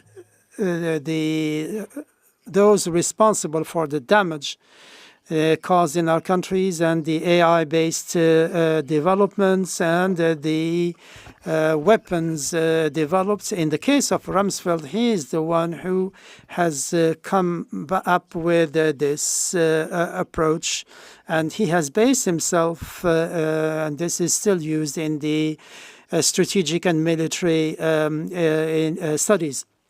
For example, Churchill, who is the leader who is mentioned in almost all of the books that deal with the Second World War. We know that Churchill was a colonialist and a racist, and this was clear when we addressed the question of Black Lives Matters about 2-3 years ago. So when we go back to Churchill, what he wrote as far as history of war is concerned, I have read a book on leadership by someone who is similar to Rumsfeld, and that is Tony Blair. Tony Blair is still alive, and the lie about mass destruction weapons, he was one of the people who were behind that lie. So when we buy the book, for example, I believe that the book, for example, you know that it's Tony Blair is going to benefit from the income generated by buying the book. But here we can disagree about the knowns and unknowns, the other matrix or the other elements that we have to look into or to check. And here we are referring to what Mr. Judah has said. For example, we are making a pattern of something that should not be a pattern. Sometimes we are talking, for example, a certain situation about unknowns. But maybe it's not an unknown, it is just a risk. Here we have to make a difference between a certain situation and the outcomes of situation. For example, it's like talking about the blind spot or the mysterious element of the relation between all these factors. I think with all due reservation and with all the position that I have towards Rumsfeld, but sometimes for the scientific purposes, I believe that he has came up with this model that has its own good. I think that Iman and Amira's intention was a good intention, but yesterday I said that referring to Rumsfeld paradox, for example, and I have said we should not forget our history. We should not forget those who destroyed our countries, and we should not forget that some of them have learned from our sciences and developed it. Let's learn from them and let's learn from their sciences. And this is what I wanted to explain, and I think we can talk about this later on in details. Is there any other question?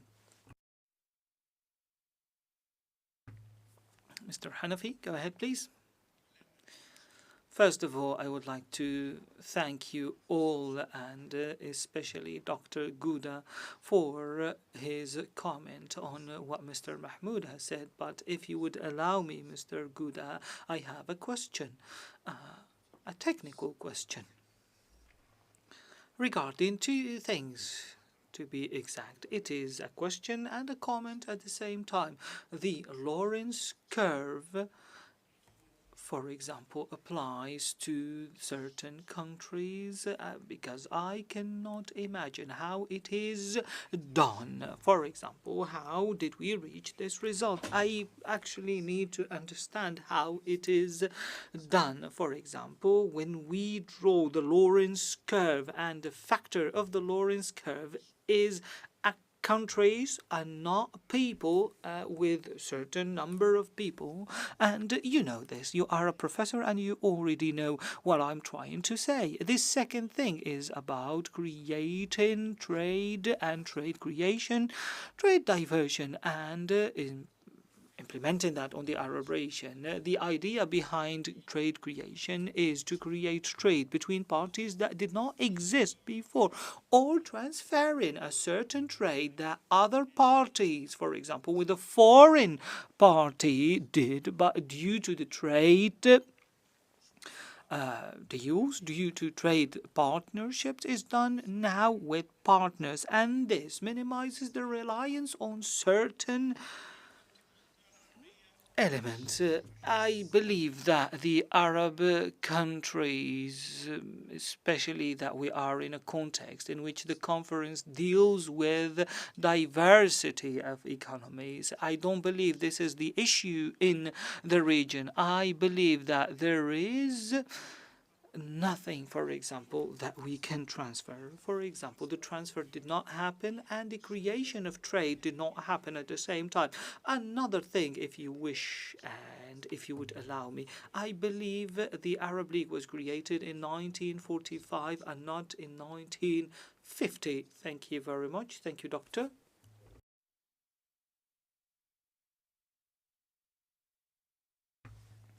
Adla Ragab from the Faculty of Economics and Politics from Cairo University. Thank you very much. I have learned a lot. My question is to Dr. Amira. It is not actually a question. It is just a comment and a suggestion.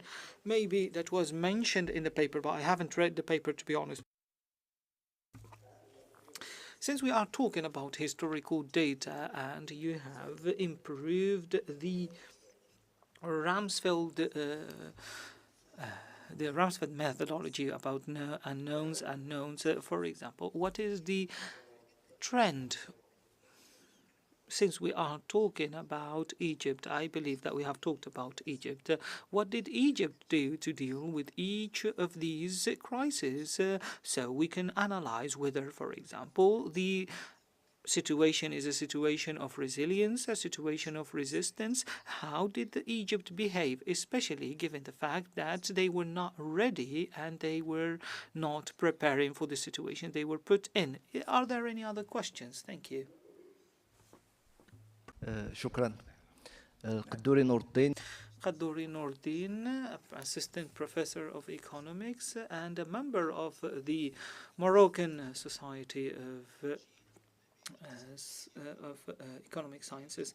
I believe that the Arab economies are a hybrid system between the between the stable economy that lives in political stability and the African economy that lives in economic destabilization. I think that this economy, for it to be able to adapt to the international imbalances, especially related to technological advances and climate change.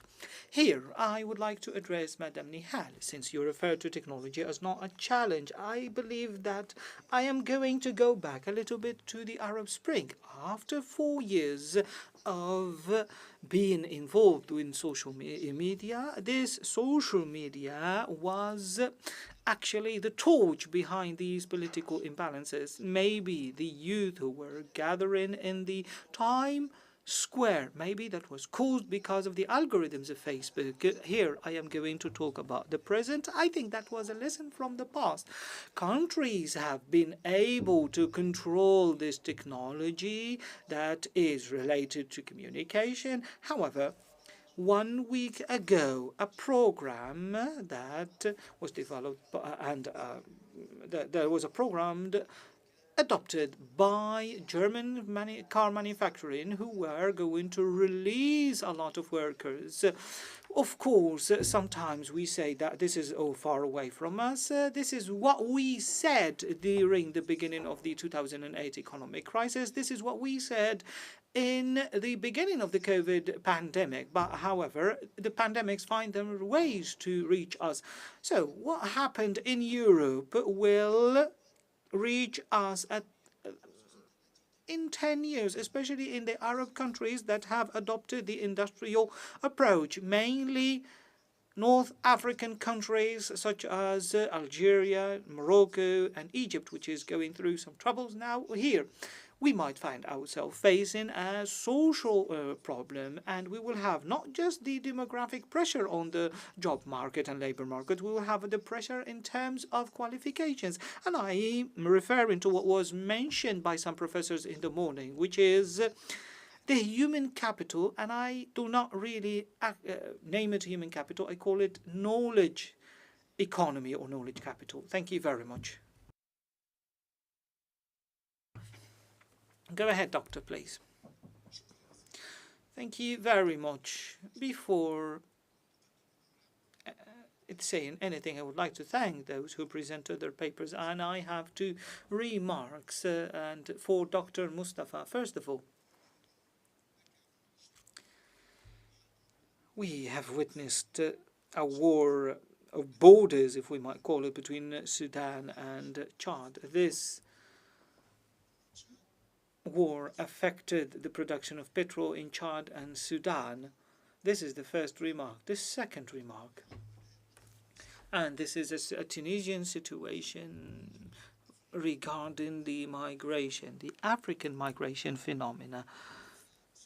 It had very important social implications, especially in the city of Asfeer in Tunisia. Mr. Judah is well aware of that. We had a lot of problems that included actually killing, displacement. This migration is a regional migration. This is for Dr. Mustafa. Now I am addressing Mr. Gouda. I have a question, because I see that all the complementary work has unfortunately failed, despite the fact that the Arab League has launched a lot, done a lot since 1945. For example, we can see the union of the Maghreb Arab Union. It's almost clinically dead. We are talking about the Arab Union between Iraq, Egypt, and other ones. It has disappeared. The same thing can be said even about the GCC. And maybe we need to reconsider. We need to reconsider the root of everything and the sources, the complementary work, how it is built. It's the complementary action is not based on politics, on real politics. It's based on sectors, sometimes based on populist ideas. Since we are talking about the borders, so let's talk about the borders between Algeria, Tunisia, and Libya, Tunisia. The borders, for example, are complementary. However, this complementary element is economic, social, and popular. Thank you very much, Mr. Abdul Fattah. Now we go, or actually we have quite a respectful number of questions and inquiries. Let me begin by asking the panel and the professors to answer, and here I would like to ask Mr. Mustafa to begin and answer the questions of Mr. Abdul Fattah regarding Chad and Sudan. Thank you very much. The comment, or my first comment, is on the remark of the discussion. And my first comment, how did you consider the conflict in the Palestinian land, Palestinian territory? How did you consider it an internal conflict and not an international conflict? I don't think the international community considers. I think that the international community, for example, refers to a conflict between two states, but the Palestinian state is not actually recognizable. We are talking here about a colonizing country that is being resisted by colonized people, and from this basis, I considered it an internal conflict and not an international conflict. But most of the conflicts that were mentioned are internal. However, the external element is very important when talking about that. When we talk about Chad, Chad was affected by the conflict taking place in Sudan. It was one of the countries that was affected, and I mentioned that in another paper, and I have to mention the last thing, which is related to the negative impact of migration, especially skilled labor migration. We have to take into consideration to which extent are these implications economic impact or social impact, and this is what will determine if I am going to include them in one section or the other. If the impact of armed conflicts are not only economic, there are social, psychological, and political impact. For example, the psychological one. Can you imagine the psychology of the people living in Lebanon and Gaza, especially facing bombing every day by the Israeli forces? These are implications, for example, exist, and but the nature of the paper did not allow me to explain that in more details. And thank you very much. May the speaker please use the microphone, please? The interpreter apologizes as the speaker is not using the microphone, so we cannot provide interpretation.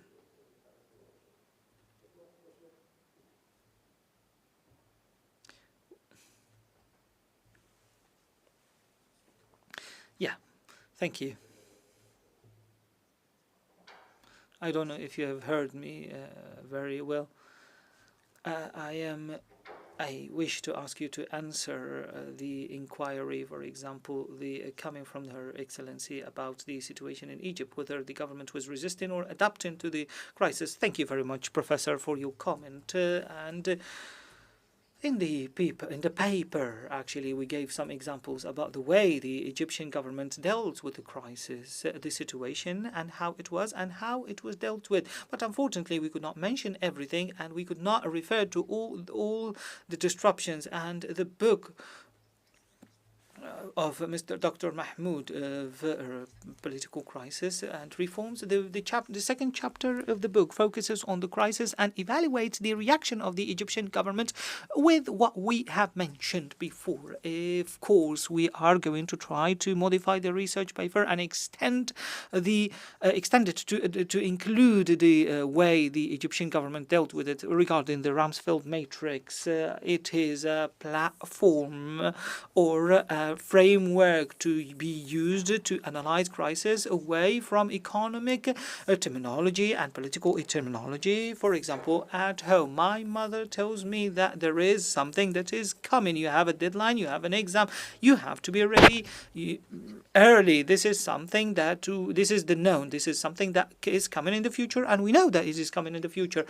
Unknown unknowns, for example, similar to the same example, for example, time is becoming more and more, the situation is becoming more and more difficult. So our parents try to prepare us for the coming days.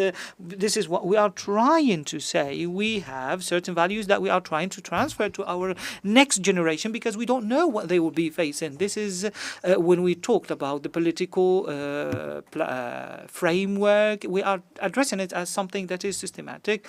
Of course, I would like to thank Nihal Magharibi for all the feedback, and we can discuss it after the session. And I am actually honored to be to be with you after the ECS and to be sitting here with you. Thank you very much. Thank you very much, Dr. Nihal. Would you, our professor from the Moroccan University, and please, would you talked about technology, Arab Spring, and you addressed your question. She will answer you.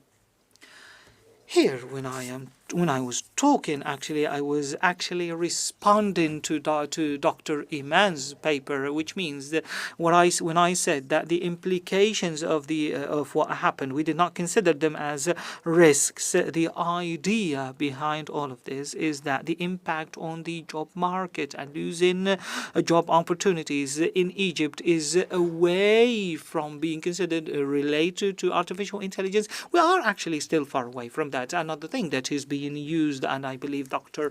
Khalid Hanafi always talked about it, which is the usage of artificial intelligence. And the fourth industrial revolution to be, and in terms of logistics, I believe that we are still far away from that. If you look at the map that we have, for example, we do not have internet services that are compatible with this kind of services. This is what we have been talking about. Unfortunately, we have certain risks, but we do not have the positive element related to dealing with artificial intelligence and even the negative aspects of artificial intelligence. Something else to be mentioned, which is the human capital index, which is 2.9, which means that the youth who are living today are going to get only half of what the current generation is receiving after for example, becoming at the age of 18, which means that it's still for a little bit. Thank you very much, Dr. Nihal, and I think Dr. Nihal finished right on time, and I left Dr. Judah to the end because he received a lot of questions, and he is at the moment on his way to go back to his chair. The questions to Mr. Judah came first from Dr. Mohieldin. This is a very important topic. After that, we have two questions from Dr. Hanafi, and we have another from Dr. Abdul Fattah.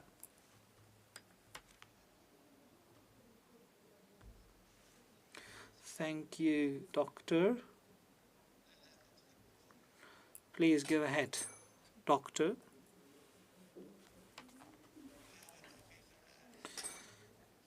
In fact, I will give the floor to Dr. Juda. Thank you very much. I am happy with the question of Dr. Mahmoud. This actually reminded me of one of the quote of Aristotle when he said, when he addressed Plato and Aristotle, when he addressed Plato and about the notion of reality. I did not actually want to make the topic look silly, because using the Ramsfield analysis. ومعنى كلامي إنه What I mean by this is that Amira uses this method in the pretty much the same way.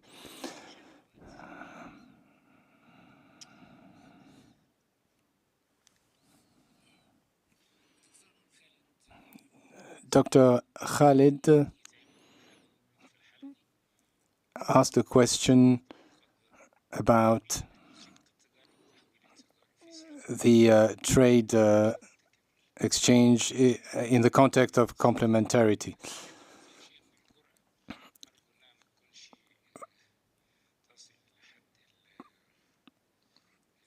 When it comes to the first part of your question,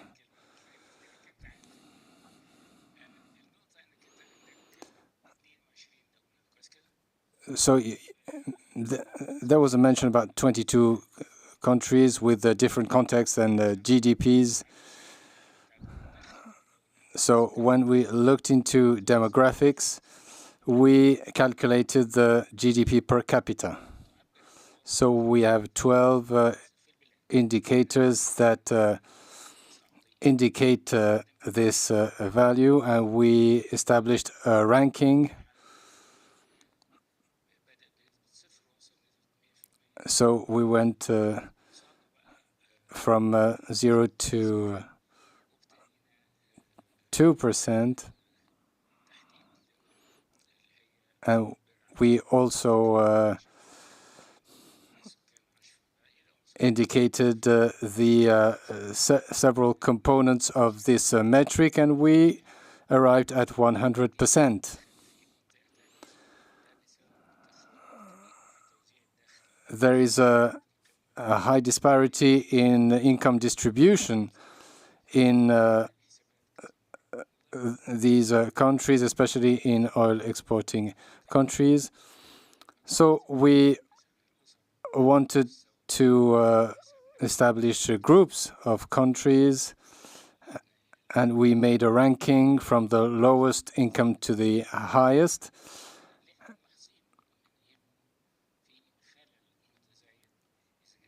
And there's a disparity, growing imbalance in income, growing inequality.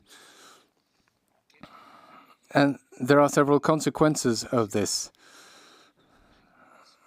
So this is when it comes to the Lorentz curve. When it comes to trade imbalances, as Dr. Khalid mentioned, complementarity has become very high. And here I'm thinking of the steel and coal union that has led to a very strong union. And free trade agreements can lead to that kind of unions. Customs unions, for example. So if this is designed correctly, this might lead to a space that can foster trade exchanges and foster business and a better distribution of work. This can take place within the customs union. There can be a transfer from high-skilled countries to lower-skilled countries. So this is when it comes to the customs union. So if a manufacturing center is transferred from one country to a lower cost country, this will have a positive impact for all.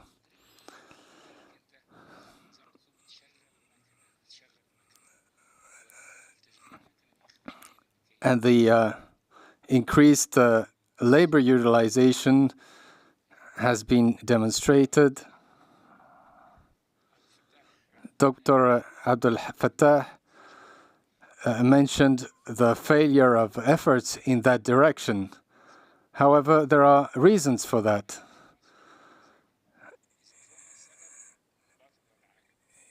In Egypt, we used to say that if you know the reason, there are no longer mysteries. So, of course, we need to take the people into account. And this is a topic that we are keen to address because we have experts in public policies. What is certain is that the situation in the Arab world has all the components of complementarity. And if we have the will, we can make progress in that regard.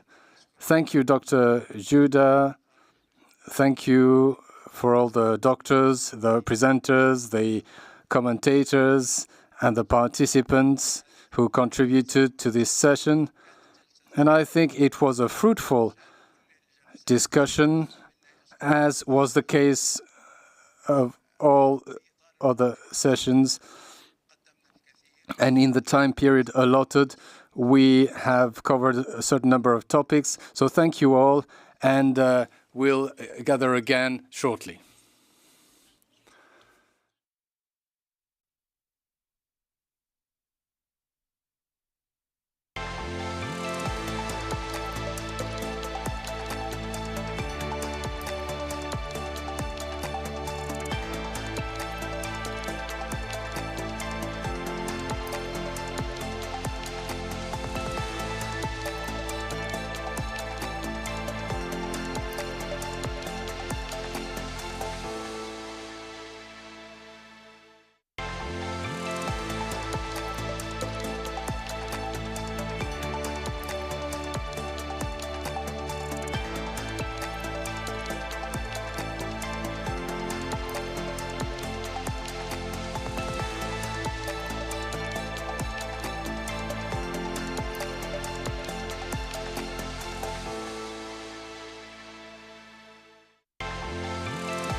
سيداتي سادتي مرحبا بكم.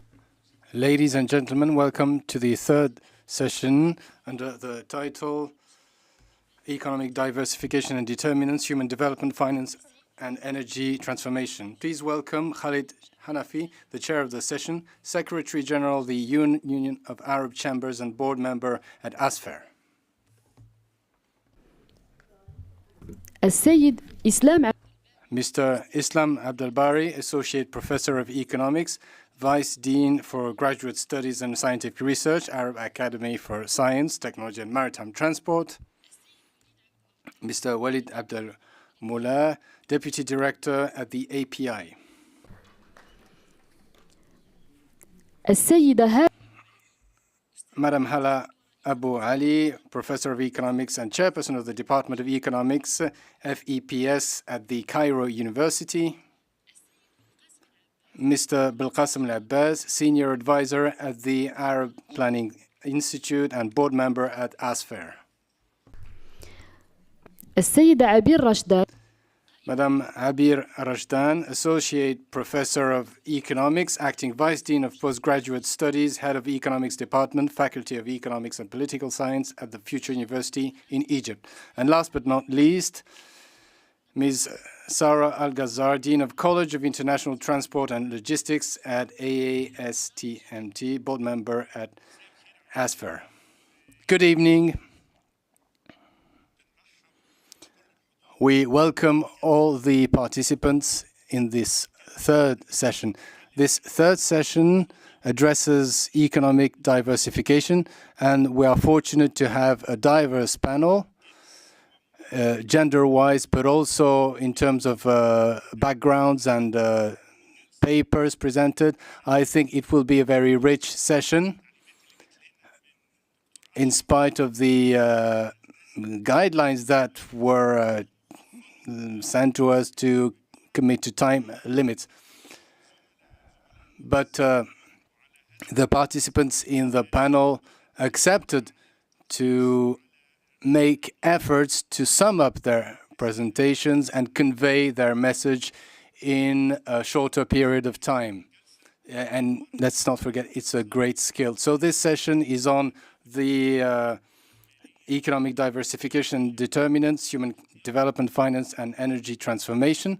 The choice of this topic is very timely and adequate because many Arab countries and countries of the region heavily focus not only on commodities and on production of commodities, but also on the export of those commodities and inward looking economics. So there is a strong focus on those determinants. The economy is heavily based on human development, and you can't diversify your economy and develop diversified industries without human diversity. But to have human diversity, you need to train them with the modern weapons, and I'm thinking of modern technologies. And this always requires an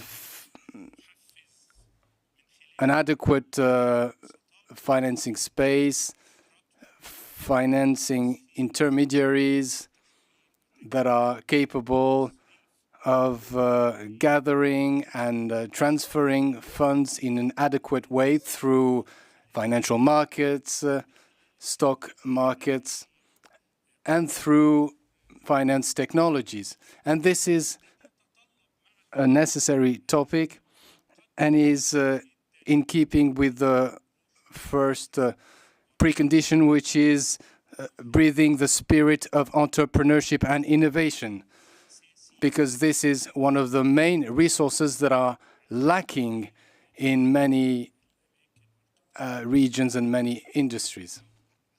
And of course, energy transformation, which is a topic that can't be avoided. Let's start this session with the paper presentation authored by Islam Abdul-Bari, Associate Professor of Economics, Vice Dean for Graduate Studies and Scientific Research at the Arab Academy for Science, Technology and Maritime Transport. And we think that the paper presented by Islam Abdul-Bari is of excellent nature, and it addresses financial development, economic diversity, and it focuses on the GCC countries. It uses a certain number of linear and non-linear models. Professor Islam, you know the commitments that we have made time-wise. Good evening. I thank you.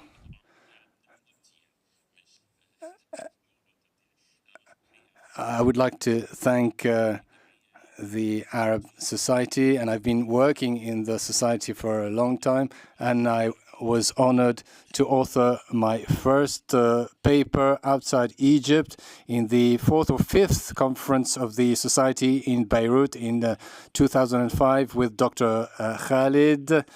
This led to the securing of a master's degree, so I hope this work will go on. I thank Dr. Ashraf, Dr. Mahmoud, and I'm very happy to be with you today.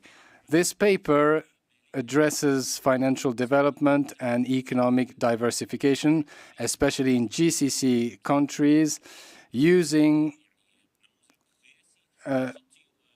linear and non-linear models.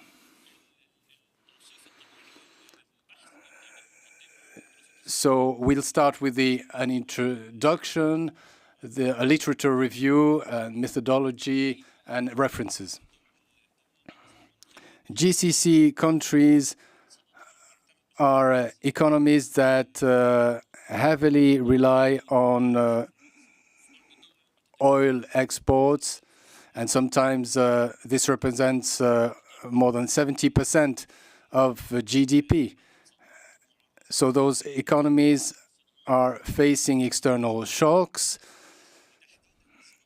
and especially shocks from volatility on oil markets and volatility stemming from geostrategic shocks and conflicts, but also from climate change.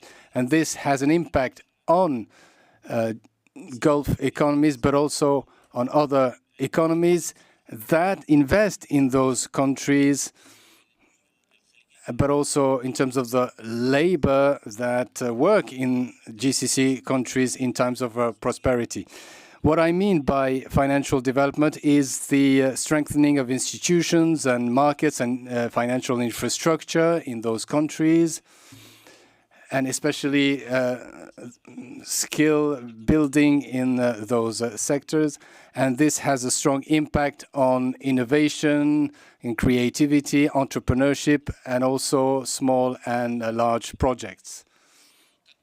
In terms of context in the Gulf region, there is a strong importance of diversification for several reasons, because those countries are heavily reliant on oil and they are prone to external shocks. So those countries are striving to diversify their economies, and financial development is one of the tools at their disposal. And I'm thinking of external investments, but also diversification, and financial development helps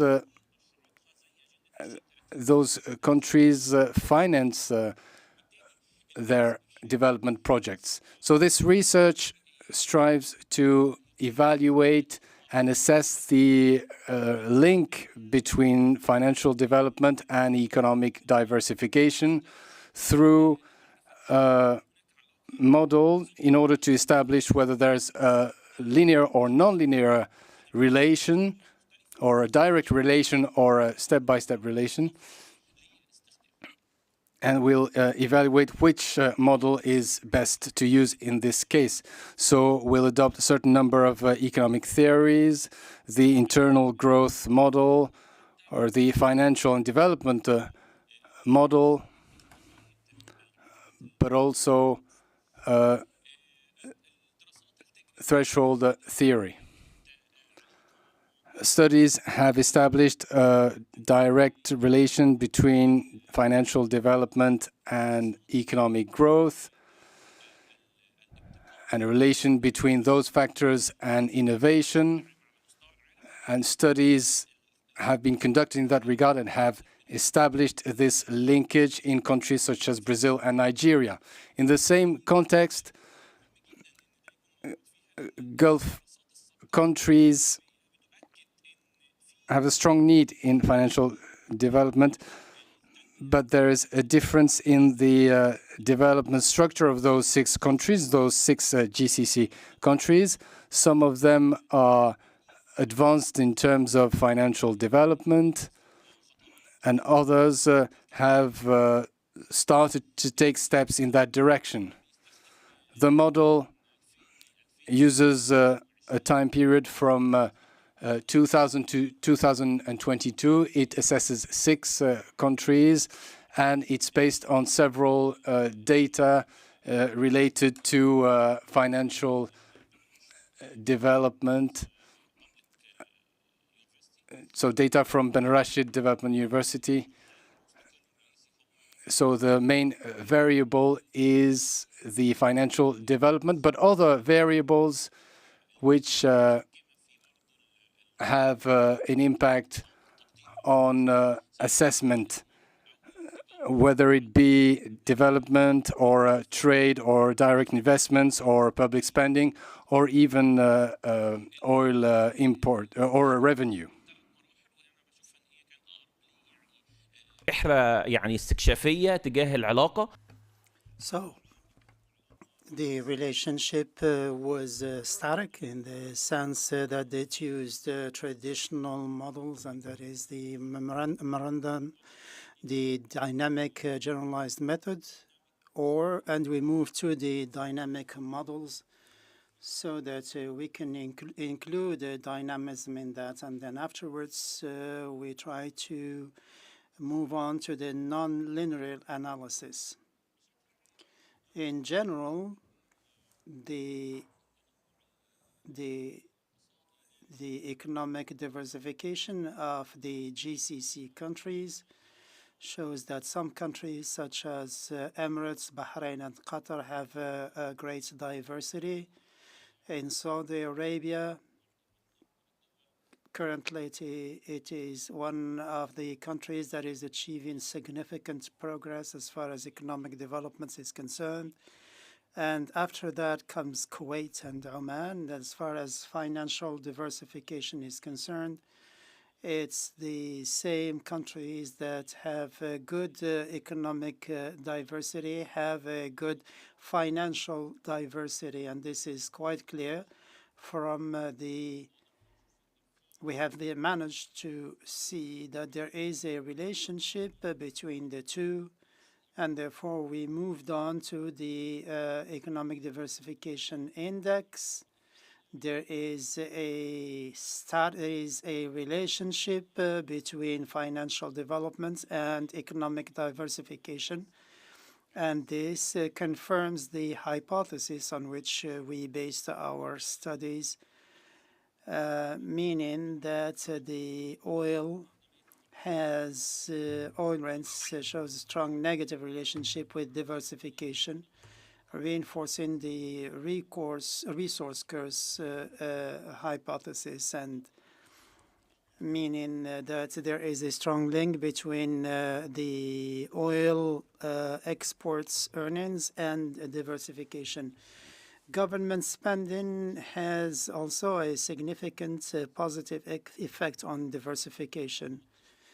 The following analysis was the dynamic analysis, the generalized method of moments, and we added to it a model that is based on different variables, that takes into consideration the economic developments with financial developments and government spending. As this answers the first and second objective, and therefore to answer the question whether it is a positive relationship. As far as the nonlinear relationship analysis, we have reached the conclusion that it is nonlinear indeed, and that according to the score that is achieved, we have the two levels. We have low and high FD, and in the low, which is lower than medium, there is no impact. In the higher level, there is an impact, which means when the financial institutions have achieved a level of maturity, the impact is clear. That is, the financial development has an impact on the economic development. And so instead of being two-level or two-tertile, we have three levels. We have the low tertile, the middle tertile, and the high tertile, and that is the high tertile is the countries with the highest financial development scores. And this confirms the result that we obtained at the beginning, which means that those who are in the low tertile, the financial development does not have an impact on economic diversification. The middle tertile, that includes also Saudi Arabia, we can see that there is a clear and a very strong, very significant relationship between the two. And there are here some countries that are in the same level as Saudi Arabia. And we have also the countries that have high financial development scores. And they have, of course, this has an impact, but it is lower than in the middle tertile. And therefore, this is not the main factor that contributes to economic diversification. You would need a number of economic and monetary or financial reforms in order to achieve that diversification. And that is the kind of level of production that we need to achieve in order to have that diversification. 1 minute, please.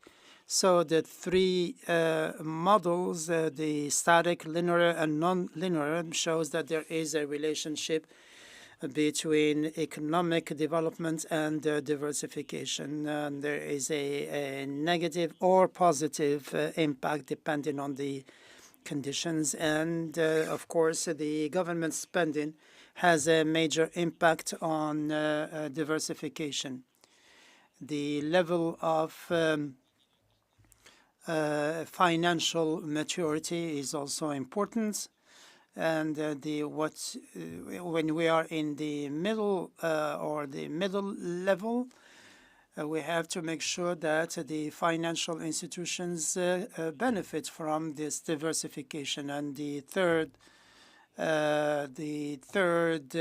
level is in which there is a complementarity with some structural reforms, with infrastructure, with governance, so that we can achieve the objective that we want, which is economic diversification. Thank you very much. Thank you, Dr. Islam. This is a very good paper, very good analysis, and he has shown us that financial development is a prerequisite for diversification, and this has taken the GCC countries, and this is a rational choice in the sense that there was no diversification, economic diversification, because they were single resource countries, and therefore the other sources of production and economic developments were not there. And the idea of linear and non-linear is also logical in the sense that we look into the prerequisites, a number of prerequisites, meaning the presence or the existence of other institutions. Financial development does contribute to economic diversification because it encourages the private sector and the small and medium businesses to be involved in production. And the institutions, state institutions, usually contribute to this. That is beyond the oil income. We move on to Dr. Wakil Abdelmoula from the Arabic Planning Institute. Sir, you have the floor. Mr. Chairman, good afternoon to you all. I, of course, have to be as brief as possible. This is a very good paper. I'm very happy to be a discussant, or at least try to be a discussant of this paper. And I know that the effort that was made to develop this paper, few people work on these threshold technicalities and the dynamic model and this threshold dynamic is important. Few people work on that. The paper addressed the linear and nonlinear model, and this is important because the aim is to use new techniques that has helped us overcome a number of issues and problems that we faced in the past with regard to the growth models, and we have now gotten rid of them thanks to this approach. And this was mentioned also by Brother Karim, and therefore we are revisiting these growth assessment models, inflation, growth, nexus, etc. And we have used techniques that are, some of them are simple, other more complex, including the random and static impacts and fallouts. Very quick observations as far as form is concerned. When the data is not clear, I would request the author to come up with a table that gives us an idea about the data and statistics, a summary of the data and statistics, because it is important to have these summary statistics in a simple table. And when we talk about developing the model and the variables, we talk about GDP growth, and then you use GDP per capita, and therefore there's just a few observations. So there was no consistency there. In my opinion, sections 5 and 6, I think 4 pages is too much. Maybe just 1.5 pages should be more than enough. And now the substantive remarks. You have come up with 4 categories, in my opinion, since we're talking about this aspect, which is similar to the growth nexus model. You talk about independent or standalone variables and other. It seems to me that the timeline is very short. Models are for growth or diversification. They are long-term. They involve a long-term process, and this does not happen in 12 years. And if you move on to the dynamic model, then that means that you've lost 1 or 2 years. Even 20 years is not enough because in the literature, usually it's every 5 years we use the 5-year timeline because of the volatility aspect. And then we adopt the long-term process. Therefore, I think that it is possible, and this leads me to the second observation. I have taken this from the Mohammed bin Rashid College. I am not very comfortable with this indicator because it is a composite one, and there are of sub indicators and indicators, and we have to take those into consideration. I prefer that you use the indicators that are standard, that are universal. And this, you have that. And if you want in the real economy diversification, and I prefer that, you can the manufacturing value added indicators. And in this case, you will be addressing both aspects. You would have dealt with exports and with the supply capacity, that is the production capacity. This is really a very good paper, but this is a basic remark, and it helps you to overcome whatever embarrassment they might have as far as that aspect is concerned. I think that they have started to do that. And this is what happened to do. I think that we see in the paper that they started doing this. There is also a substantive structural observation that is moving from the theoretical aspect, from Cobb-Douglas, which is quite natural. You go to the ad hoc equation, which is, of course, of importance in the practical aspect, but there is nothing in between. But that disturbs me. And I think that's the question. The solution is very easy. There is no reason to go to the first part. We know that it is ad hoc, and you have moved from the growth to diversification.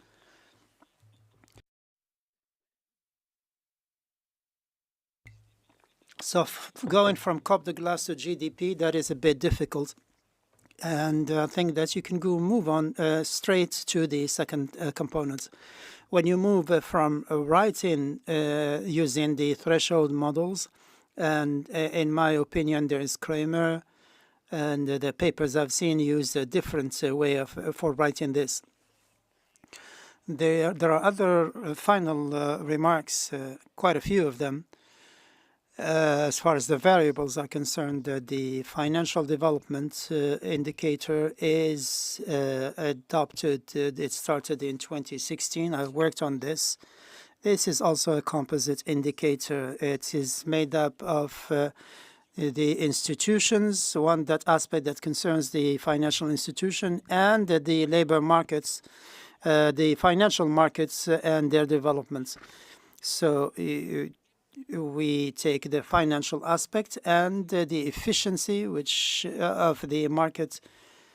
Therefore, there is some scattering here, and the same composite indicator and the variable used do not take that into consideration. And the timeline that you have used, there is this variable, and this variable changes a lot, 10 percentage points, but the financial variable less changing, and therefore you have moved from when you went from the Cobb-Douglas, which is very important in the paper, when you move from the Cobb-Douglas and you went to the many things were unfortunately lost, such as education or population, and the institutions as well. And we are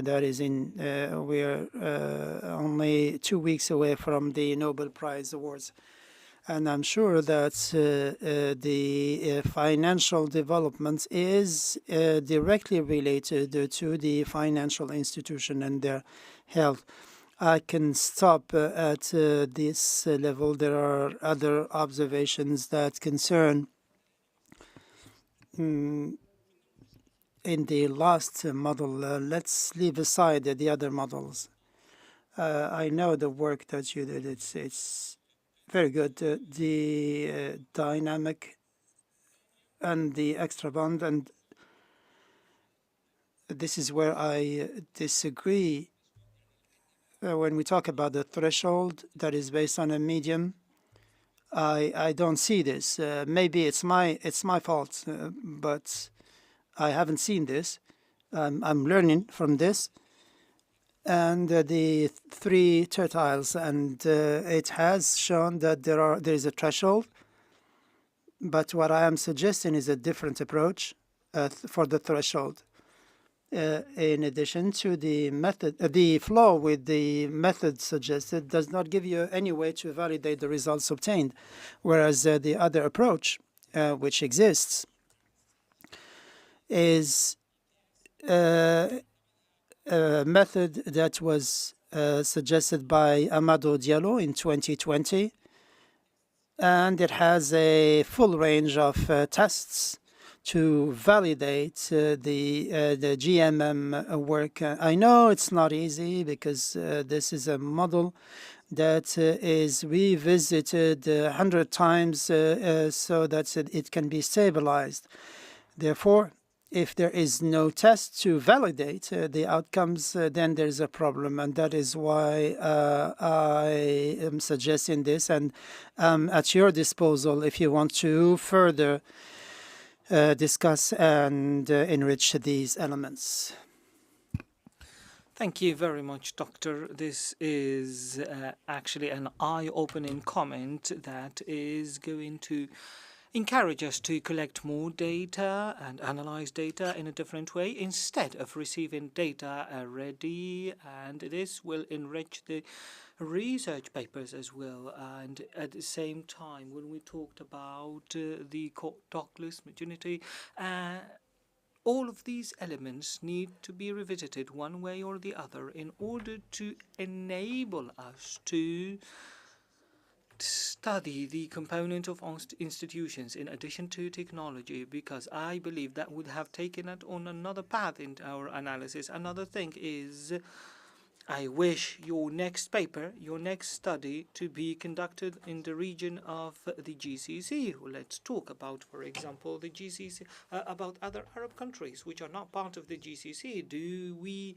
have the same method, for example, or analogy in those countries? If the main sector is petrol and oil, for example, is the problem related to sustainable development or financial development is less and it's not linear. We are going to move forward directly to the paper presentation number 5 and we have Professor Hala Abu Ali, Professor of Economics and Chairperson of the Department of Economics in Cairo University. The paper talks about energy transitions, impact on population, and empirical study on Arab children's lives.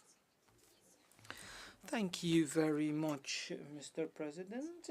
At the outset, I would like to thank the Arab Society for Economic Research for allowing me to share this paper with you. Our Professor Abu Khawaja is not here with us. She is the chairperson of the scientific committee of the conference. I thank very much the Policy Center for the New South for hosting us, actually.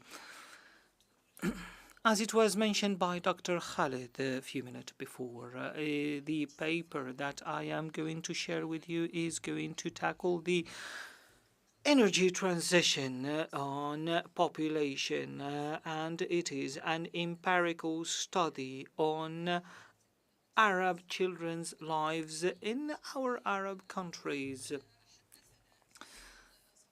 In the morning, Professor Mahmoud Mohieldin talked to us about the disturbers or actually the 4 disturbers, and what are the elements related to climate change. This at the same time, lack of energy is also an element that is considered a hurdle to development in the Arab region. This is a joint paper with a team of colleagues, researchers, as it is shown in my first slide. Great. Climate changes poses a lot of challenges that we face, especially for the population and the most vulnerable population, including children.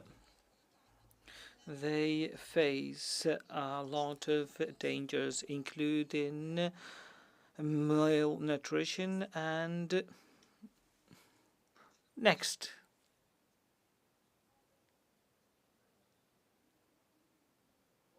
I think this is how it works. Yeah, the lower button, please.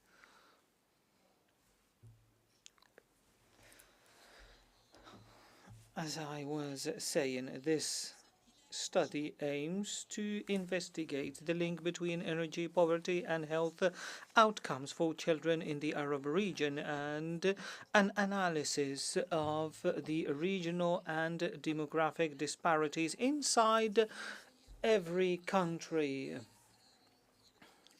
The objective of the study actually is to study the relation poverty, low carbon energy transition nexus on children in the context of climate change. These transitions, the climate change that is pushing us to move forward toward clean energy, how is that affecting the well-being of children through indicators of child health based on elements such as stunning, wasting, and the mortality rate for newborn children in the first year of their birth. At the same time, we try to analyze the wealth inequality and gender disparities by studying 10 Arab countries, including Algeria, Comoros, Egypt, Iraq, Jordan, Mauritania, Morocco, Palestine, Tunisia, and Yemen. We did not only focus on 10 Arab countries. We studied, actually we conducted 24 health and population surveys across 10 Arab countries. In these 10 countries by an average of 2.4 survey for each country, between 2 and 3 surveys in each and every country. The geographically graded daily meteorological and anthropogenic variables are matched to the 24 standardized population and health surveys from the 10 Arab countries to measure the climate change. I am sorry, I am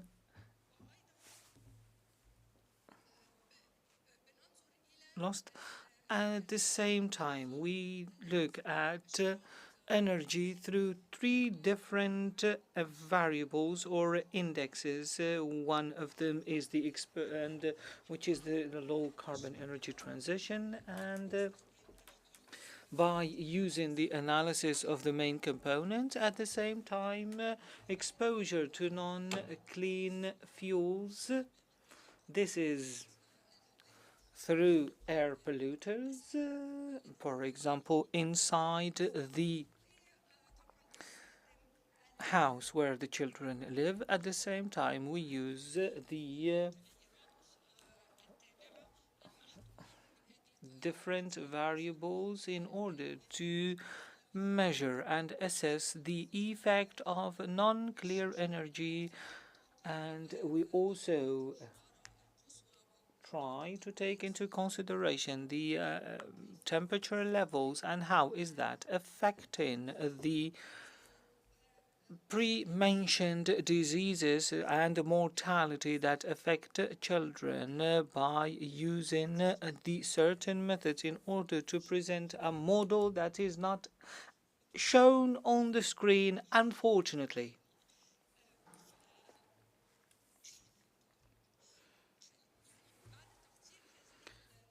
After sharing the example and the index, I'm sorry I don't have the luxury of time, but I will try to go forward directly to the key findings.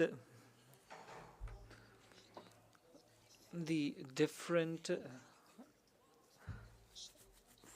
findings, we found that there is a link between multidimensional energy poverty index is significantly associated with stunning infant mortality and neonatal mortality in several Arab countries. However, it is not affecting or energy poverty is not related to stunning or infant mortality. At the same time, we find a strong link between energy poverty and stunning in Algeria, Iraq, Morocco, Palestine, and Tunisia. Temperature extremes 9 months pre-birth negatively affect stunning in countries like Egypt and Iraq. Sometimes these effects, for example, can be remedied, and it all depends on the average temperature in the last 50 years.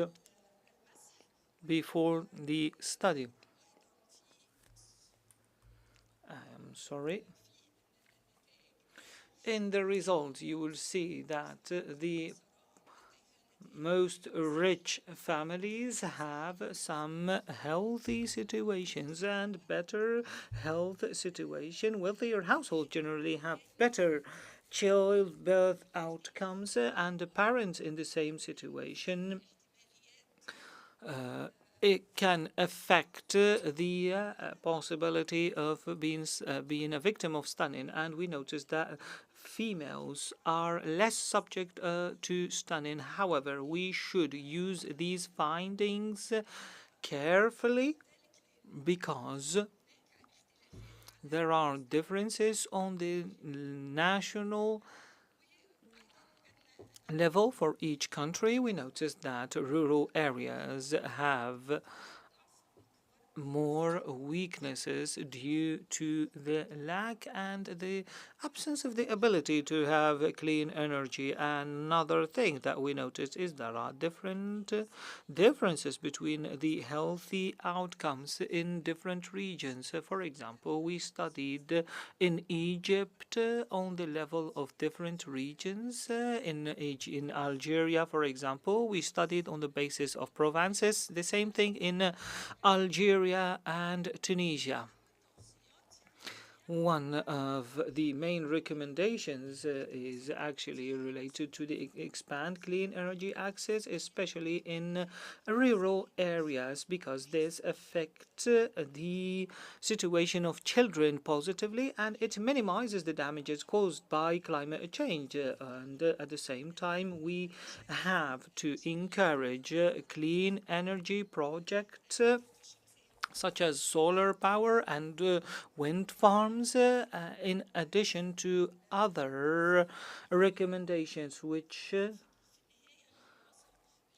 bring me to the conclusion, which is that we can address the energy poverty and climate impact is essential for improving child health and we need to develop a holistic approach involving women's empowerment and implement evidence-based policies and use in order to move forward. That would be actually something very important, and we need to, as I said, to develop a holistic approach involving women's empowerment, education, poverty reduction, and healthcare that is tailored to vulnerable population, especially to address children's health disparities.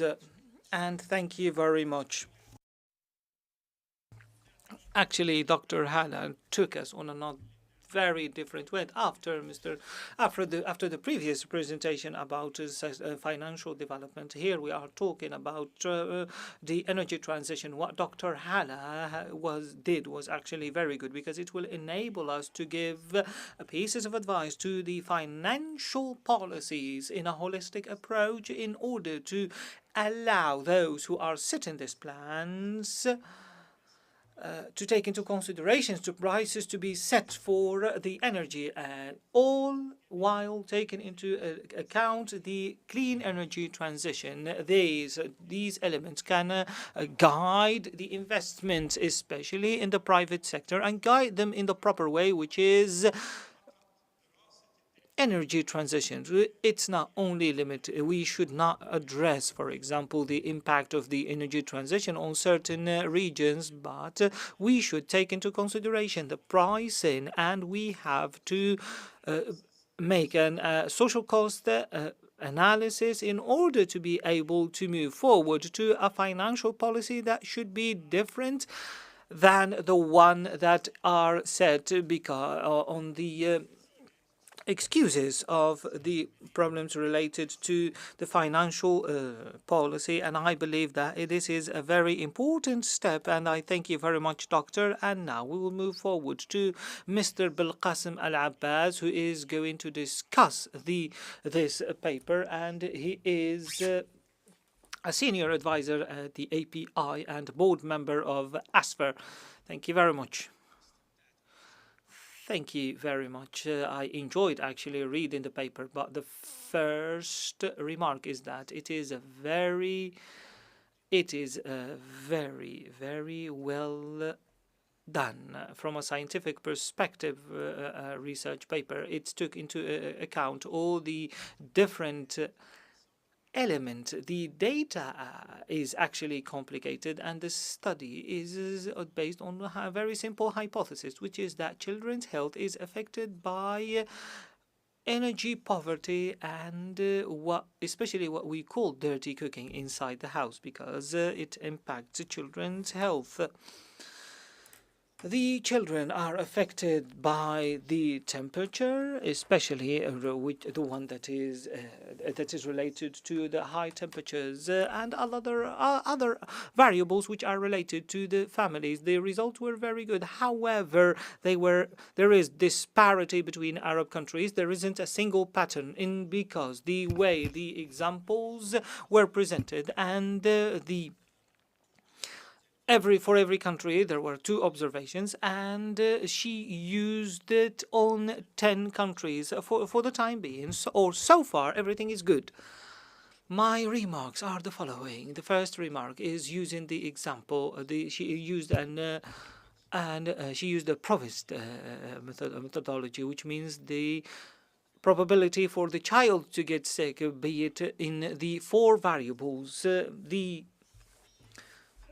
variability goes up with the difference, the different explanations provided for them. I think that if she would have chosen the second logical model, it would have been better, because I believe that with the increase of these variables, the impact on health can reach a certain maximum level and then stop there. This is why I encourage Madam Hala to use the 2 logit and probit samples and choose between them. The second thing, which is that it did not take into consideration any variable related to the health system, because the quality of the health system is going to affect the economic variables and the energy poverty variables. I believe that the more the health policy actually is better, these variables are going to change, be it the energy variables, the environmental variables.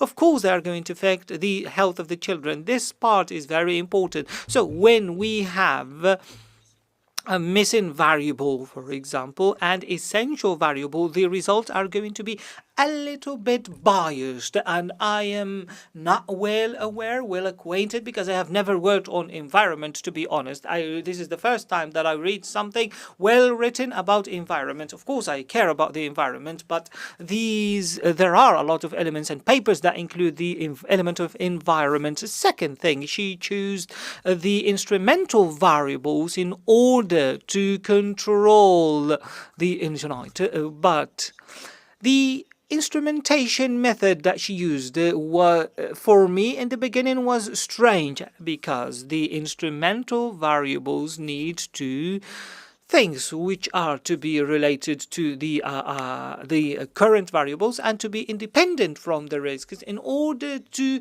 have a correct evaluation system. However, the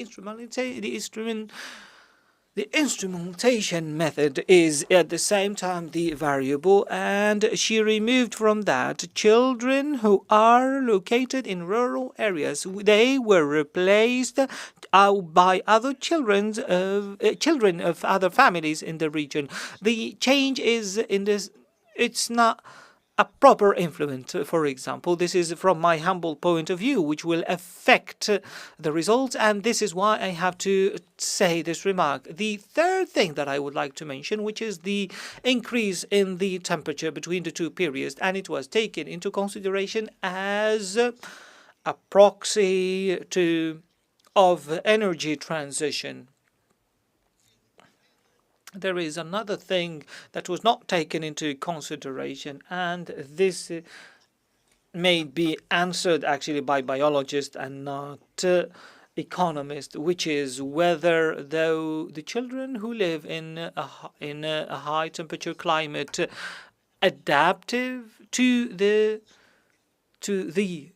region where they live. For example, if we take the example of children who live in Egypt, in the rural areas in the south, for example, the people who have adapted, for example, to the situation they live in, compare it to the people who are living in the north of the delta. For example, the same situation in Africa, for example, when you are talking about sub-Saharan regions, for example, people when we talk about the south of Morocco, Algeria, or Tunisia, these differences between climates and where these people live can affect the measurement. I think this is something that needs to be taken into consideration. The last thing that I would like to share, which is she used the different index for energy poverty, and she used it in order to measure dirty cooking inside houses. When we see it, we can notice that 0.49 of it is dedicated to lack of energy and not to dirty energy. This is why I find it difficult to say that when we have a higher poverty energy inside the house, we have an impact. When someone does not have energy, for example, does not use heating. There are poor people, for example, do not use that much of energy. For example, when we don't have energy, it doesn't mean that it is dirty cooking. And the cooking inside homes increases the carbon rate, and this has an impact on children's health. Please conclude your final remark. Okay, I apologize for overrunning a little bit. Thank you for your remarks. We'll move on directly to the sixth paper presentation on human capital and economic diversification under uncertainty in Arab oil exports countries.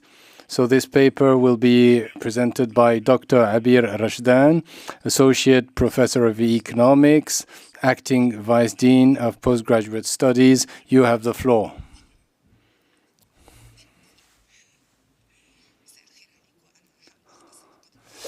Good evening. I'll try to sum up my presentation. And thank you for all those who have stayed with us so far. I would like to mention economic diversification specifically. The question is that whether GCC countries are able to diversify their economies. Do they have the necessary components? So what is the main factor? The main factor is human capital. It's the decisive factor in addition to governance.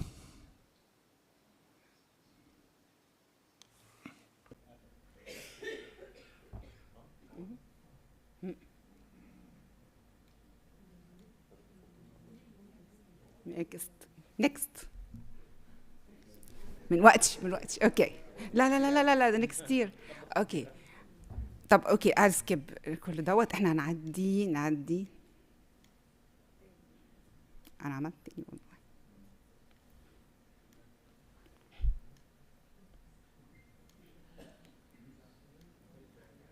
والله العظيم قوي اوكي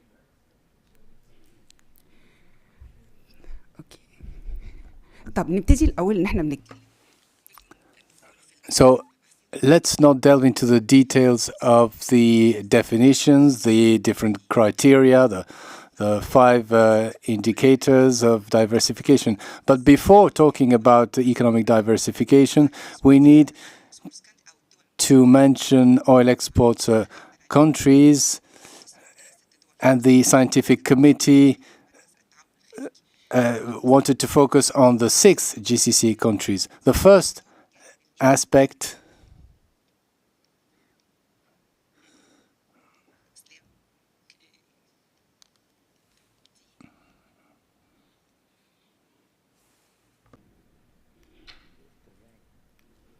أنا مش عارفة. أوكي.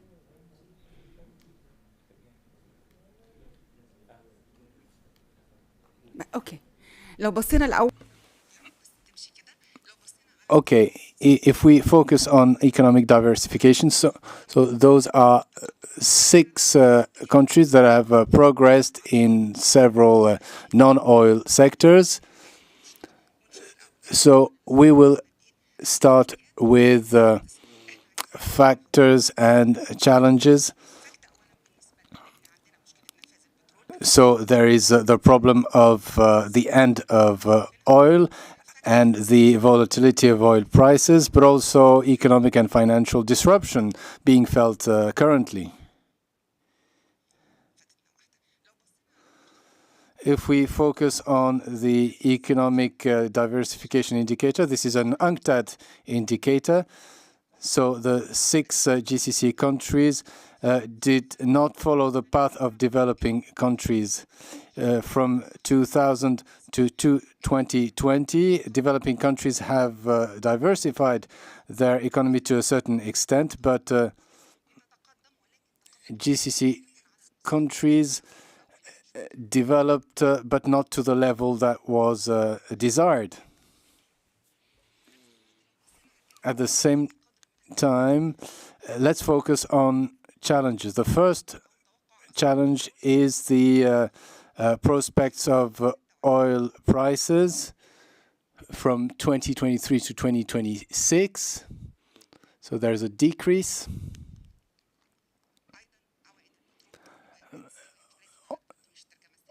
Also the decline in oil rents. This is another challenge.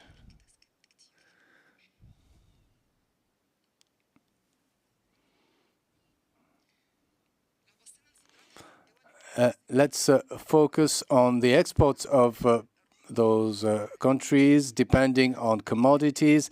And according to the UNCTAD definition, when a product exports commodities, and if that represents 60% of its GDP, this means that it's an energy which is heavily dependent on those commodities, and this is the case for certain Arab countries. So those are the fuel exports. Some countries reach more than 70%.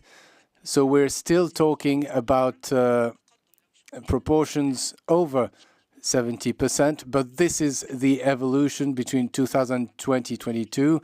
We can see that exports have come down for the United Arab Emirates, but for Bahrain and Kuwait, there was an increase. Let's focus on manufacturing. So this goes in the way of economic diversification, transformative industries. So these sectors did not go over 11% when it comes to manufacturing and transformative industries. So this is still a very low proportion, even if there was a progress in that regard.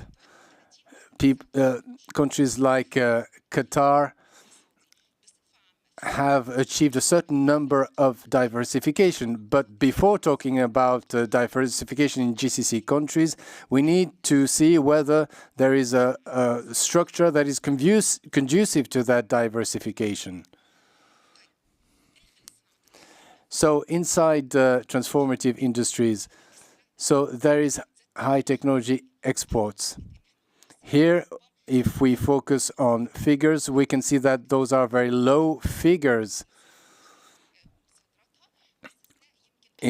If we focus on transformative industries, with the exception of UAE.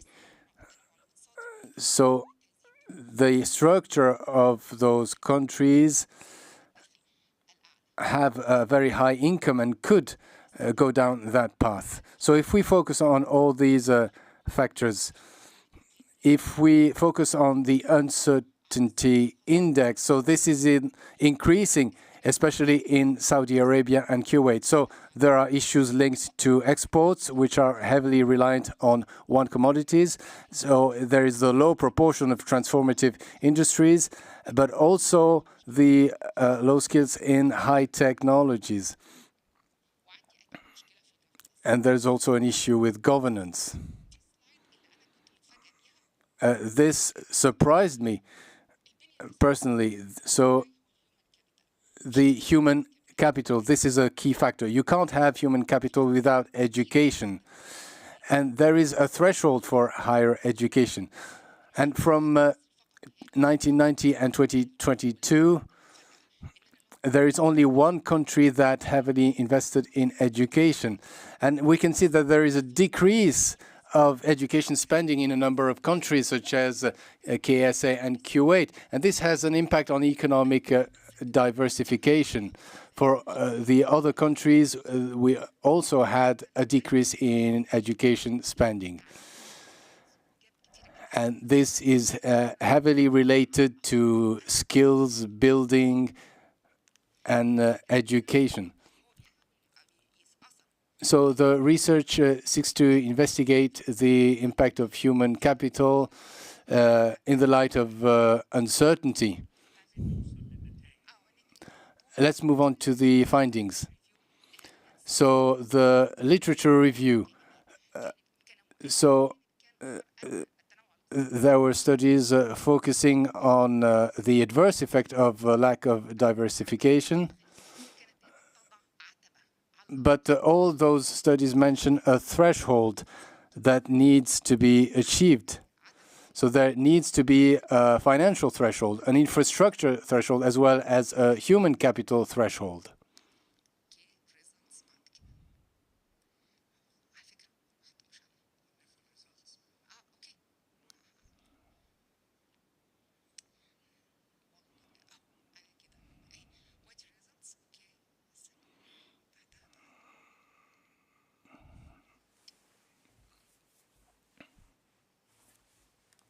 على فكرة بيجي الاثنين. اوكي دي خلصت دكتور أشرف احنا هناخد بدل وقت عشان التكنولوجي. لا انا لا لا لا لا لا لا لا لا اوكي.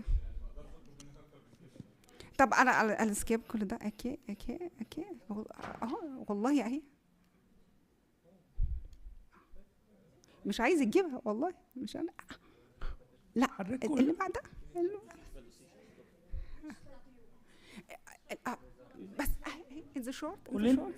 طب اوكي تيجا ايه باختصار يعني اللي وصل. Just to sum up, please.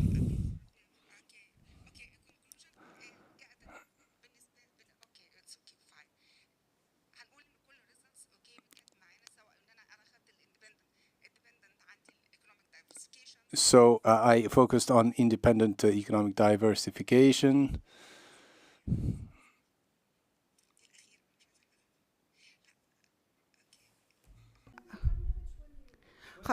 خلاص 20 اوكي لو قلنا النتائج هي جت.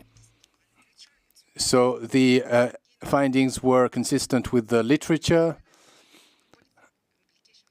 but there are still policy implications that indicate that oil will continue to dominate the economy. That's the first thing.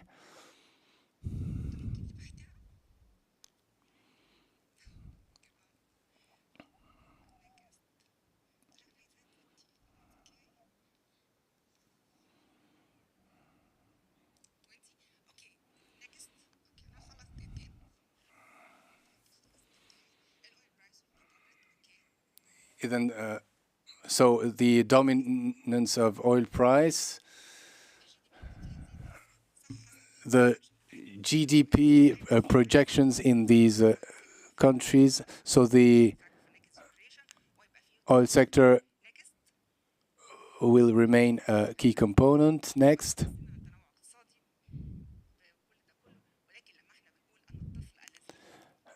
So when we see that a child born in a GCC country will only reach 62% of his full potential productivity. So the GCC countries lose on average 4.1 years of learning.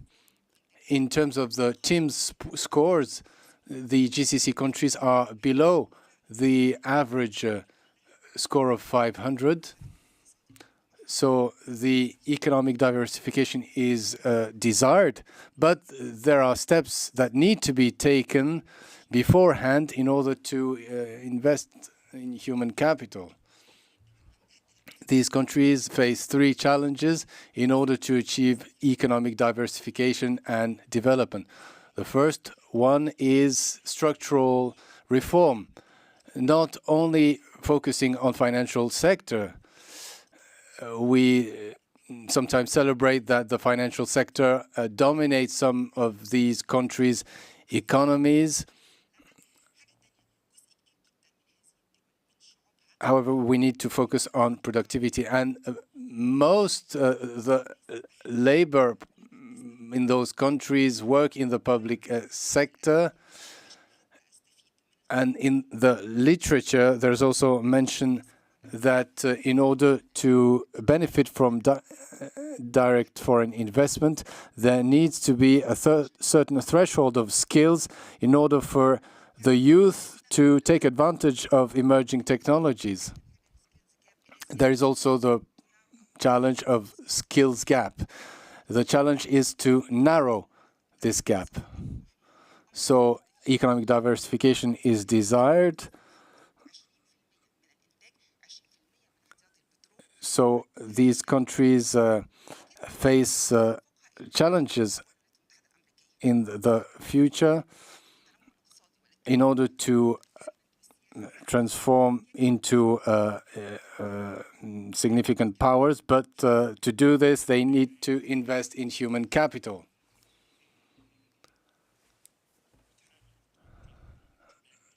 So you focused on the importance, the great importance of economic diversification and the key component of human capital. Dr. Sarah Gazar, Dean of the Logistic Department of the AASTMT. So could you please give us your remarks on this paper? This paper focused on a statistical model that establishes a linkage between human capital and economic diversification through four main indicators: governance, education, uncertainty or instability, and also the role of these indicators in the achievement of economic development. As a statistical linkage, the paper was based on paper from 2000 and 2023 in 6 GCC countries, and established direct relations between education and governance, and also a strong relation between uncertainty and economic diversification. What I was expecting from this paper is that this model would produce logical evidence, either it be statistics or findings. So you alluded to statistical linkages, but what lies behind those linkages? I will give you example. You mentioned education. Of course, if we invest in education, this will foster economic diversification.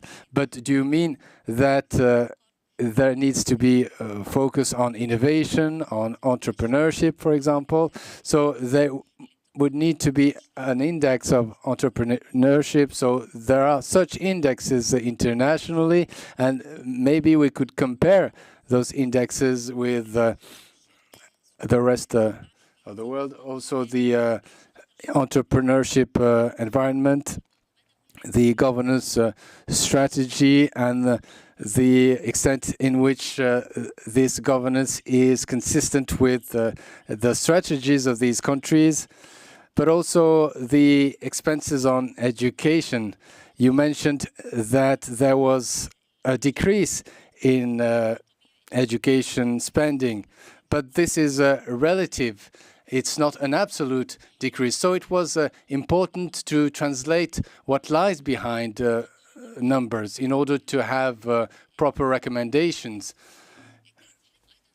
You also mentioned economic development and the need for economic diversification. And you mentioned 3 industries. So, but you didn't say whether there was a difference in these sectors from one GCC country to the next. Some sectors can be a source of complementarity, or can be clusters that could be logistical hubs, for example. So regardless of the methodology and the use of statistical data, which is consistent with the literature, because when we establish an assumption, we need to test it. When we mention the fact that economic stability, there should be an impact on diversification. So the idea is to describe what is needed in order to achieve the economic diversification. You want to take us from what to how.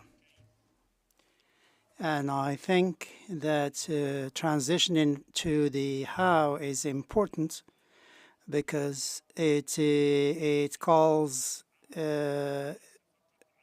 it shows the relevance of the language, of the work methods, and the people who've been working on this, and a lot of people from outside the conference, of course, agree on this. The most important thing is the how, and as you pointed out, invest in education is something that is commendable and that is necessary, and that it has a major impact on economic diversification. But it is, I mean, the devil is in the details, and therefore, to put an end to this session, I would like first to thank Doctor. Do I have your green light? Yes, all right. So I want to give the floor to the people in the hall for a Q&A session. And Dr. Ashraf was telling me that we have a few minutes for a Q&A session. If you have any comments, I will make the closing remarks, so you have the floor. In fact, I simply want to ask two questions on this issue of diversification. Diversification is a must for all our countries, including the GCC countries, in order to overcome this rent-based approach. And I think that this rent logic is an important thing that it should have been addressed. If there is no coordination, that is economic coordination between the GCC countries, that is from the economic perspective, would the diversification lead to further solidarity or between these countries or further competition? That's my first question. My second question, what are the demographic or population is the impact as far as population is concerned for all the GCC countries? Would there be a qualitative change as far as migration to these countries is concerned, or will the situation remain as is? Thank you. Dr. Nagla. Thank you, Dr. Khalid. I have a comment on the last paper to Dr. Rabia in your presentation, and the technical issues has led us to a number of details. And when we reach the part that is of interest to us, and as far as I'm concerned, that's how I feel. I didn't exactly understand what you said. And my question is, in this conference, we're talking about the future of Arab economies in the light of the disruptions and the reforms, the desired reforms. Your presentation, is it under the disruptions? Do we have imbalances, structural imbalances, and at the same time we talk about these disruptions that adds to or the vulnerability of our economic systems. So what are the disruptions? Is it the uncertainty or the economic diversification? We didn't exactly understand that. When you talk about the institutions and structures that exist, there are most of them related to the oil sector, and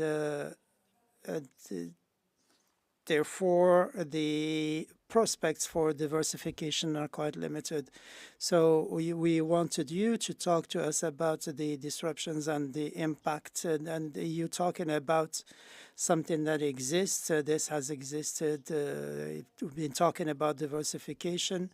We've been talking also about the lack of infrastructure, including in the educational sector. And I think that when you rewrite the paper, maybe you should ask yourself, what are we looking for in this conference, keeping in mind the topic of the conference, meaning the disruptions and the reforms.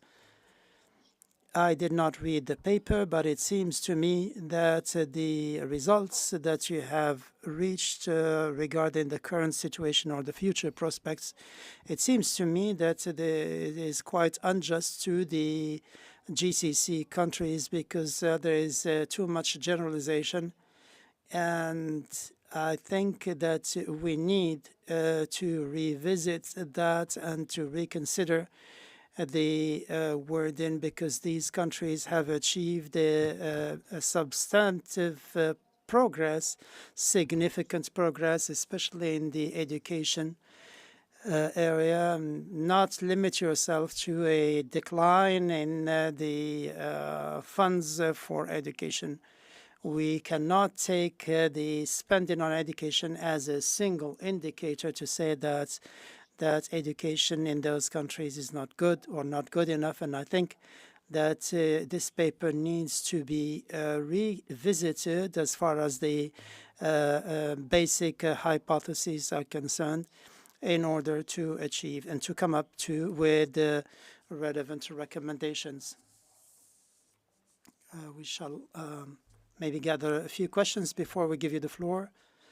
As far as spending is concerned, and I want to say this to Dr. Nagla, I think that Dr. Abia is not talking about a decline on education.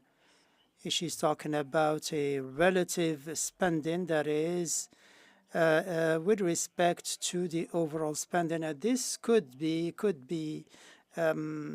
understood in light of the decline in oil export income. So that could be the case. It's not a decline in the spending on education per se. Thank you.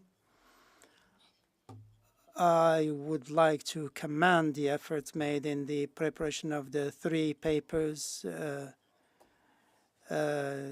What I usually, and I'm a teacher, I ask my students to ask the question, and so that they may come up with something new, because it's good to use methods and models that exist. It's good, but I think that this theoretical research is commendable, and for example, we can look at it from, for example, the impact on the health of children, and ask a question, for example, how a specific sector contributes to economic diversification. So that's the kind of question that can be asked to know exactly what is the role of the state. In the first revolution, there were no financial institutions that existed. The high education standards, does that contribute to economic diversification and economic development? It is a prerequisite, but it is not enough on its own. After 1961, the concept of state changed, and therefore we have to make sure that the researcher asks the right questions to see whether the hypothesis leads to new findings or not. That is the added value of these research papers, because it can help us to understand. Sometimes the existence of developed financial institutions did not lead to prosperity, and the same thing as with the example I gave on the health of children, how it is impacted by certain policies itself. But again, we have to keep in mind that there are several factors, and the question is how to come up with the right hypotheses before starting to collect data from different countries, etc. So we will give the researchers a chance to answer. Dr. Juda wanted to ask a question.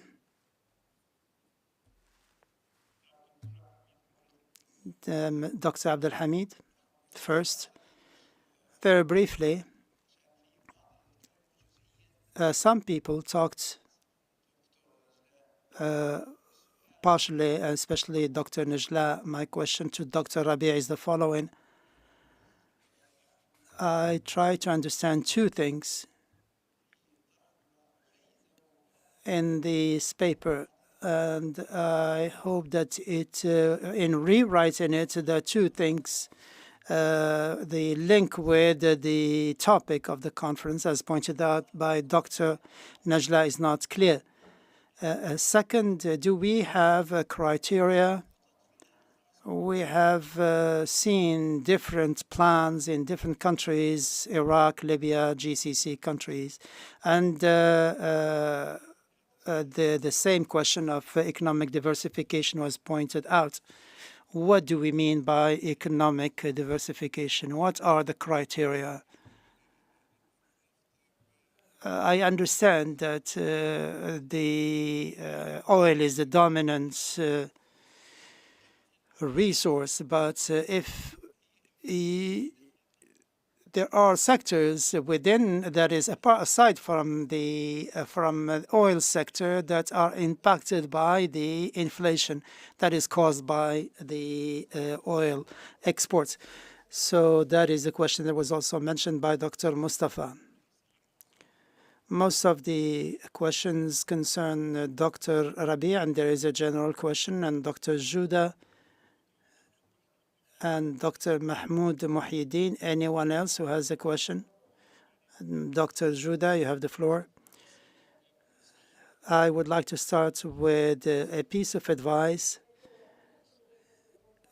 There is a mixture of Arabic language to the Egyptian dialect and to English.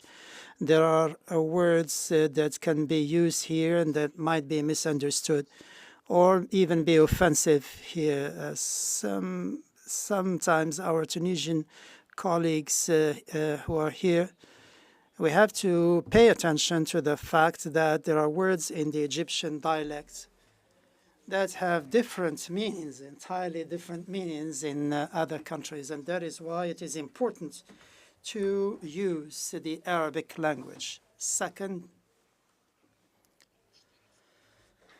the common element is, I think, the lack of a theory, that is, trying to assess things without any theory. And we know that everything in the economic domain are assessed in light of increase or decrease. And therefore, what is this, a dialectic relationship, or is this a link, or is it a correlation or association? And most of these are association, not correlation, and therefore they cannot serve as a basis. And therefore, I suggest that we come up with a recommendation to take into consideration, that is, as far as the timeline is concerned, consider what existed before the computer and what now exists after the advance of the computer. And the last remark, there are several studies on the GCC countries. Those who have chosen to carry out a study on GCC countries, what was the rationale for this? And when you see, for example, that there is too much interest in a specific region, maybe there should be some element of balance here. Mr. Mahmoud Mohieldin. Thank you. I have a comment that was mentioned on what was mentioned by Dr. Juda and Dr. Mustafa.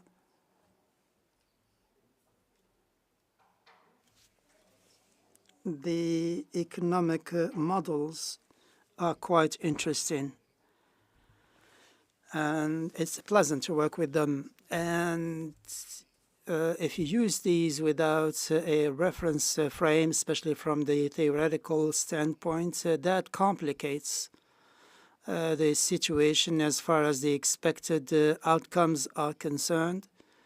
If we go back to the 3 research papers, and as pointed out by Dr. Mustafa, many of these things are quite self-evident. There is even a paper on Egypt in this. And the link, for example, on economic growth, inflation, and poverty. It's clear that there is a nexus there, but we have to go beyond that and see what conclusions we can draw from that. And that is why we have to determine the impacts and determine that impact on policy making. And the other question, and this, as pointed out by Dr. Juda, concerning certain Gulf countries. There were research papers that have addressed this question of economic diversification, and this is not new. I mean, it came after the oil shocks since the 80s, and they have been taken into account in the 2020-2030 visions and plans. And also involved in this is the countdown to the regarding the fossil fuel that is that come from oil and gas, and therefore that leads us to talk about specific living standards. And I think in this regard that although this was mentioned by Dr. Walid as far as the indicators are concerned, if we want to see the link with economic diversification, maybe we should look at this without involving the oil sector to have a better or clearer idea. And there are also models that concern the economic situation and the linkages between the different economic sectors. There are countries such as Qatar and Bahrain that are limited geographically and population-wise, and that's a different situation, and it has to be looked at from the lens of economic complementarity in the Arab world. And a last remark is that we're talking about 1973. Since 1973, we've been talking about economic development and financial liberalism, and McKinnon has worked on this. If we look at the papers, both academic and scientific, we would fill this room without any overlapping or duplication of work. And therefore, we have tried to look at the financial and economic developments if we don't relate it to that to specific factors, in order to assess the financial development and economic development. There are indicators that will become more complex. And does economic diversification wait for the financial development, or does it make its own decisions regardless of that financial development?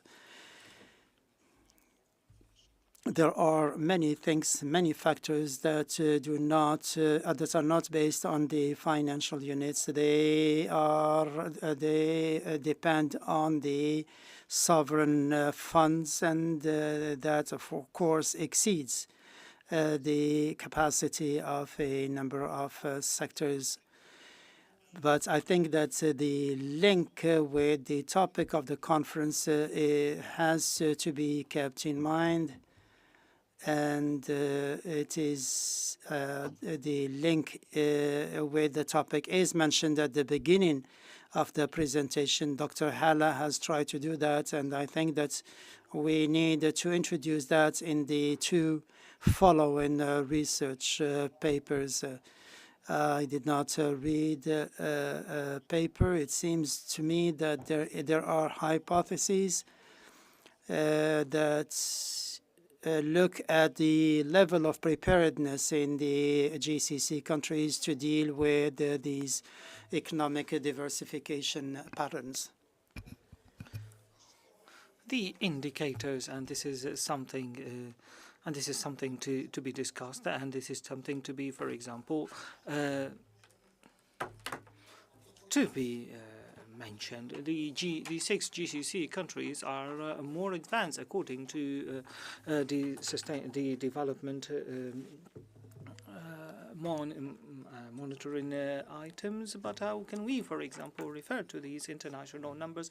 However, the indicators say that countries such as Qatar and the Emirates are more advanced than Arab countries and have an indicator that is higher in this regard. And we, I believe, as Arabs, we have to work and compete in order to improve our educational sectors. And thank you very much, Mr. Mahmoud. And allow me, please, to have a short comment that, yes, maybe I have learned, I benefited from the comment, but at the same time, I have learned and benefited from the comment of the people in the room, because they have shed light on a lot of elements that were tackled by Mr. Mustafa, Mr. Judah, Mr. Mahmoud, and all the comment. Maybe now I am thinking Dr. Zaki Shafi, Dr. Zakaro, and I actually went back 50, 60 years ago when the discussion was more to economic diversity and not just development. I think this was maybe in the 60s. And different variables, different geographical variables, economic variables that were then, and we did not, and we do not actually to prove that. Maybe in terms of methodology, I agree with you, sir, that the modeling is a very intriguing game.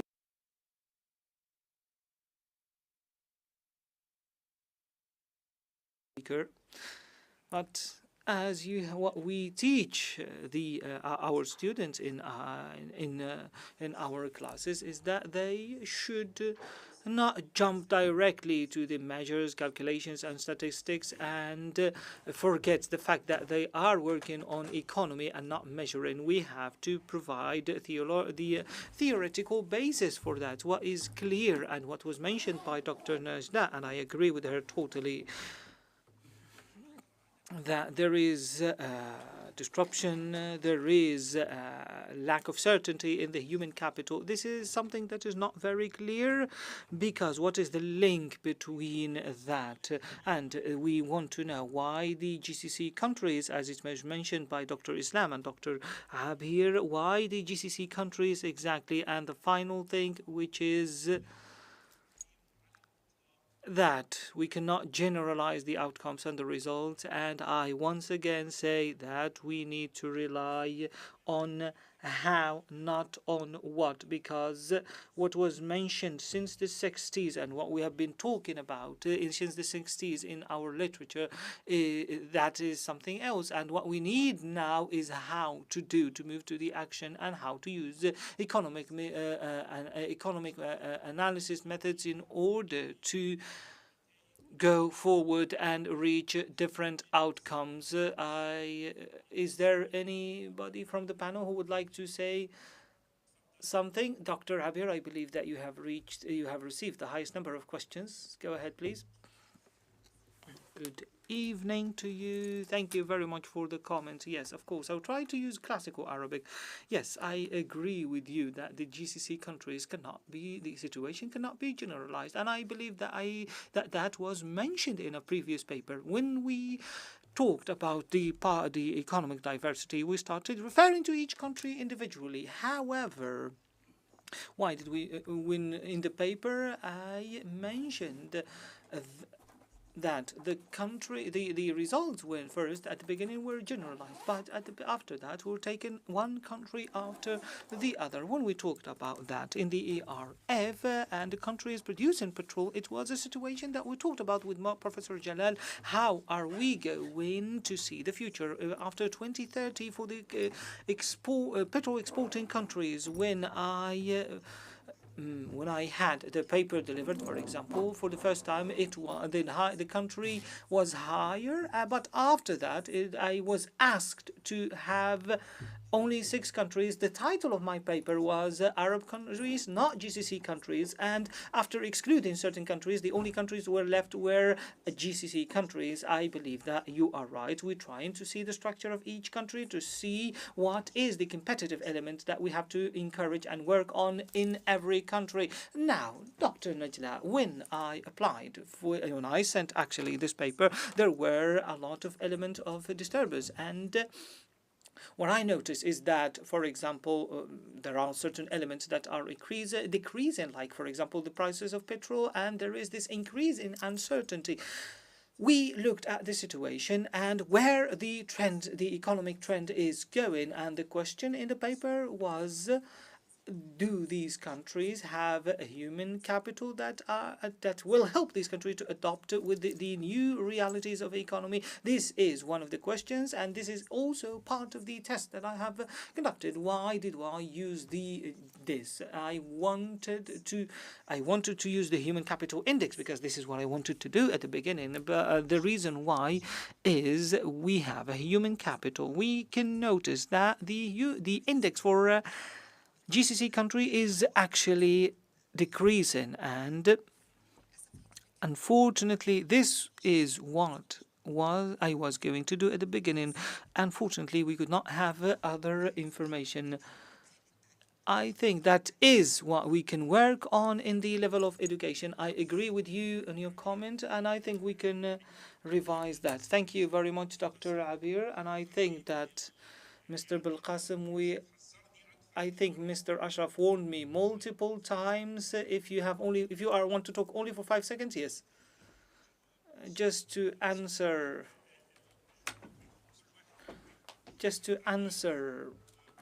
because you have 1 minute for each, and then we'll conclude. Just to answer the question, for example, of Mr. Mustafa, for example, about the measuring tables. The measuring tables answer the question that the other methodologies cannot answer, which is how much. They are quantitative. In the paper of the doctor, there is a table called the average marginal effect, which gives you the indicator for each country. For example, when the temperature increases by 1 degree, for example, can provide results, and the other methodological examples cannot answer that. And please, doctor, in 1 minute, please. I will refer to the point of rationality, and we try to provide evidence every time we work. And I would like to tackle the element of theory. I believe that what we discussed is something new, and people are now more interested in this topic and this field. There isn't enough theoretical background in order to answer all the questions. People are always looking for different definitions, and people are always looking for the best definition for something. This is, however, pushing us in the Arab region to look for what is the best index to measure energy poverty in order to contribute to the theoretical discussion, especially that theory moves towards justice, and in order to answer all the questions, we will need to answer. Yes, doctor, I'm sorry to interrupt. Please, if there is anything you would like to share, please be brief. I just want to confirm what was mentioned by my colleague. Maybe we did not tackle the theoretical aspect. I don't think that the empirical evidence is necessary, and it is there, but we have to refer to the theory and think that will lead to some better results, and that's it. Thank you. Please. I just have one small remark. I just have one remark about the disruptors term. When we talk about disruptors, we are talking about something that is going for a long term. The climate change is a disruptor. Industrial revolution, artificial intelligence, these are disruptors. I don't think that we should not include the shocks such as inflation in the disruptors. This is just my remark. Thank you very much, everyone, and we announce the end of this session, this very rich session, and thank you very much.